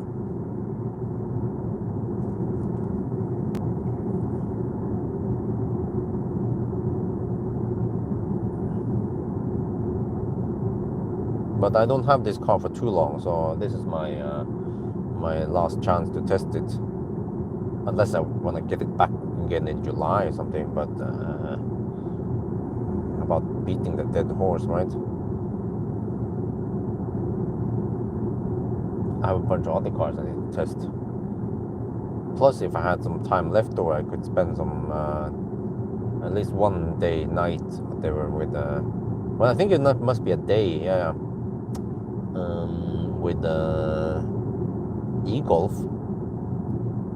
So, ideally, I want to start with cold battery in the morning with e-Golf. Around 10 degrees Celsius, maybe 15. And then drive it in, let's say, 15 to 20 degrees Celsius in the daytime. And see how fast I can do it then. But I have to start early, or I need to be strict with Isabel and ship her off as early as possible, preferably around 7, so I have almost 10 hours, but well, I will most likely finish around 8 something hours.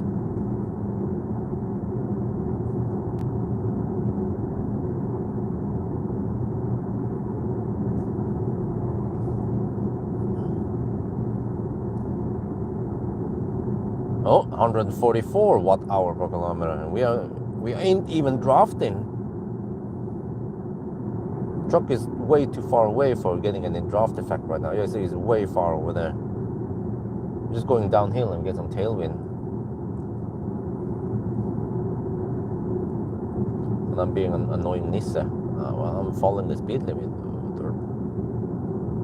I have 3 cars behind me. Well, they can hammer me anytime now, soon. Okay, 14 kilometers away from Svingen. Get my much needed pee break soon.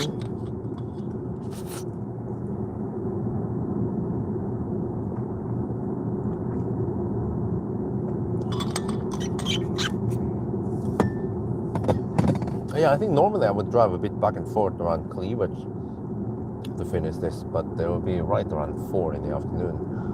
Lots of traffic. Plus that I have to go to the kindergarten. So, yeah. Unless I can take Isabel with me, but she probably wants to have some food. So,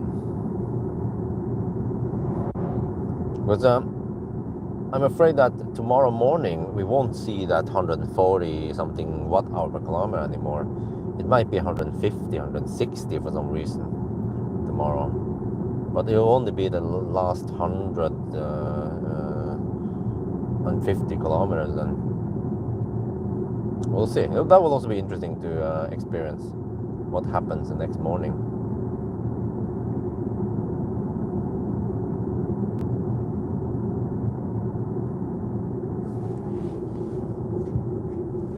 Oh, 16 degrees Celsius now.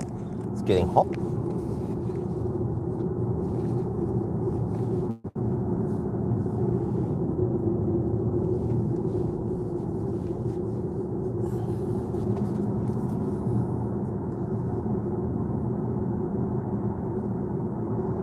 Doing slight coasting, gaining some speed here. If you want to be a ninja, I go slight off center because then the fall is smoother, hasn't been worn out that much. 144 watt-hour per kilometer. That means it's corrected is 143. So we are very close to the VLTP consumption. H3 battery power now works correctly in e-golf. Oh, okay, just have to update the app then. Well, nice. Well, are you working on car scanner or do you just you're like a car scanner fan, Alan? I'm driving at 77 kilometers per hour or 80 on the speedo, and it's 80 kilometers per hour limit here. So I'm following the speed limit on the display, but I know deep inside that, oh, you're beta test, oh nice, that the GPS speed is 77, so we're going 3 kilometers per hour under the speed limit.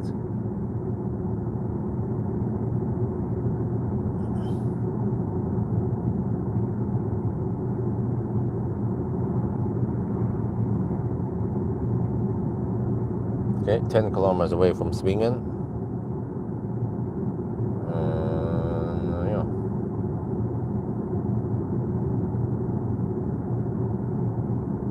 Okay, so I know this route is possible to execute in a kindergarten time frame, given that we don't have any major delays, and that I actually start slightly past 9. It was 9:20 I started today. Yeah, ideally I should have started around 9 or 8:45. None of them have 45-minute extra time. Could drive some extra loop before I finish for the day. Or if it's a car with shorter range, and it will finish before that time.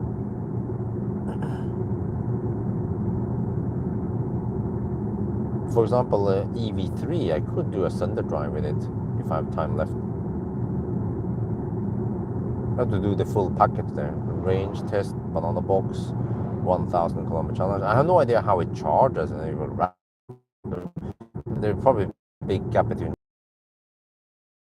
wheel drive also. What the heck, man? Do they still dick around with the Koreans? What else? Yeah. Now during summer, I don't bother going to Yale or Hemsedal. I want to take a break from that route also. Then I'll probably take it on the Sunday drive if I have time left. Because I feel like the EV3 might be a popular car. Lots of views, so I can milk it. BZ4X, blah blah, huh? I haven't tested. Mini Aceman, I haven't booked it. There's so many cars. I booked myself until late June. So and there's still plenty of cars I haven't booked. Like Elrock hasn't been booked yet. The E30X and the Nami Box hasn't been booked. I want to test those cars. Poor man's cars.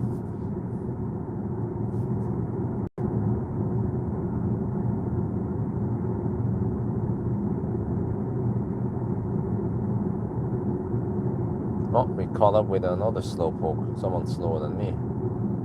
Well, what do we have here? What is the spec on the Aceman then? I was about to say Assman, but 24. I don't know. What's the difference there? 24 versus 22. Is it the infrared heater, or I heard there is going to be a new version. I'm not sure if it's counted as 2025 model, which has a slightly bigger battery, and that should mean more range. Would be interesting to test to see if it gives us punishment point again. Speed limit on, yeah, because it's so expensive. The speeding tickets are so high over here. If you go 25, no wait, how much was it again? Well, when I was caught, if you go 16 over the speed limit, you get a hefty 7,000 NOK tax fee. That's around 650 euros. It's massive. Oh, more horsepower hour. Okay.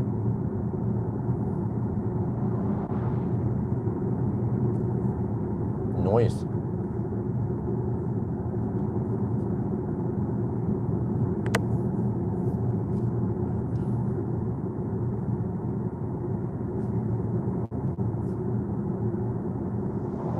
Yeah, I should also test it. Plus, I haven't even tapped into all the vans yet, man. There's so many vans I could test. I'm interested, but I don't know when I have time for testing it. And if I could book a bunch of vans in June, July, and the people are like, hey, dude, what are you doing? Why aren't you testing this car, that car? Yeah, and also I need to allocate time for Firefly, which would come around late July. Well, there's a freaking ID7 in front of us. Man. Freaking German cars. Why did they drive so slow, huh?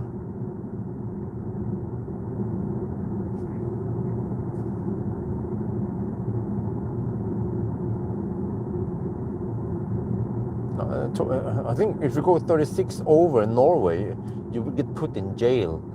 And you get probably around 1,000 euro ticket. Or yeah, tax, whatever you call it. Or I think you might lose your driver's license if you go that fast over the speed limit here in Norway. That's why people slowpoking. Farlig det. Gå too snäll.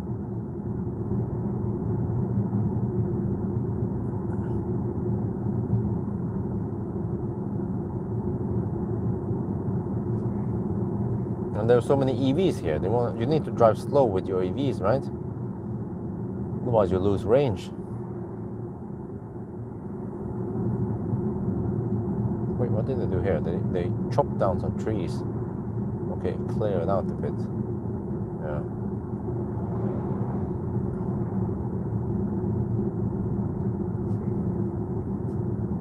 Oh, now the ID7 is going way under the speed limit. It's going 62 in the 70, so well, okay, I'm gonna pull out soon at Svingen. Hoppa I Svingen, I mean. Wow, 16.5 degrees Celsius. At least the end is good. Only problem is ideally I want to keep driving Sunday drive until around 6 or 7 and finish it. Then it'll be nice and warm, but then I have to go home. Yeah, maybe sometimes would be nice to have Maya here. Because, I mean, she doesn't have to do that much. Just pick up and deliver Isabel maybe sometimes, yeah. Or, yeah, and in the daytime, she can just dick around in the gym or some shit, you know? Because wifey can take care of Axel by herself. So there's not that much work here, unlike in Thailand, because there's no kindergarten for Isabel. So 17th of May, I'll probably just try to sleep or survive or go to Leo's with Isabel, with the family maybe. Because I don't celebrate 17th of May because I'm a hedning. Or yeah. Okay, let's swing it now. Oh, finally the average speed went up to 71 kilometers per hour. Okay, I'm just gonna take a quick tea break here. I think I'm gonna bother shooting video.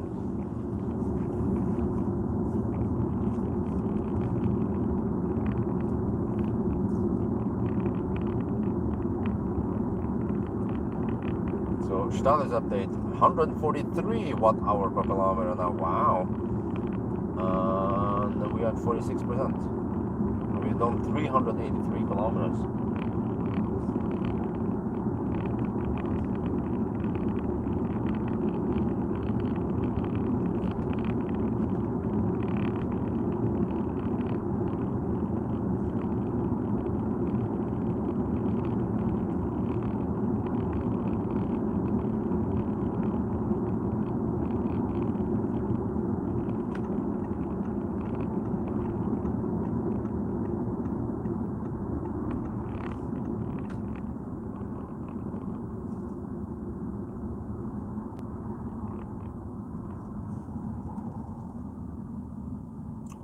Let's see.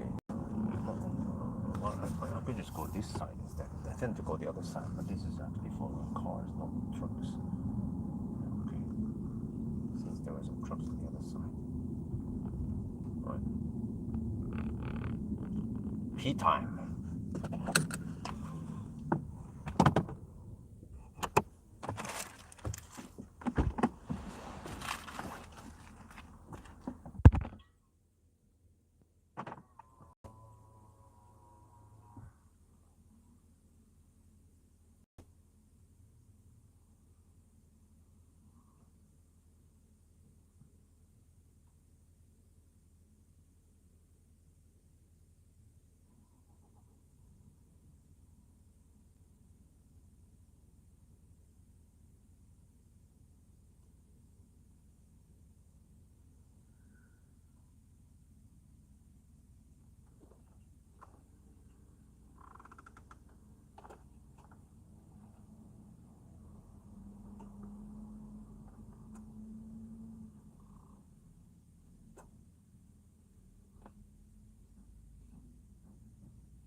Okay. Oh man, that was great. Drain the lizard. Tømme leggen. Nei, tømme ryggen. Okay. Mige.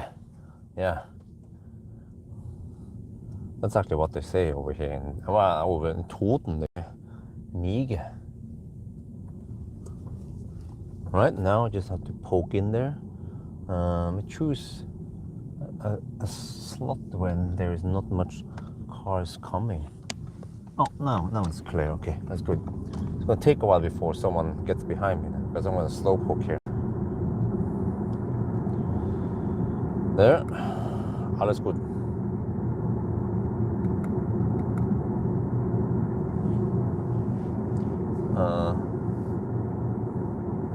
Well, but the i7 was rear-wheel drive.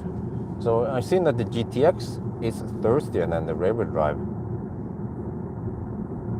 ID7. Plus that the ID7 we tested was a sportback. Or fastback, I call it fastback here, over here.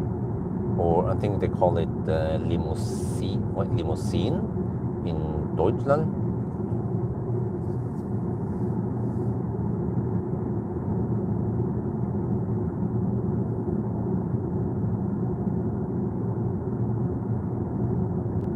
Okay, so now go straka vägen.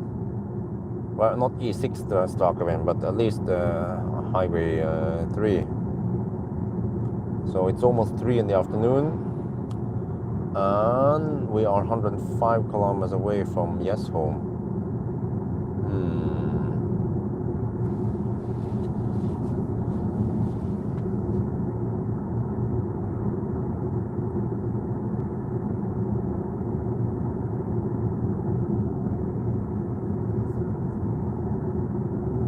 1 hour and 23 minutes it will take.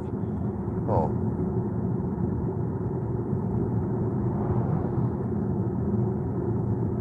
Okay, so I will be at the kindergarten 20 minutes past 4.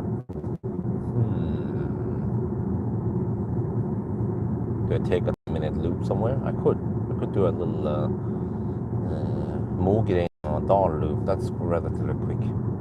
Whatever I can shave tomorrow would be great. And also nowadays, now that it's nice and warm, it seems like Isabel wants to play longer. So sometimes when I arrive at 4, then she doesn't want to go home. But usually when I arrive 4:30, then it's easier to get her to leave.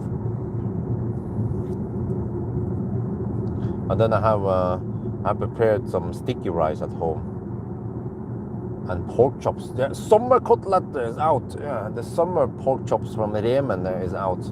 So I couldn't resist. Had to buy some. Then I'm going to use the air fryer. Yeah, great name, air fryer. But then I have to run the air fryer outside. But then one day we have to go, well actually maybe tomorrow we can go and buy all the stuff we need for cleaning the deck. Probably need terrassevask and some brooms and stuff. Well, I have broom already, but we need that thing to apply it. And then we have to decide whether we go for oiling or base.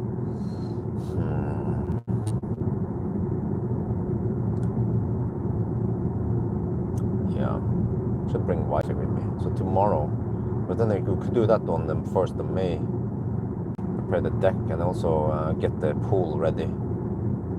We can start the pool season soon.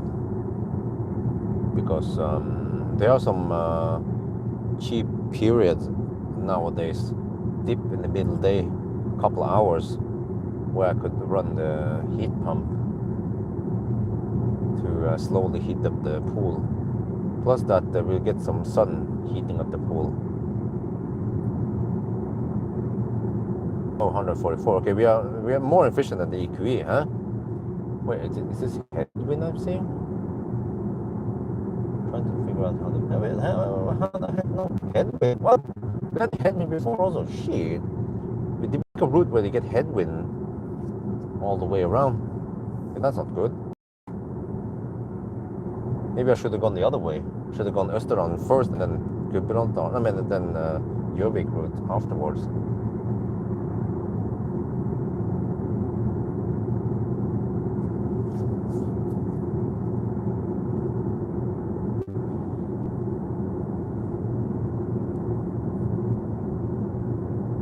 But that would be cheating, right? If you actively choose a route where you get tailwind all the way. But normally we get headwind one direction and then tailwind on the way back. Or on the other loop, yeah. Or the second half of the loop. Yeah, so the consumption is 143 watt-hour per kilometer. It's 17 degrees Celsius outside. Wow, I must run no fan now. I mean only fan. Otherwise it will be too hot here.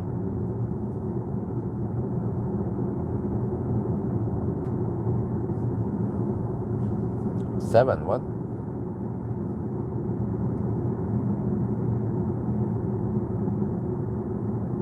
Pool video. Okay, yeah. Backflip. Okay. But yeah, so I need to make videos and show what I do to prepare everything, and I need help from Wi-Fi to help me carry the those steel plates. They are, well, not super heavy, but just big and bulky. So hopefully wifey can help me. Not sure. After a couple of those plates, she might be tired. She's like e-golf rapid gating. But there's around 10 of those needs to be moved away. And then I need to do the cleaning and everything, and then we have to also clean the deck and move a bunch of furniture away. So there's a lot of work that needs to be done. Hopefully I can do that on the 1st of May. Shoot some video about it. The pool is from 1.5 to 1. I think it was 1.4 to 1.9 meters. So I can stand there like that. I can go roughly half in the middle of the pool. Roughly, I can stand.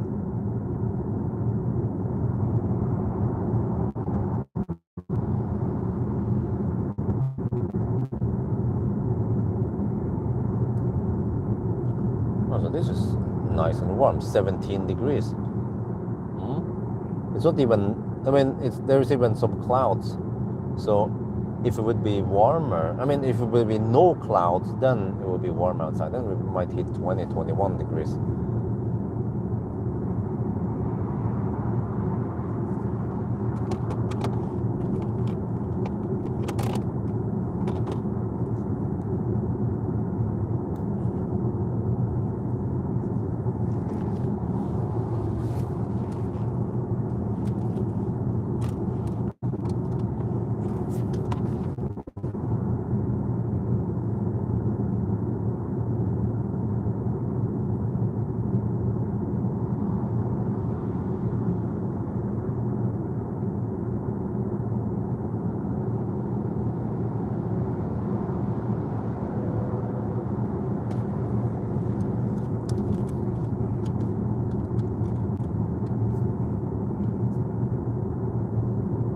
We're now on the motorway past Elverum, and this is the final run for the day at least.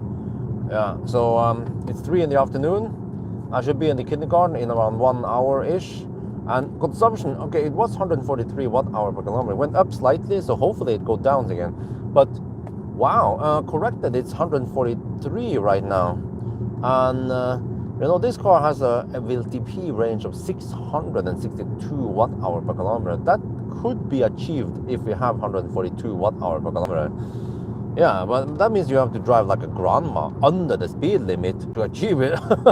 But it is getting warmer now, 16.5 degrees Celsius. So, of course, if it was 25 degrees Celsius, the consumption would be lower. So today, it's considered a cold run for this Sunday drive. Yeah, I remember this morning when we drove over here, it was around 12 degrees Celsius only.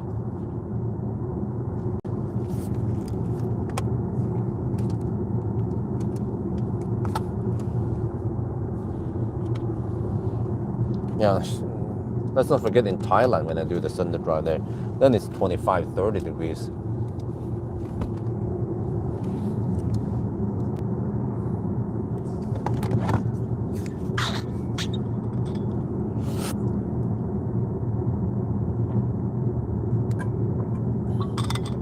There's actually a lot of stuff that needs to be done with the pool. I just finished the, what do you call it, parasol. Now it works, everything works great.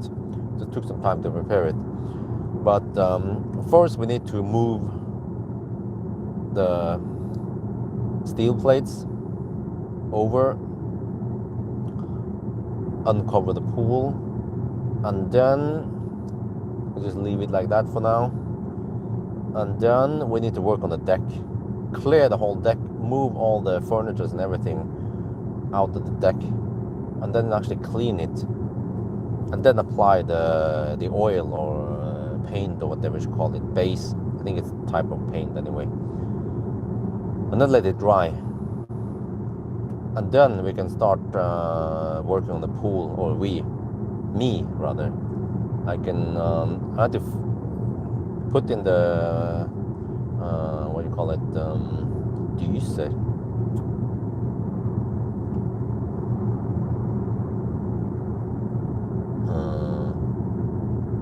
But I have to, there are 2 holes, I unplug them and then put in the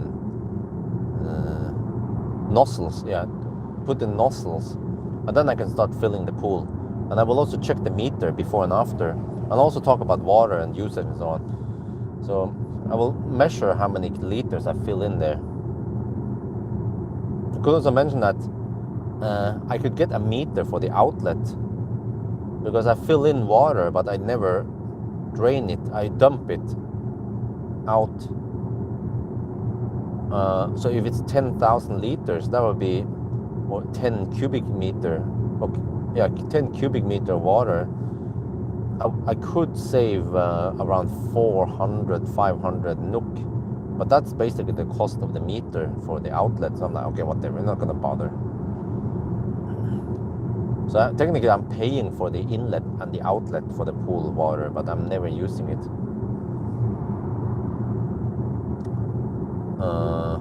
A pool temp, well, I mean, many people, they keep it at 27 degrees. I actually want it at 30 degrees. It's so comfy to have it at 30.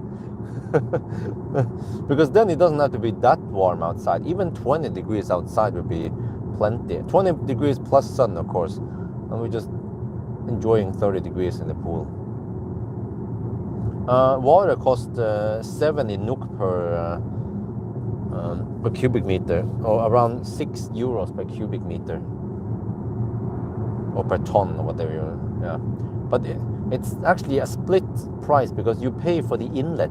You pay for around 20 something, 25 NOK for the inlet, but then you also pay for the outlet, 45 NOK or something for the outlet, or the kloakk or whatever, avløp. Solar, nope. But I mean, I estimated that when the sun is blasting on the cover, I'm getting something like 3 to 5 kilowatt of direct heat without any losses, with 100% or more or less close to 100% efficiency. And I also measure it that without heating up the pool, in the daytime, the pool temperature rises, and I calculated that it should be around that, power.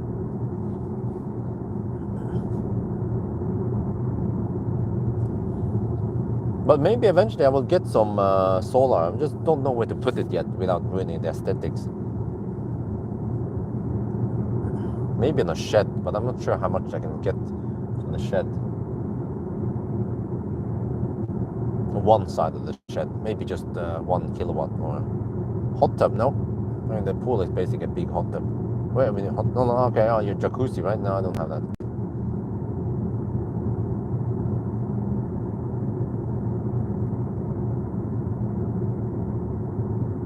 And then we should start inviting some friends over from time to time. So yeah, I know some of the friends at kindergarten, they would also like to jump in the pool. If it's a heated pool, it's 25. I mean, it's 30 degrees in the pool. Then we don't need 25 or 28 degrees outside. We can enjoy it even in maybe around 21, 22 degrees outside would be fine for jumping in the pool. But we just haven't installed the outdoor shower yet. That requires money, plus that I haven't figured out where the heck we should put it yet. And also I haven't put up any hedges, but that will also cost money. And initially I anticipated that they will start building the corner lot, but they actually haven't started. They were supposed to start last year. Building is supposed to start in August, 2024, but they never started. I bet they couldn't sell that house because of high interest rates. People didn't want to build or buy it or whatever. So for now, the corner lot is available. Maybe if I have money, I could buy that corner lot. And I don't know, I can make a parking lot there, or off-road. Well, I have plenty of parking lots. I can make a garage there for the roadsters. How about that?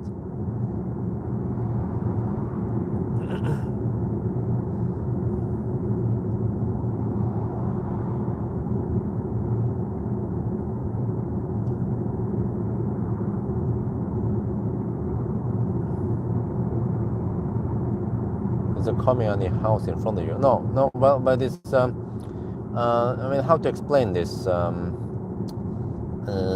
If you don't know the house too much, but there's a corner lot there.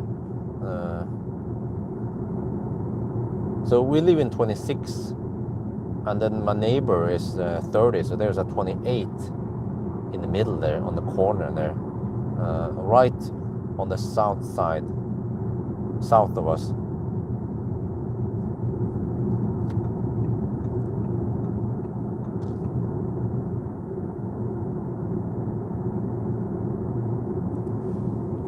But I bet if you can't just buy the lot, you must also build something there, or they won't sell you only the lot, so they would sell the whatever, right?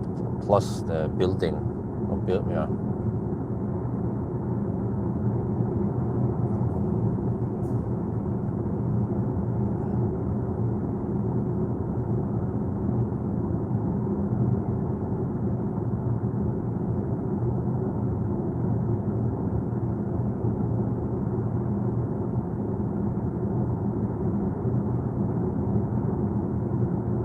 No, Oslo 123 is over here now, huh? Okay. Was it a coincidence they put the sign right there? They could have put it 1 kilometer further down the road and then say Oslo 122, but they just want to make it 123.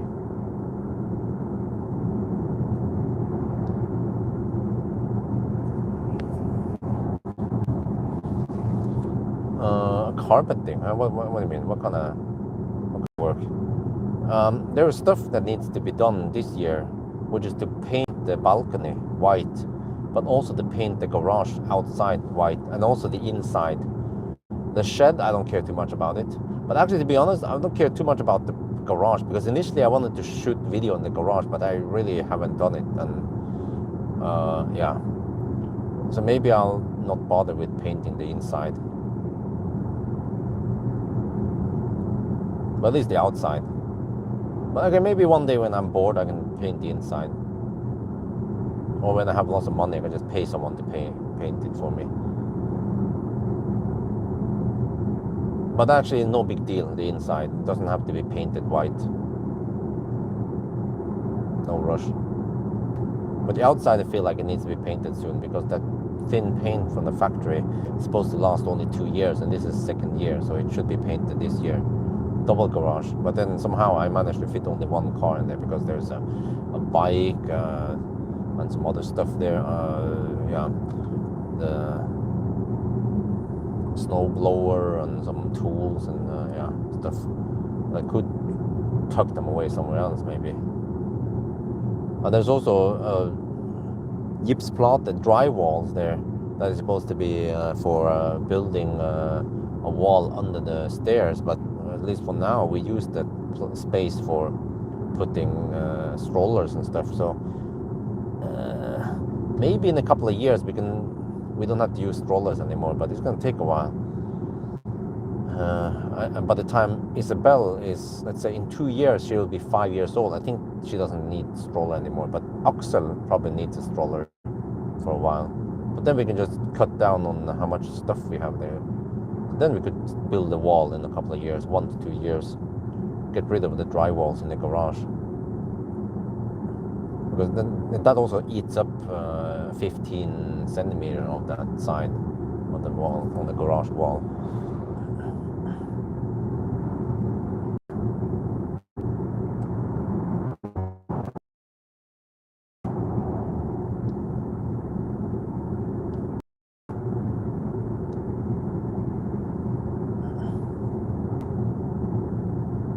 Well, we're down to 143 watt-hour per kilometer again.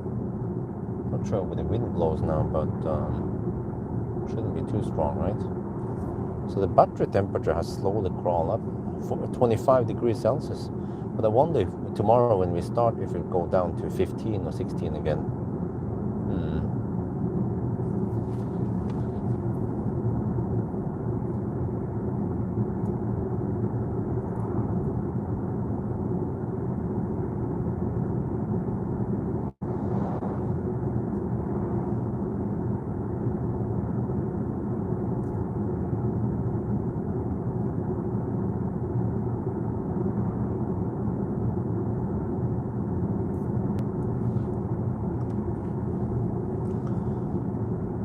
So yeah, it could be a long episode or 2 episodes just for preparing the pool and the deck. It might take a couple of days, especially once the pool has been prepared. Then it needs several days to clean, and I have to go clean the filter in order for the water to be crystal clear again. And then I don't have to rush it. I can slowly heat up the pool over several days. Just try to catch the cheap times. Or even running it at night. I have 10 øre per kilowatt hour lower grid fee at night, for example. But yeah, it's going to take some energy to heat up. I can calculate that. Maybe based on COP3. I'm not sure if it's 3 or 4, but let's say 3. We can calculate. Oh yeah, I also want to do some physical experiments. So I need to measure the temperature of the water.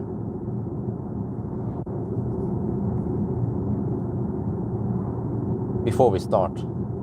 And then we can measure it after a while. But then I can calculate how much energy we need to put in there to heat it up. But also want to see if it will passively heat up by itself. But the way it works now is that we have the steel plate there, so I think they insulate and reflect any sun. Yeah. But once we open up, then we can get some passive heat. So it's interesting to see what the water temperature is there, and also how much water we need to fill in. The queue behind me is just one car, one van, and he's slow poking. Could have hammered me earlier, but he didn't.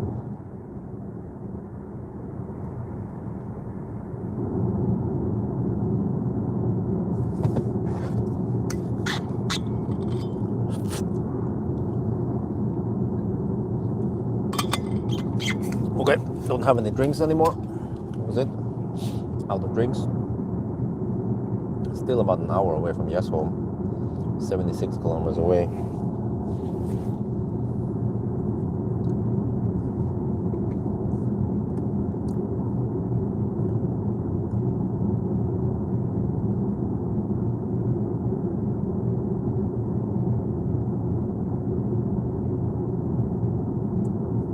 Okay, now is when I want to draft. Wait, shit. The car went out of efficiency mode. Okay, I don't think it matters too much. But yeah.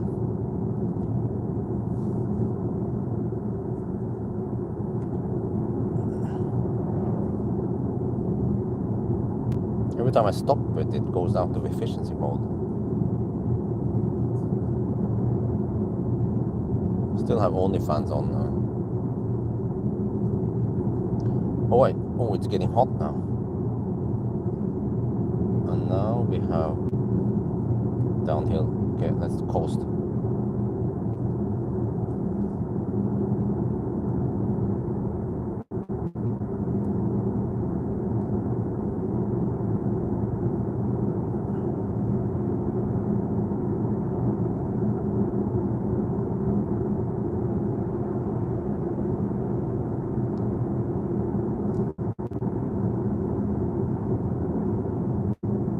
I feel like we have slight headwind.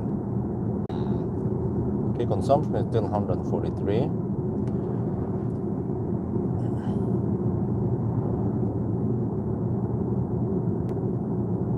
We've done 417 kilometers now.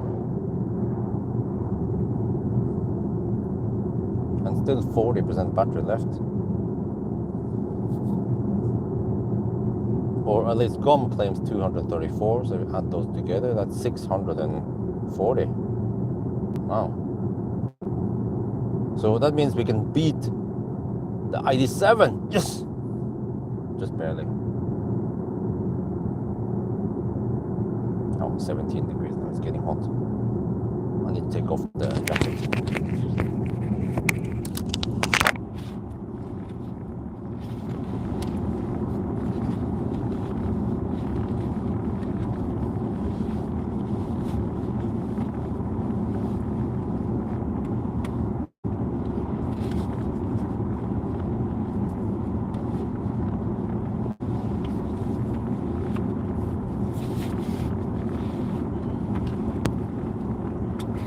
but we don't have any seats. So. Oh, that's better. Okay. T-shirt on, white T-shirt also to reflect more sunlight.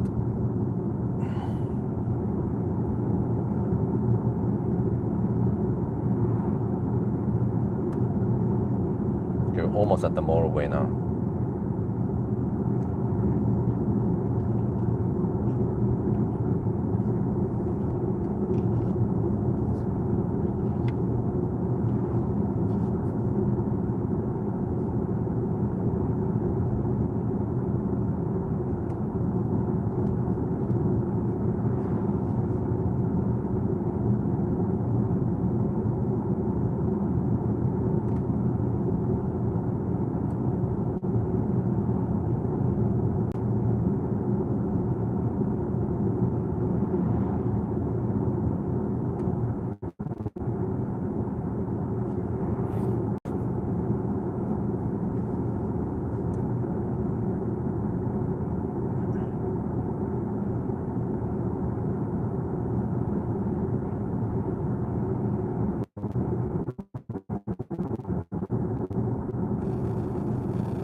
We're back on more familiar ground, Tongan.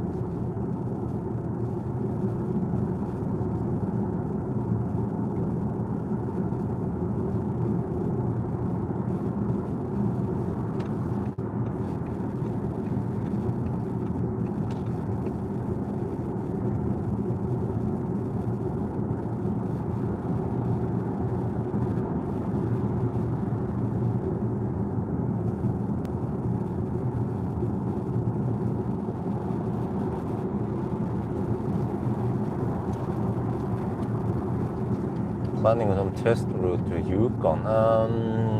Not really. I've been there several times.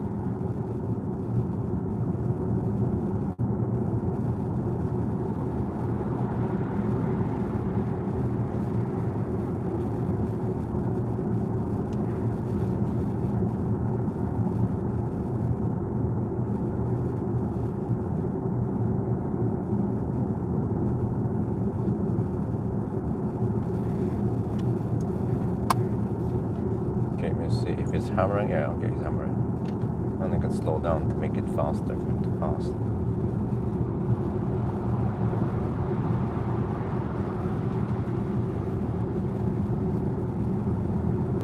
Polish truck driver, he doesn't hesitate for hammering.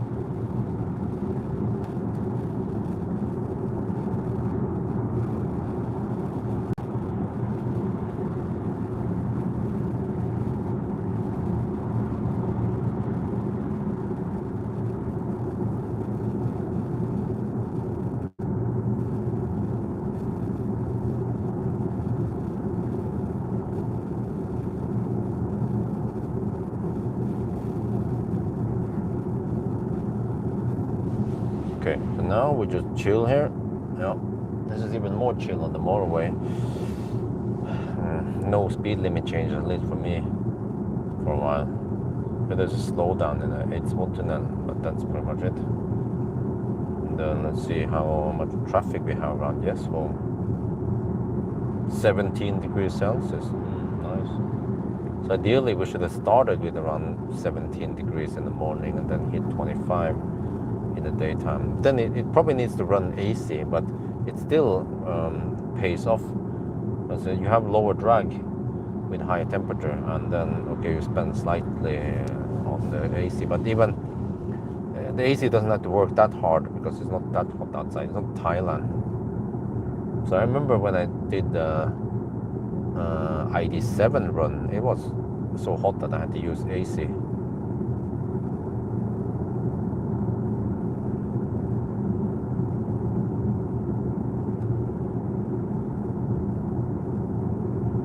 Okay, but it seems like it's going to be right around 500 kilometers then today. And another 150 tomorrow.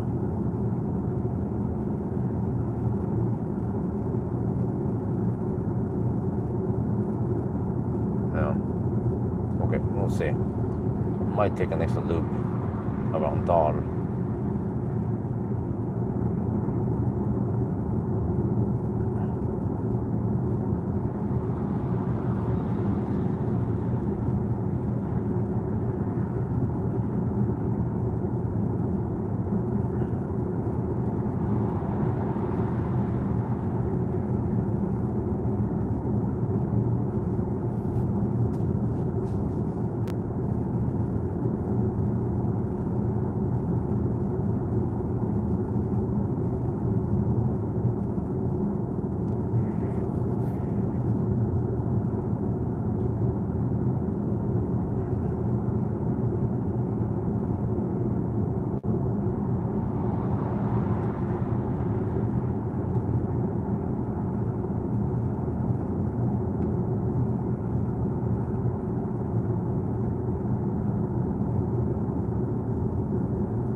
Oh, what's up with all this traffic? Are they heading towards Oslo?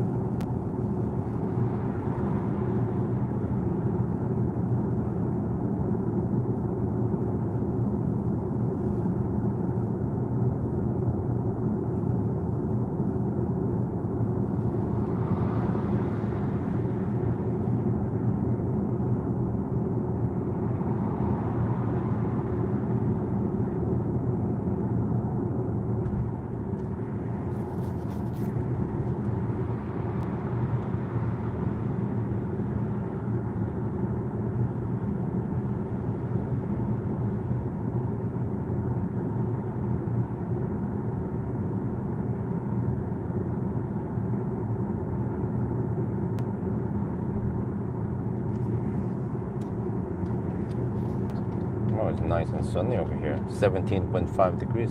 Temperature keeps rising. Over at Tangen now. Where the Ionity chargers are. Truck chargers. And a bunch of other chargers. Supercharger also. It would be great if some company would establish some food further down past the supercharger. But then somewhat limited how many customers they get. At night there will be literally no customers there. A slight downhill here. Can coast a little bit. Oh, very good downloaded at $5. Thank you very much. Highly appreciated.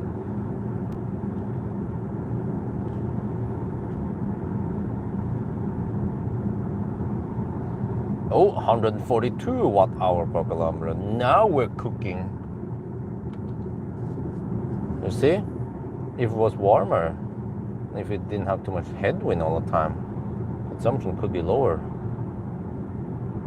Yeah, so that means that in the 90 test, I could expect around 160 watt-hour per kilometer.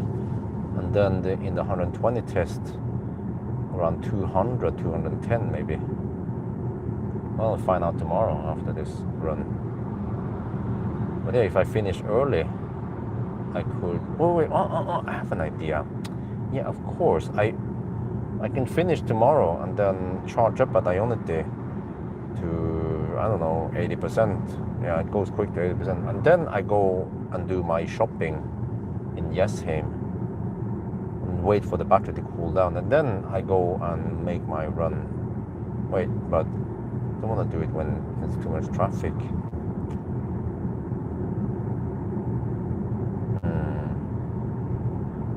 Okay, I'll see what I do. I could just have a long lunch break also.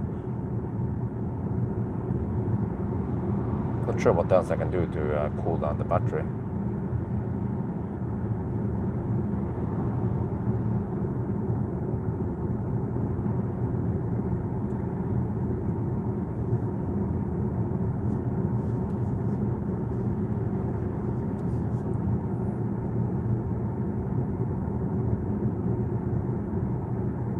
Unless I charge on AC, but that's going to take forever.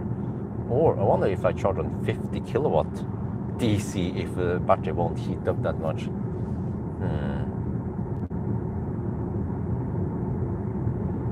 Where do we find them? It's kind of funny. Nowadays, we struggle to find 50 kilowatt DC chargers. They're just high power chargers everywhere.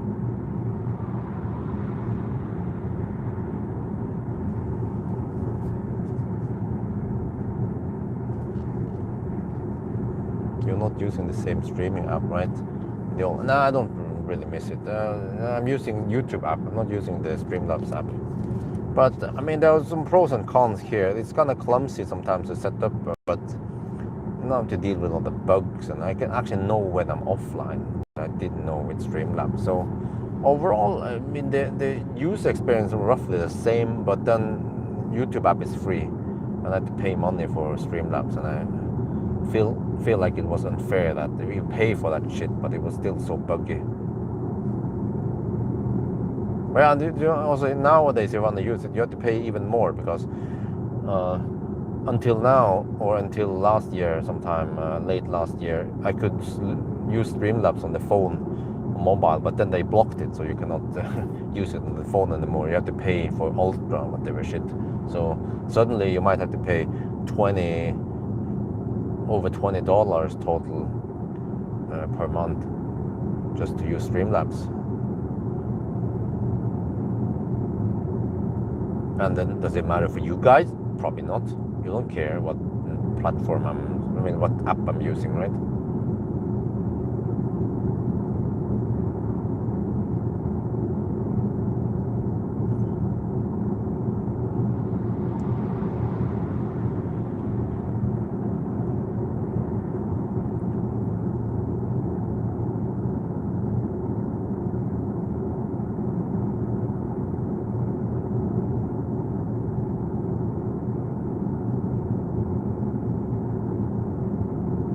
Wow, I've been driving for 6 hours now, really?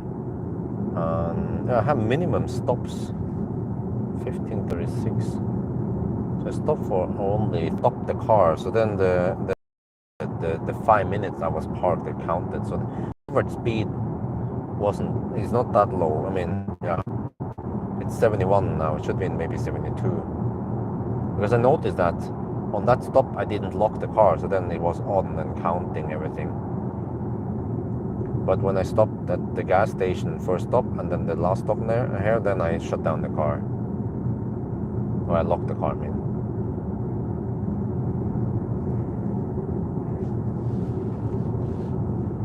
But that means that the actual driving time is more like 6 hours or 5 hours and 58 minutes. And then we have roughly 15 minutes total stop. Only. No, more like 20 minutes total stop. Okay. There, 142 watt-hour per kilometer again. Jumps a bit up and down. That means that corrected is 141. Oh, there's almost no wind here. I can see in Mjøsen. Okay, that's good. So we don't get the tailwind advantage, but at least no disadvantage.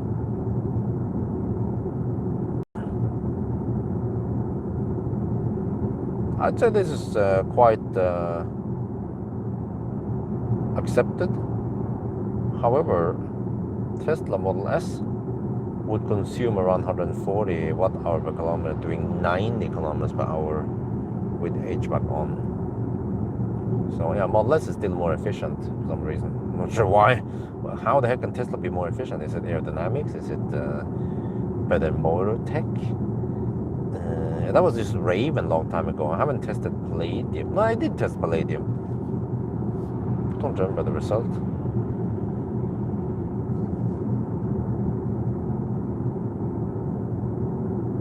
And also Plaid was tested.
Or is that mother trucker gonna hammer? Okay.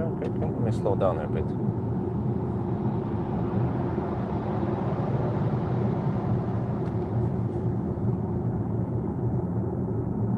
Gonna help the truck pass faster.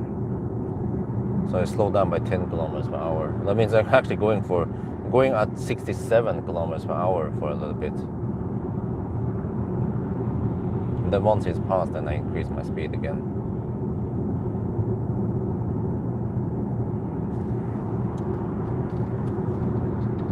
Now getting close to Strandlycka. Yeah, familiar ground. But yeah, so I mean, we have 32.7 kilowatt hour left. So if we could drive 2.5 hours more, then we'll be finished. But then we'll be finished by 7, right? So that's not gonna work, unfortunately. So we must do the remaining tomorrow. But then it won't be 17.5 degrees tomorrow morning.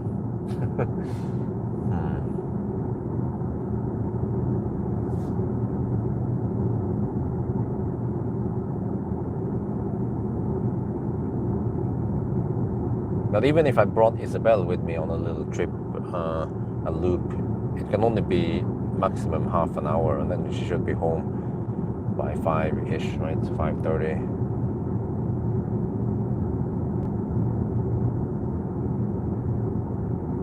Well, I have some waffles for her, but she should be eating some other food instead, like sticky rice with pork chops. How about that? Oh yeah.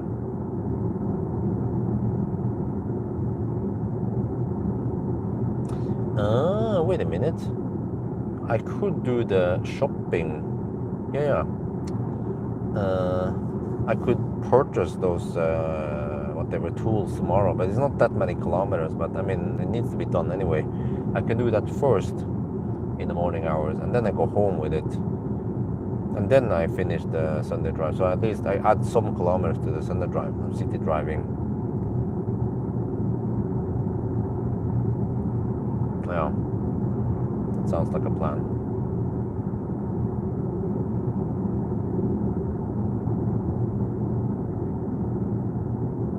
Finally turning green here. About time, huh? By the end of April. We're almost in May now, in a couple of days. Yeah.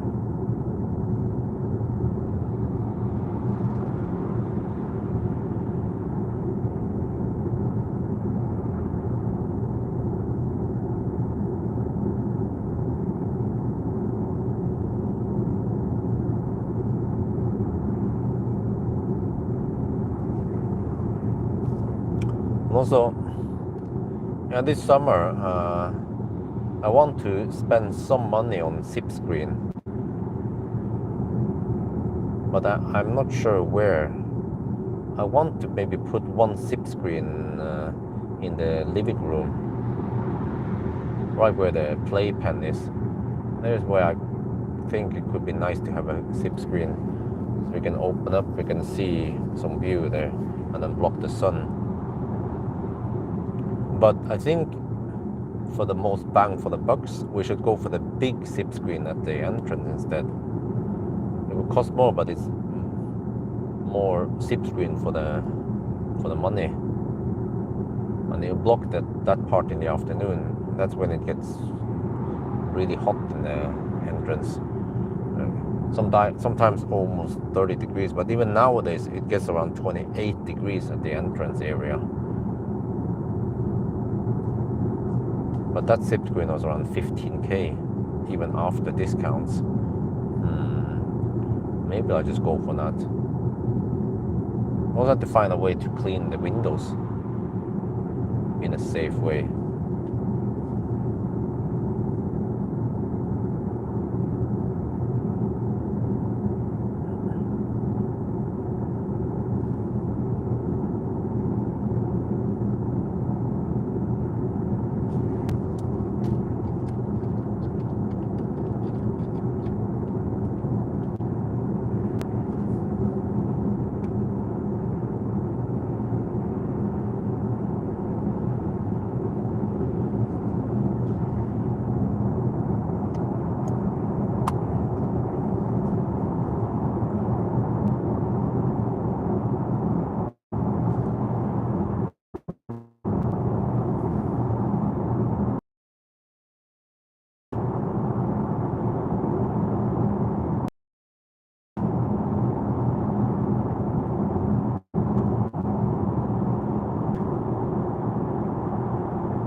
And it's getting kind of hot in here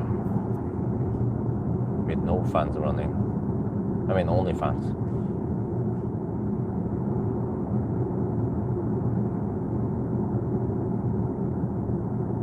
Oh, 141 watt-hour per kilometer. Oh yeah. Keep dropping and dropping. Man, too bad we cannot finish tonight.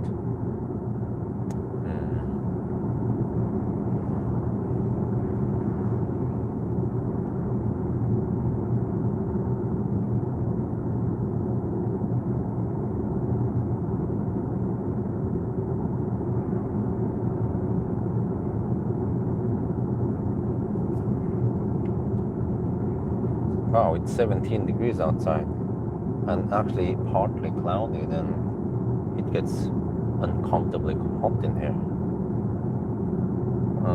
451 kilometers done.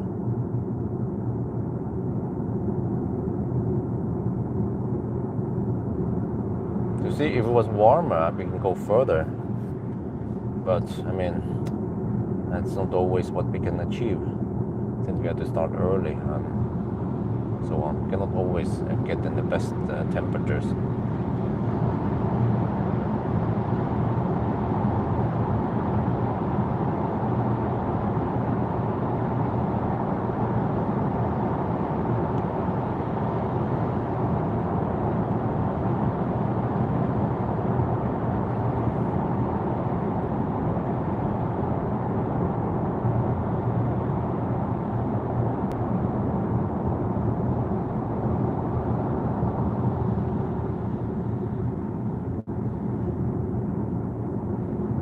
Sun is blasting right in here.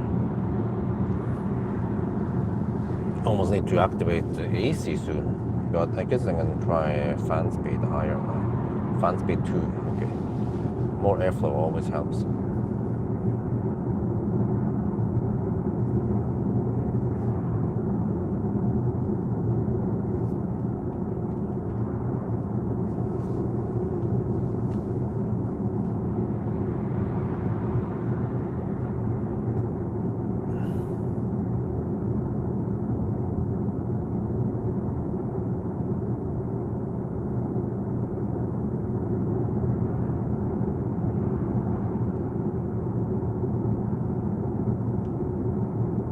$140 watt-hour per kilometer after consumption correction. It's 141 on display. So that ain't too bad.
Better than EQS, oh, really?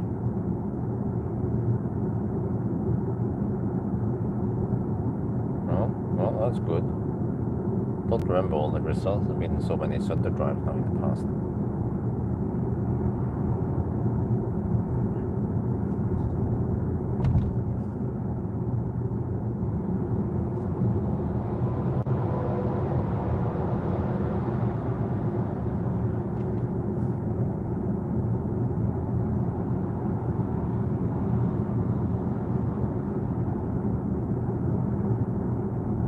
Well, here we get the drafting, right? As requested by someone.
460 kilometers now. What was the consumption in EQS then?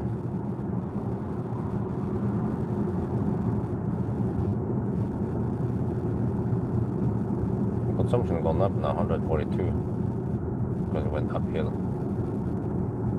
Then we have this slowdown here.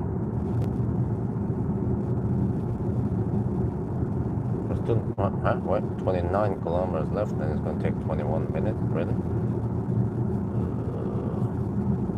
There's no stau there.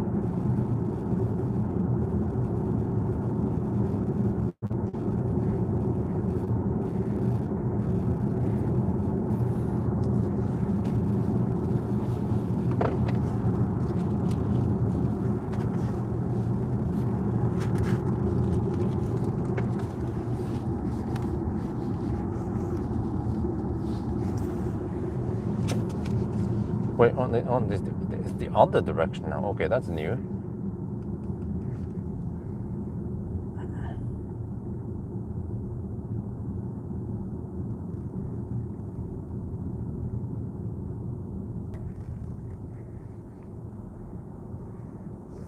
Here's a slight slowdown here. 143. Oh, really? Huh. But how warm was it in the EQS run then? Are you saying that this Audi is more efficient than the EQS? Huh? Oh, but that was the old generation EQS. I haven't tested the new one yet with bigger battery and more efficient motor. But I feel like people use expensive EVs.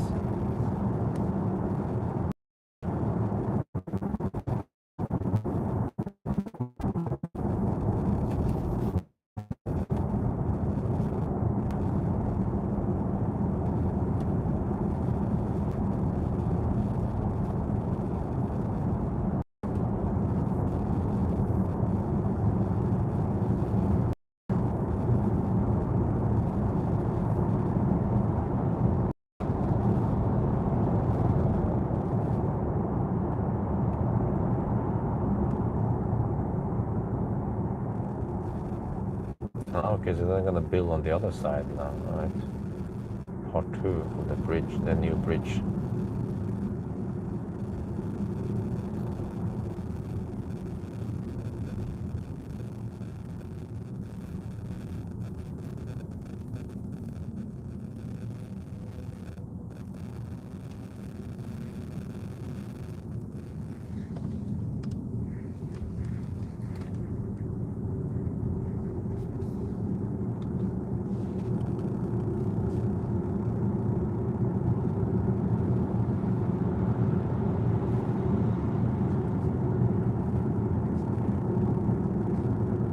Degrees, wow. Well, I need to take an average today, but I see it's 18.5 now. But average today is more like 15 degrees. It started around 10 this morning, 10, 11, and end up with 19. But over the mountain, it was also only 9 degrees.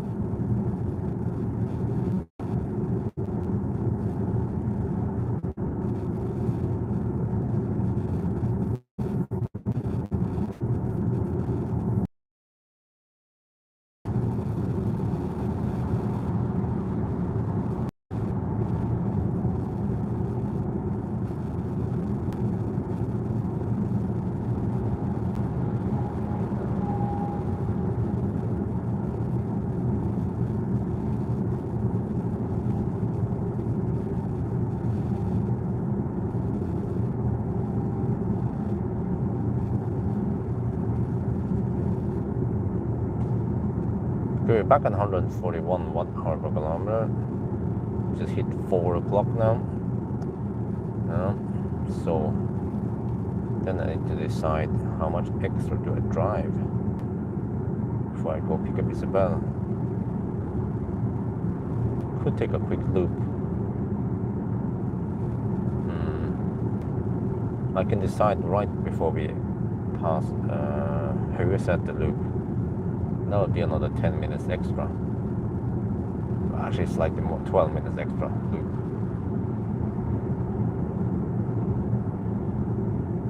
But I want to drive as much as possible now that it's warm outside.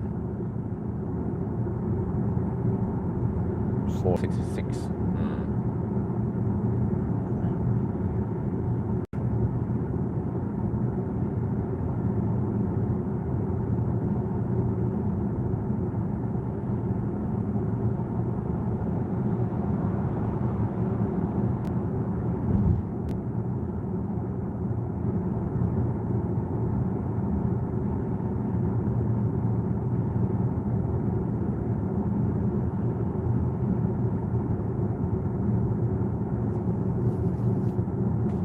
Isabel understand part of the job now.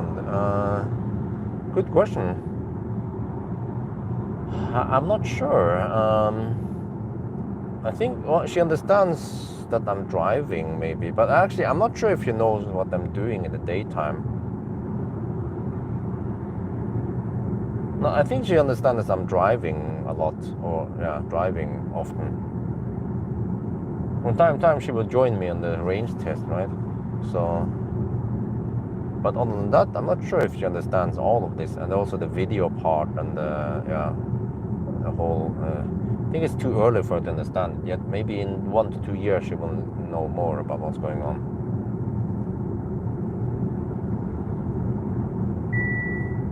Okay. Yeah.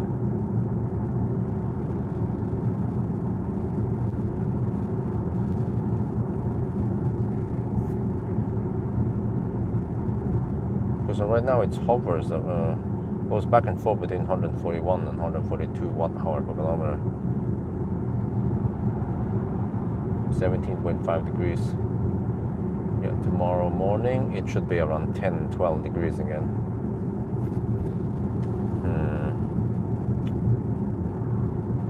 Yeah, so then I could go to, not sure where, maybe Yubik.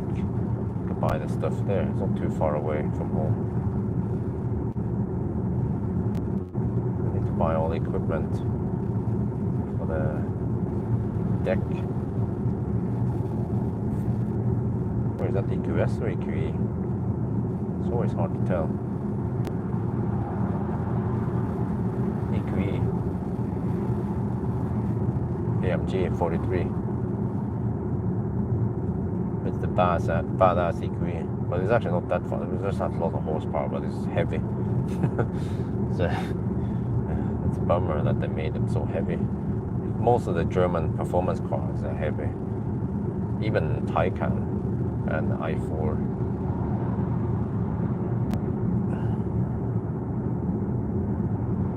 Would be nice if they can keep it around 2 tons, like Tesla, like Model 3 Performance. I think Model 3 Performance is only 1.9 tons, and that's with 82 kilowatt-hour battery. So I mean, if Tesla can do it, why not the Germans? What did they put in there that is so heavy?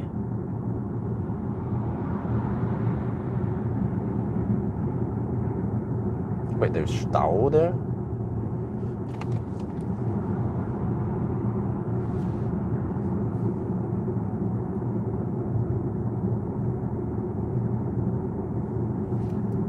Check on Google here. No, there's no Stau there. It's just smooth all the way.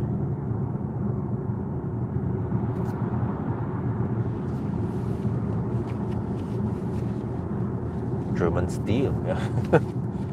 German Panzer. Okay, but final run, all right.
Oh, finally, 72 kilometers per hour average speed.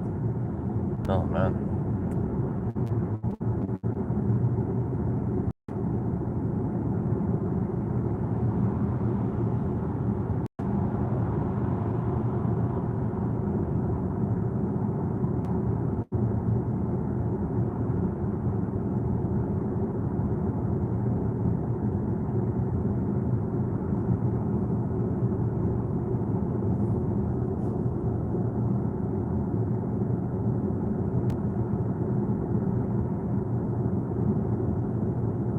Okay, so I could take that extra loop once we pass by. And it's 15.7 kilometer extra loop. We'll go turn around at Høyset and then come back here at dawn. Or I could even go on the loop before Mogreina. I might just do that. Nice and warm now, 18.5 degrees Celsius.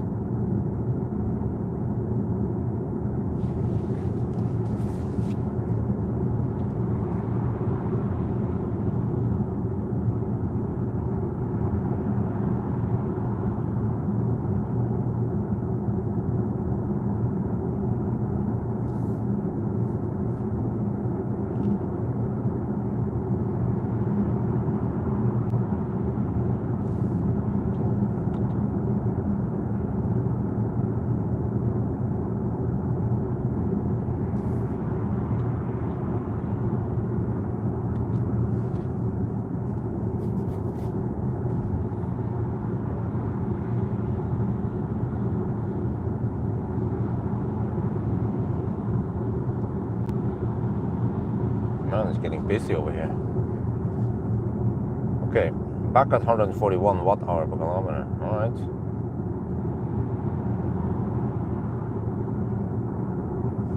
And then we have 27 kilowatt-hour left. That's almost 200 more kilometers. Wow.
Okay, I think I'm gonna go for it.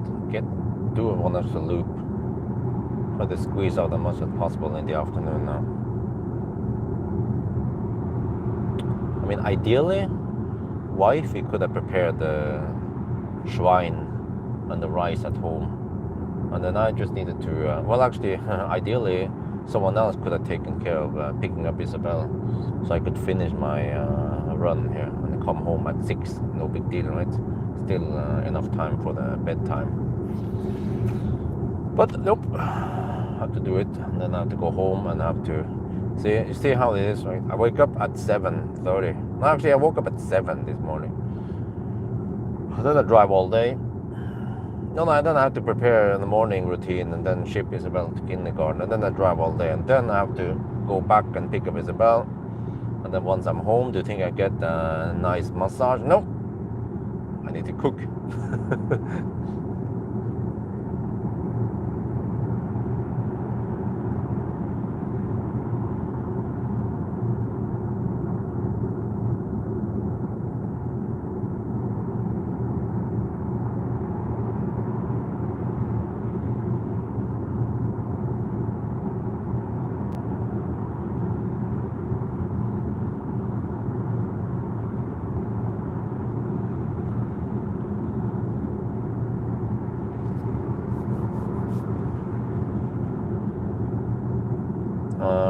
cook some sticky rice and some pork chops.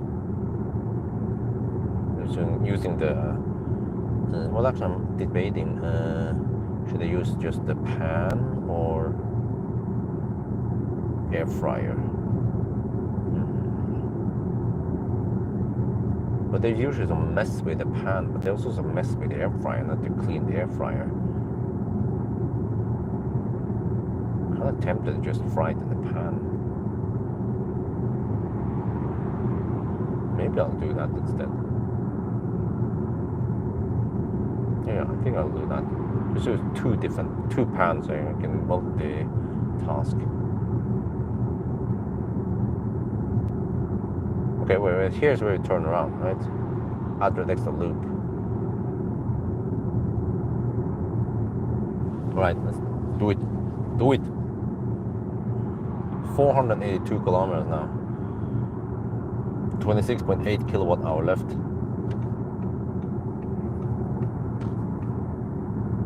Take an extra loop before I call it a day. It's fine. Isabella is having fun outside now playing.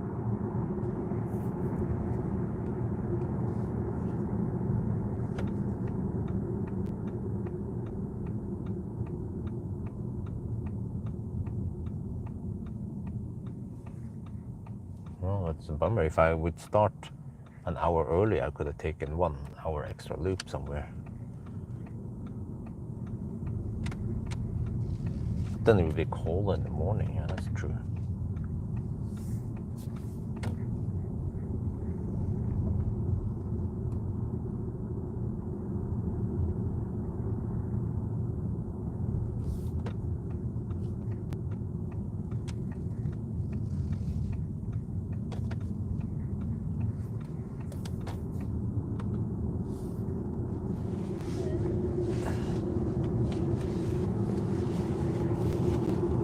But yeah, I'm also curious to see how the consumption will be tomorrow morning. Will the consumption go up? Well, we will get a... Actually, tomorrow morning, we will the short-term memory will automatically be reset. But then we'll, of course, be looking at the long-term memory. But also, I will take a screenshot and write down the numbers of the watt-hour remaining, whatever, right? And battery temperature before we call it night. And then see how things changes overnight. And we'll see in tomorrow, the morning run, how high the consumption is compared to the afternoon run now. That will give us an idea of how the battery, how the temperature affects the consumption also. But I'll probably just run up and down the motorway here to keep it simple. And drive over to Tangen or somewhere and then back.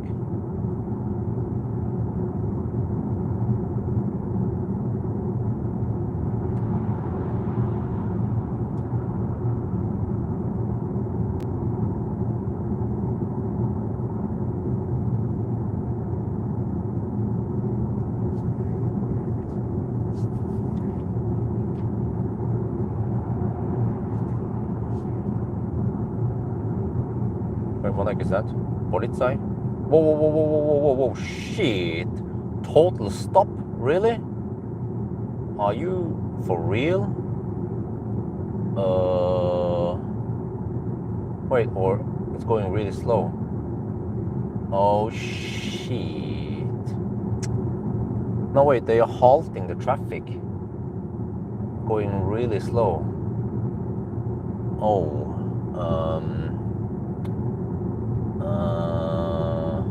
well, it's still going at around 40 kilometers per hour, so not that bad. But I would just wonder if they're gonna stop it completely.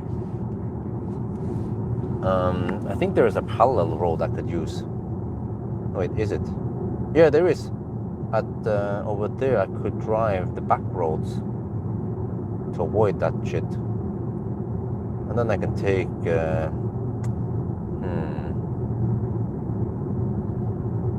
Okay. At yeah, maybe I'll just turn around. I'm not sure how slow that is. There was one Polizei motorcycle blocking traffic. He might go to a complete stop eventually. and I don't have time to wait. So at Mogreina, I could exit and take the back road and the parallel road, and then I end up actually over there. Yeah, okay, that sounds like a plan.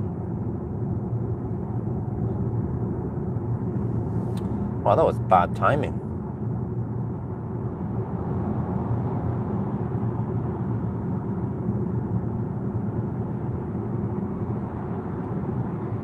Okay, whatever, no big deal. Take Mogreina. At least it's more guaranteed. If you take the motorway, then I don't know what kind of stop that could happen there.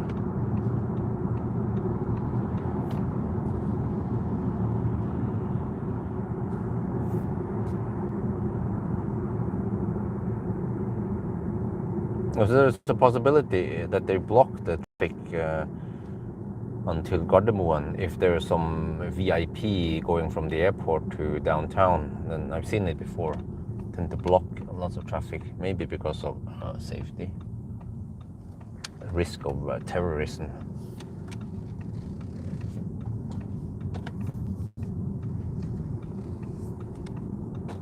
Okay, I can take this.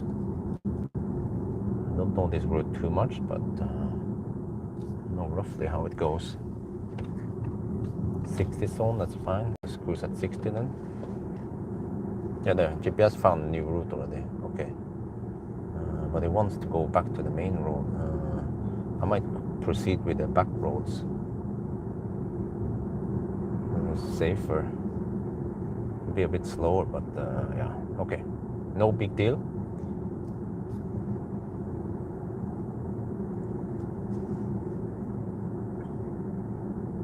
Now we also dropped the consumption slightly. So yeah, 488. Okay, but what we could do tomorrow is to not cruise in the 80 zone. We just go, I don't know, somewhere else. Poking around. But whatever, just go in the 80 zone, it's faster. Mjøsen route. I mean, motorway. Yeah. Try to annoy as many mother truckers as possible.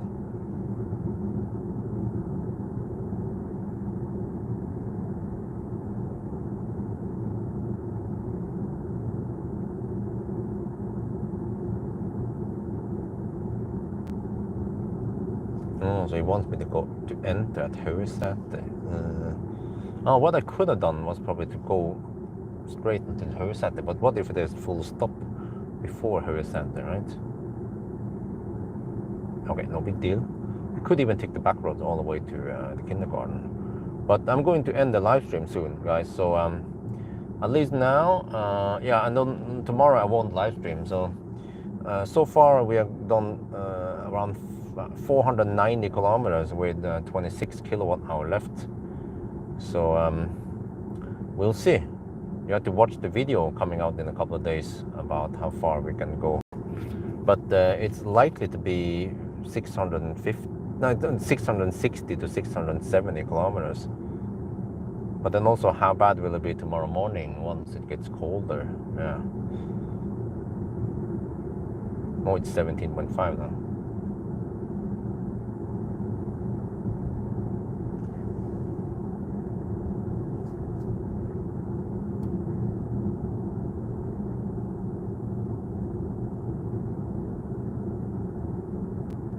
You have to expect that they could block the whole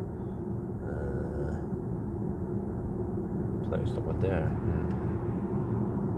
Oh, that guy's hammering it. He's not going at 60 kilometers per hour.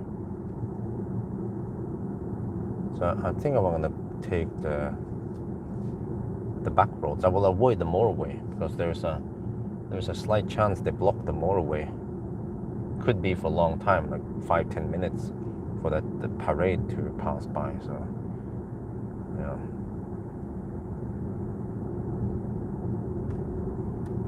It's Tuesday, right, today?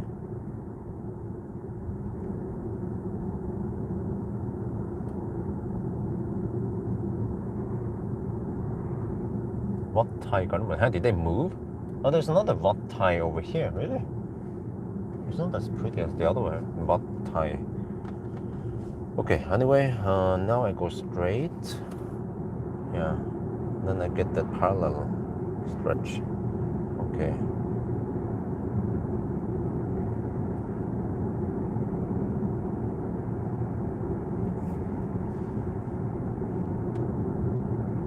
I usually don't drive this side road here.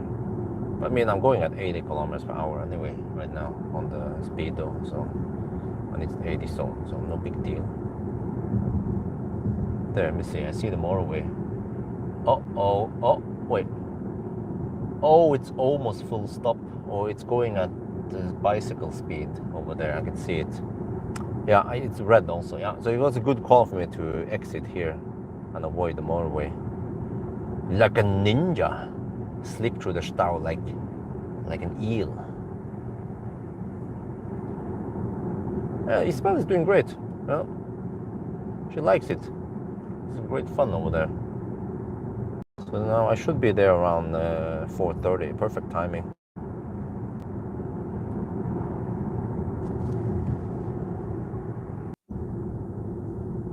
Wait, here's where I have to pay attention. Go straight. Watch out for traffic. Bicyclist. Crazy kamikaze people. And then go straight here. Okay, yeah. So that's when they wanted me to take left, but no, we go straight, and then we take this. Yeah.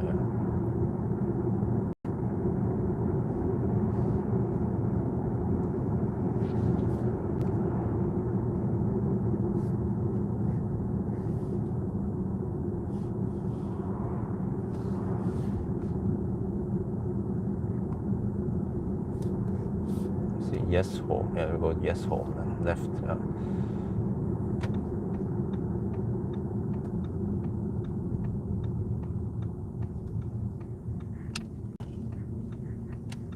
Well, Råholt Trafikkskole use a BMW i4 M50 actually. At least according to the mirror, that's an M50. Wow, that's some school car. Oh, there. Well, the traffic here seems to be okay now. Oh, okay. What do I do? Do I still go the back roads?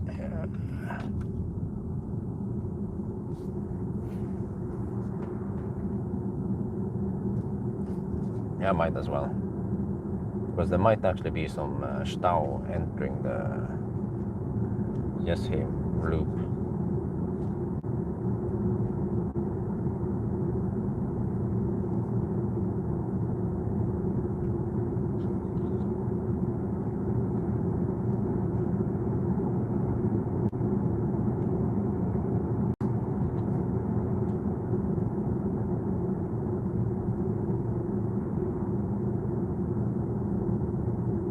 Is this some kind of temple? Wow, a lot of stuff I didn't realize exists. What like is this? To the left here, looks like some Chinese temple. Wow.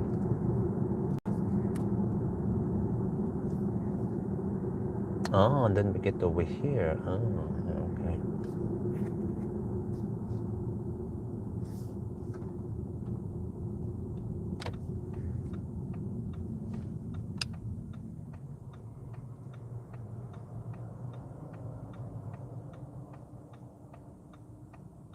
Man, what's up with the traffic? Okay, go. Because they have prepared some roundabouts here for the future roads.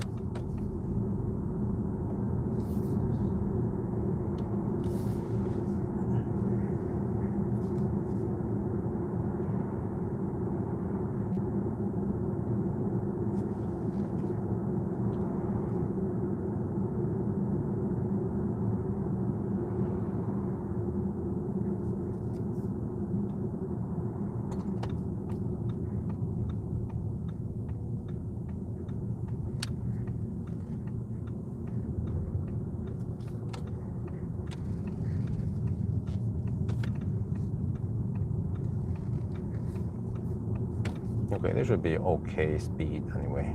Take this loop. Even though it's quite busy here in the afternoon. Oh, so many people living in Yeshim. Mostly in those tight high-rise buildings.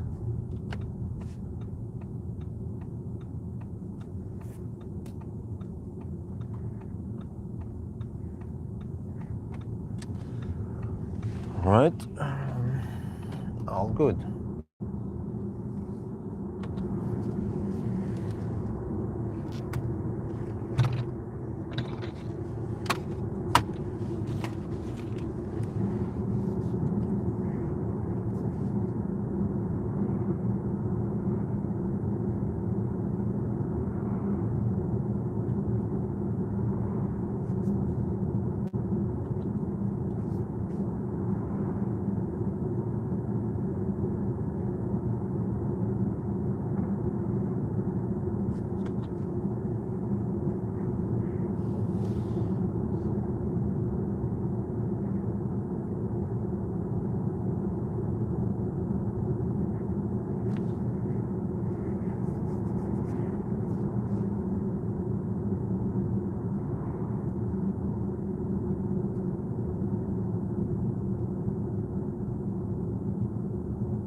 Well, there might be some stau here.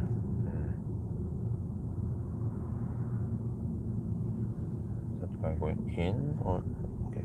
There.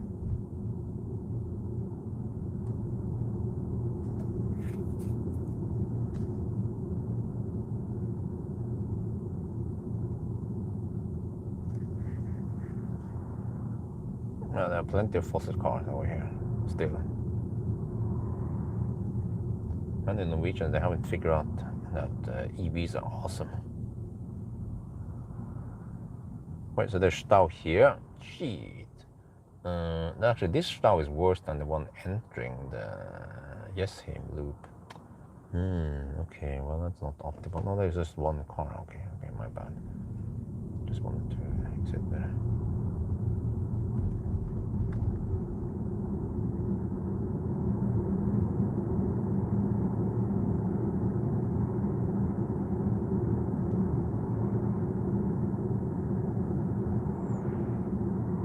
Shouldn't be much stau over here.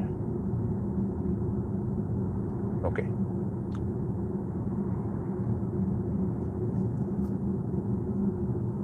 But anyway, 497.6 kilometers. We're about to hit 500 kilometers, and I still have 25 kilowatt hour left. GOM claims 182 kilometers. Really?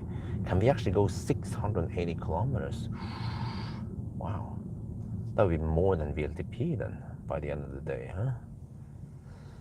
But yeah, anyway, I'm gonna end the live stream, so stay tuned for more stuff. Next time I live stream, it will be from Kia EV3, the poor man's Kia, the poor man's car.